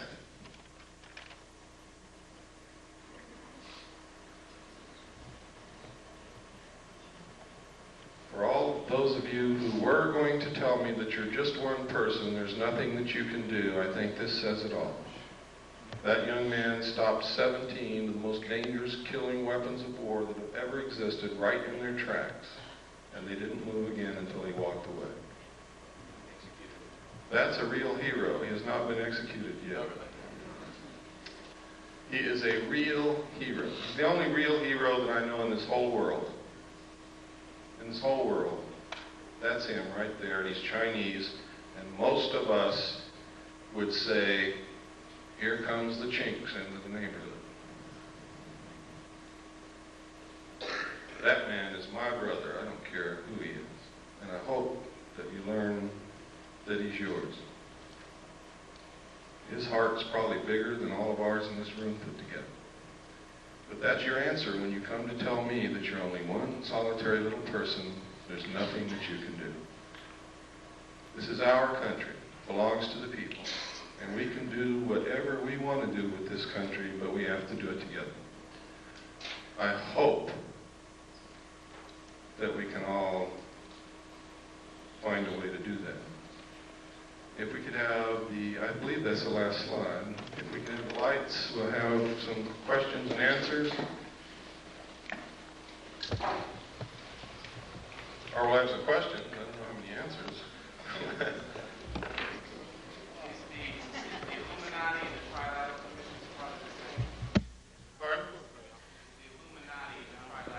The core of the Trilateral Commission is certainly Illuminati. The core of the Council on Foreign Relations is also, in many other groups, one of the tenets of the Illuminati is that they would not use their real name. They would never appear under their real name, but under different names and different occupations. This is historical fact. Bill? Yes. Are you in personal danger because you are, advocating all of this? It doesn't make any difference, and I don't want to dwell on that. I believe that the future for my family and for my daughter and for my children is more important than my personal safety. I believe that this country is more important than my personal safety. And you have to understand that we wouldn't have this country if George Washington asked if he was going to be in danger, if he signed the Declaration of Independence or signed the Constitution or participated in the war against the king. There are some things worth dying for. And I believe that I've found out what it is. No, I'm not afraid. Yes, I'm in danger, but I don't give a damn. Yes, Nancy. I came to your talk 2 years ago with Lester, and I'm curious to know what political organizations have organized or what kind of activists. I mean, it seems to be wonderful to sit there and listen to all this stuff, and then everybody goes home and they don't do anything about it. Yeah, we need to talk about that. One of the things that is bad about this country are political organizations. Because you tend to label yourselves and square up against each other instead of against the real enemies. For instance, I know many people in this room consider themselves to be right-wing conservatives. I also know many people in this room who consider themselves to be left-wing liberals. But I also know that in their heart, every one of those people believes in this country, believes in the Constitution of the United States, would never consent willingly to give up any of our rights under the Bill of Rights or under the Constitution. So therefore, this right-wing conservative, left-wing liberal is bullshit. They're really Americans, but they don't know it. They don't realize that they're just really Americans. Why label yourself something other than that? I'm an American, I'm a constitutionalist because that's what this country represents. The Constitution is this country. Destroy it and this country ceases to exist instantly. Therefore, I have no other political viewpoints, period. None other whatsoever. If it's allowed in the Constitution, I'm for it. If it's not, I'm against it, period. That's my political viewpoint. I would hope that it would be yours, because any other viewpoint is anti-American, anti-constitutional, anti-United States. I hope that if you think you're a right-wing conservative, that you'll stop doing that. I hope that if you think you're a left-wing liberal, I hope that you will stop doing that. I hope that you will become an American again, because that's what we all started out as, Americans, and all of a sudden we became something else. I'm black, whitey's out to get me. I don't want them blacks in my neighborhood, they're scumbags. They're Americans, folks. Pardon? I just did. No, I asked you specifically, what has been done by the people who are interested in the project? Have the senators, been contacted on that? The only thing that you can do is throw the people in Congress out. People, we've been telling you this over and over and over again for years. Somebody's not listening.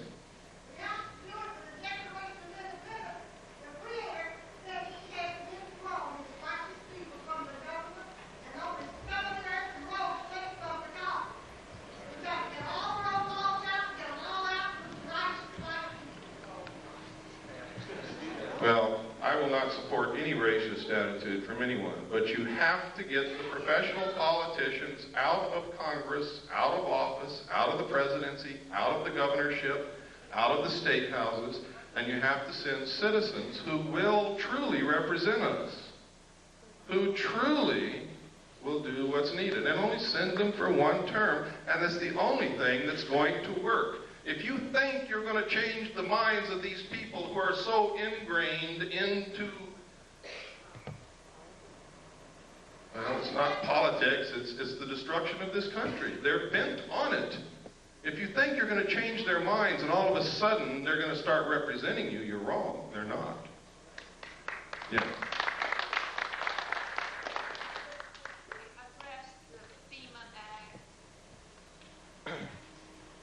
I don't think I have time to go into it. The problem with the things that I talk about is there's never enough time to really talk about it. And I know that some of you are sitting there and you have questions and you want answers. And I can tell you that the answers are out there. Part of what needs to be done is you have to quit relying on people like me and others and help us. You have to become one of us who search and dig and educate. If all of you could go out of here and educate 10 people, each one of you, and then they could go educate 10 people, and it doesn't have to be in one day. You could take 6 months to educate those 10 people, and they could take 6 months to educate 10 people in a very short period of time. Everybody in this country would understand what our real problems are. The real problems are we're not paying attention. We're not running this country. We don't know what the problems are. We don't know what's going on. We've left our business and gone on vacation. We are fighting amongst each other while the real enemy is destroying the country. That's the real problem. That's correct. Yes. May I suggest that everybody get a little copy of the Constitution? It takes about 20 minutes to read. And if you don't have one, if you write to me and send me a self-addressed stamped envelope with 50 cents on it, I will send you a copy free. You come up to me in the parking lot, I'll give you a copy of it. Excellent. Yes, sir. In your book, you stated there's a lot of about tax credits. When we went to press, I thought Oklahoma was the only state. It's actually in 22 states. Oklahoma is the only one I have the documentation on at this time. Is that, the outcome? Have they actually started doing that? They have until March 15th to register all their property, everything, down to the VCR, their knives, forks, and spoons, everything.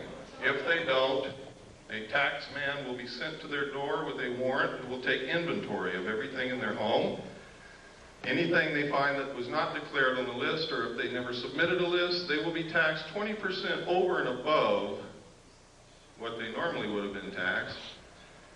But you see, taxation is just the excuse to register the property.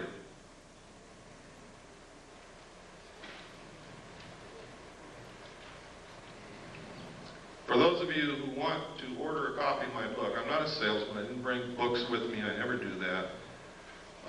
I don't bring tapes with me, but we have them. Part of what I want you to do is get active. To get active, I'm not going to bring you the books or the tapes. If you want them, the order form is outside on the table. Pick one up, write to us. We'll send you a packet of information. If you order the book, send for the book, we'll send you the book. We'll do whatever we can to help you. Yes?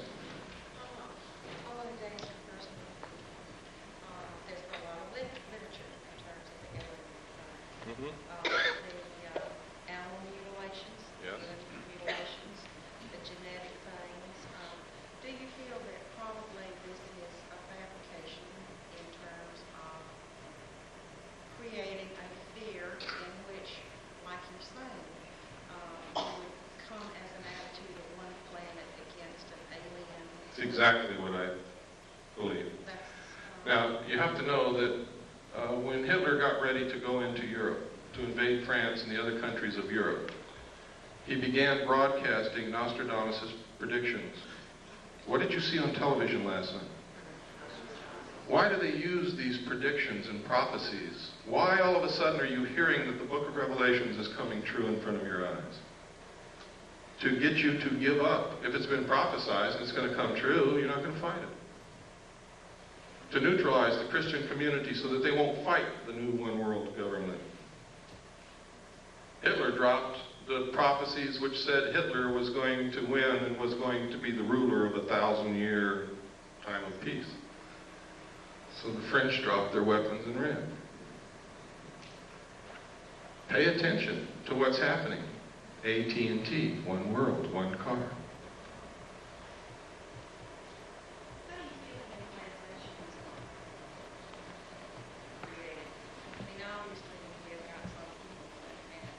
Ma'am, I really don't have the answer to that question. The abductees say that it's alien extraterrestrial beings. You start doing research and you find out that the intelligence community has done so much work into mind control and implantation and being able to control individual human beings with this technology that you begin to wonder if it's really aliens or if it's really us. And then you look in the UFO community, you find out most of these people are connected directly to the intelligence community, are active agents that have been caught or have confessed. And you have to wonder what in the hell's going on. Which one, John? Pardon? Which one's on the list? A list of. I can tell you that Richard Doty is, John Lear is, Bob Lazar is. You've seen evidence that Bud Hopkins is. I can tell you Whitley Strieber is, because there's no other place he could have gotten the information that he wrote in his book, Majestic, except from the same top secret documents that I saw, only he's never been in a position with a clearance to see them. He's an author. I could go on and on. Yes, sir. What about personal property? If this new war, world order will go like you suggested tonight, what about personal property, like land, home? Private property will be abolished. You will use what the state gives you. Remember I said totalitarian socialist state. In a socialist government, everything belongs to the state. Will there be any places in the world that will have that kind of situation? The question was, will there be any place in the world where they won't have that situation? Let me say this again, as George Bush. Read my lips. New world order. New world, or there's places you could go and probably escape for a time because it's not number one on their agenda, but they're going to get there sooner or later, believe me. What about changing the bank? That's coming. I foresee a cashless system where you use a card or a laser tattoo on your hand, And I'm not trying to connect this with any religious prophecy. This is what I know is coming. This is what they have planned. I've talked to bankers who already know this is coming, and they're prepared for it. They're already withdrawing $100 bills from circulation now. Next will be $50 bills. They're doing it now. The president has already said, out of the Middle East conflict will come the New World Order. And people still keep asking me, how much time do we have? There is no time. Yes, sir. I wanted to say that ever since I was in high school, early high school, and I learned that the Federal Reserve was a company that was formed by, there's 9 families that own the Federal Reserve. It is a company, it's not a part of the government at all. The Federal Reserve, at the same time the Federal Reserve was formed, 2 constitutional acts or amendments were passed. And one of, my point is this, is that, well, I want to ask, I put a question out there, which is that Bush made a comment the other day on the news, and I think I've followed it for years, it's very interesting to me. I watched the Federal Reserve, the news that comes out of the Federal Reserve. I understand, I'm not trying to rush you, but could you get to the point because we're running out of time? Okay, one of my, I have 2 points. One point is that Bush made a comment that this war will not create any trouble for the banking industry, which please be to tell that as soon as the war is over is when they're going to call the notes due, and we'll go to a cashless system with a card. And my comment about that is that I don't see how people are going to, when you go to somebody and say, okay, give me your money and here's your card, this is where you are today, you're a negative $500 or you're a plus 2,000, whatever. The people are so attached to their monetary value in life that I find it really difficult to see American people to battle that. In other words, that in lieu of give me the card, let me be able to sell my future and give me this card, and it's okay if I can't have a card right now. Or can't, you know what I mean? It's like, I see the money thing as being another piece of the picture of going towards a totalitarian type government, because you're taking the money, your money is not yours. And most A cashless system literally is slavery, and I'll tell you how that works. First thing. as it stands now, the money in your pocket is not your money. And you're going to go to the bank one day and they're going to say, I'm sorry, we're not taking this anymore. It's not yours. It belongs to the Federal Reserve. And you'll see that on the note. The Federal Reserve notes in your pocket are actually instruments of debt. And one way that they're going to get your property away from you is you can't pay for something with a debt. So you don't own what you think you own right now anyway, legally, under the Constitution. And that's the truth. They're going to come and they're going to collapse the economy instantly. The money is not in the banks. They've been doing fractional lending, fractional banking, which means if you have $1,000 on deposit, they can loan as much as 10 times that out. That doesn't exist. They created on the books with the stroke of a pen, which means that if all of you wanted to gather up enough cash to go pay your debts, you couldn't do it because the cash doesn't exist. If you wanted to go draw your money out of the bank, you couldn't do that either because it's not there. It's very easy for them to collapse the system. Those of us who have done the research know that the third world nations have already pledged their natural resources to the World Conservation Bank, which is going to be the new World Bank, in exchange for forgiveness of their debts, which means they're not going to pay back all those billions that we've loaned them, which means the money is not in the bank, doesn't exist. The economy is going to be the easiest thing for them to collapse. How are they going to get you to join the new economy? They're going to say, we have a solution. You see, one of the tricks of the Illuminati is they create a problem, and then they provide the solution when you beg them to. They're going to come to you and say, you have a house, and we have the note on your house. If you'll accept our new economic system, we'll refinance your house and let you keep it. You also have a car. We'll do the same with your car, and your furniture, and your kids, because you probably owe the hospital. Okay? See, when I was a kid, it was a disgrace to be in debt. Nobody was in debt. There was no such thing as credit cards, and if you even mentioned debt, People got angry with you. Now, in just my lifetime, and I'm 47 years old, they've changed all that to where everybody is in debt, and it's accepted, and if you're not in debt, you can't get a hotel room because if you don't have a credit card, they won't let you in. And that's the truth, and that's how they're going to do it. And you're going to say, well, I want to keep my house, I want to keep my car, and I want to keep my kids, so I'll join. And they say, fine.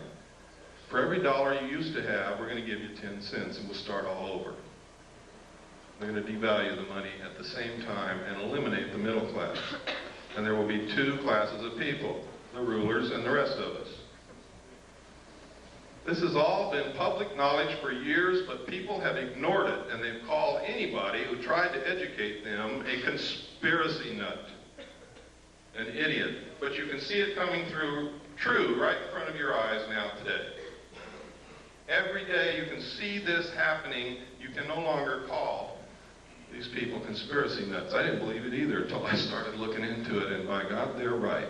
Yes, sir. Yes, I just want to share with everyone something I had read in a current laser magazine, and under development, there is a barcode scanner that will not be able to be seen with the human eye, but will be seen with infrared technology. So that you could have a barcode scanner on yourself and no one. That's right. It's an invisible tattoo, but it can be scanned. I'd like to say also that the reason I left California, took my family and left, I went to vote in the last election, and I saw on the voter registration form, next to my name, the Universal Product Code. I packed up my family and I left California. I now know, and I just left California, I was just speaking in Pasadena, I have seen them, it's true. The driver's license in California now have the Universal Product Code on the driver's license. It's not far off. The UPC, yes. The barcode, for those of you who don't know what Universal Product Code is. Yes. It's been used in over 700 cities in Europe for over 70 years now, where they inject plastic under the skin in the right hand or the forehead. It's going to be the new world. It's going to be your accountant. It's not going to be any more cash. There will not be any more swap meets. There won't be any selling your mattress to your neighbor when you buy a new one. Everything will be registered. They're already starting it in Oklahoma and 21 other states. You will register all your property. If they come to your home and something's missing, you're a criminal. There will be no black market. You will not be able to work. You will not be able to buy. You will not be able to sell. You will not be able to get medical care. You will not be able to do anything except with your number through the computer. This is the truth, folks. I'm not making this up. If you have a banker that knows you well enough to be honest with you, he will tell you this. I don't know, man. I don't know. But I do know that Star Wars is not what they're telling you it's for. Star Wars is the satellite computer link-up between the nations to make the one world banking and economy system work. And it's paid for by American tax dollars. If they want to imprison you in a 2-square block area, all they have to do is zero out your computer account outside that area. And you won't be able to live if you walk off your 2-block square area. If they don't want you to leave your city, they can do the same thing. Your card will only be good in your city. Yes? Is it possible that they have developed this kind of system that is very similar to what's talked in the Bible as a psychological effect to get people to sort of... Of course. It's like I said a while ago, they're following the book of Revelations like a script to neutralize opposition against them. If you believe that it has been prophesied and is ordained by God, you won't oppose them. I'm a Christian, and I'm not buying it. I'm going to oppose them. And I don't think that God or Jesus Christ would be very pleased with me if I didn't, even if it was God bringing it to pass. Because they're not going to like it. Let me take 3 more questions, and then unfortunately we're over time. I'd like to stay and talk to you more, but we really can't. I have a brief question. Okay, and your hand has been up for a long time. I'm sorry. Go ahead. I really came here for some answers, and this is the one question I really would like to know because you've been going through such a learning experience through your research. When you saw that large ship come out of the ocean spread, it came up. This day, do you personally think that came from outer space? of this earth? Personally, I don't think it was built on this earth, knowing what I know about the state of aircraft technology and about submarines. But what I think doesn't make a bit of difference. It's what I can prove that counts. And I can't prove that there's anybody here from outer space, although there's a lot of evidence to support it. What I can prove is that there's a lot of manipulation to put us in a one-world government and destroy this nation and enslave all of us in a cashless economic system. That I can prove. And that's what we better be looking at. Yes, sir. You seem to be a lot of people earlier that seem to be involved in MUFON and the other organizations. And every time that we run into they all seem to be ex-military people that seem to have an incredible amount of insight. Is it basically just staff military people that are just here to tell you whatever you want to hear? I don't know. I know that MUFON is not doing what they claim to do. I know that evidence has disappeared when it's been sent to MUFON. I know that physical evidence of UFOs is one of the hardest things in the world to collect, and when they collected liquid that dripped from a saucer in Gulf Breeze, Florida, and sent it to MUFON, it disappeared. That's what I know about MUFON. I know that if aliens are really here, and the government wants to keep it a secret, all the publications dealing with the information and all the organizations investigating this would be infiltrated and controlled by the government to suppress the information. I know that if aliens are not real and the government is perpetrating this hoax, then they're doing it through those organizations and publications and through people like me that innocently was passed documents through my hands and tried to come out and talk about it.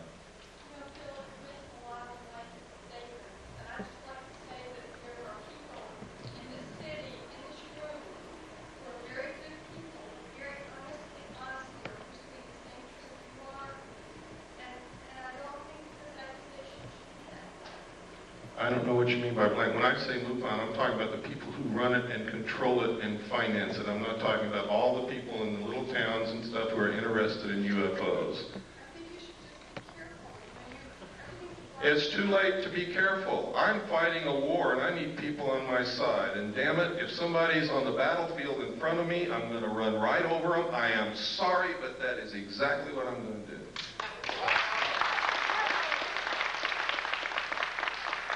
Yes, sir.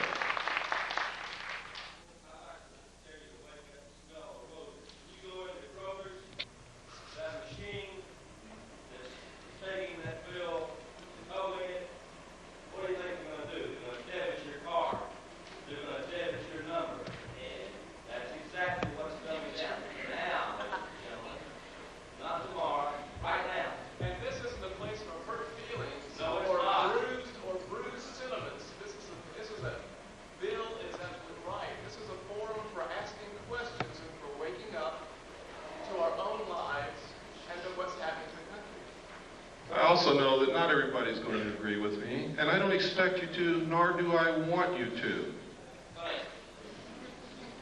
We're out of time. I'm sorry, I said 3 more questions, and I did a lot more than that. I want to thank you sincerely. You're probably the best citizens in Atlanta, or you wouldn't be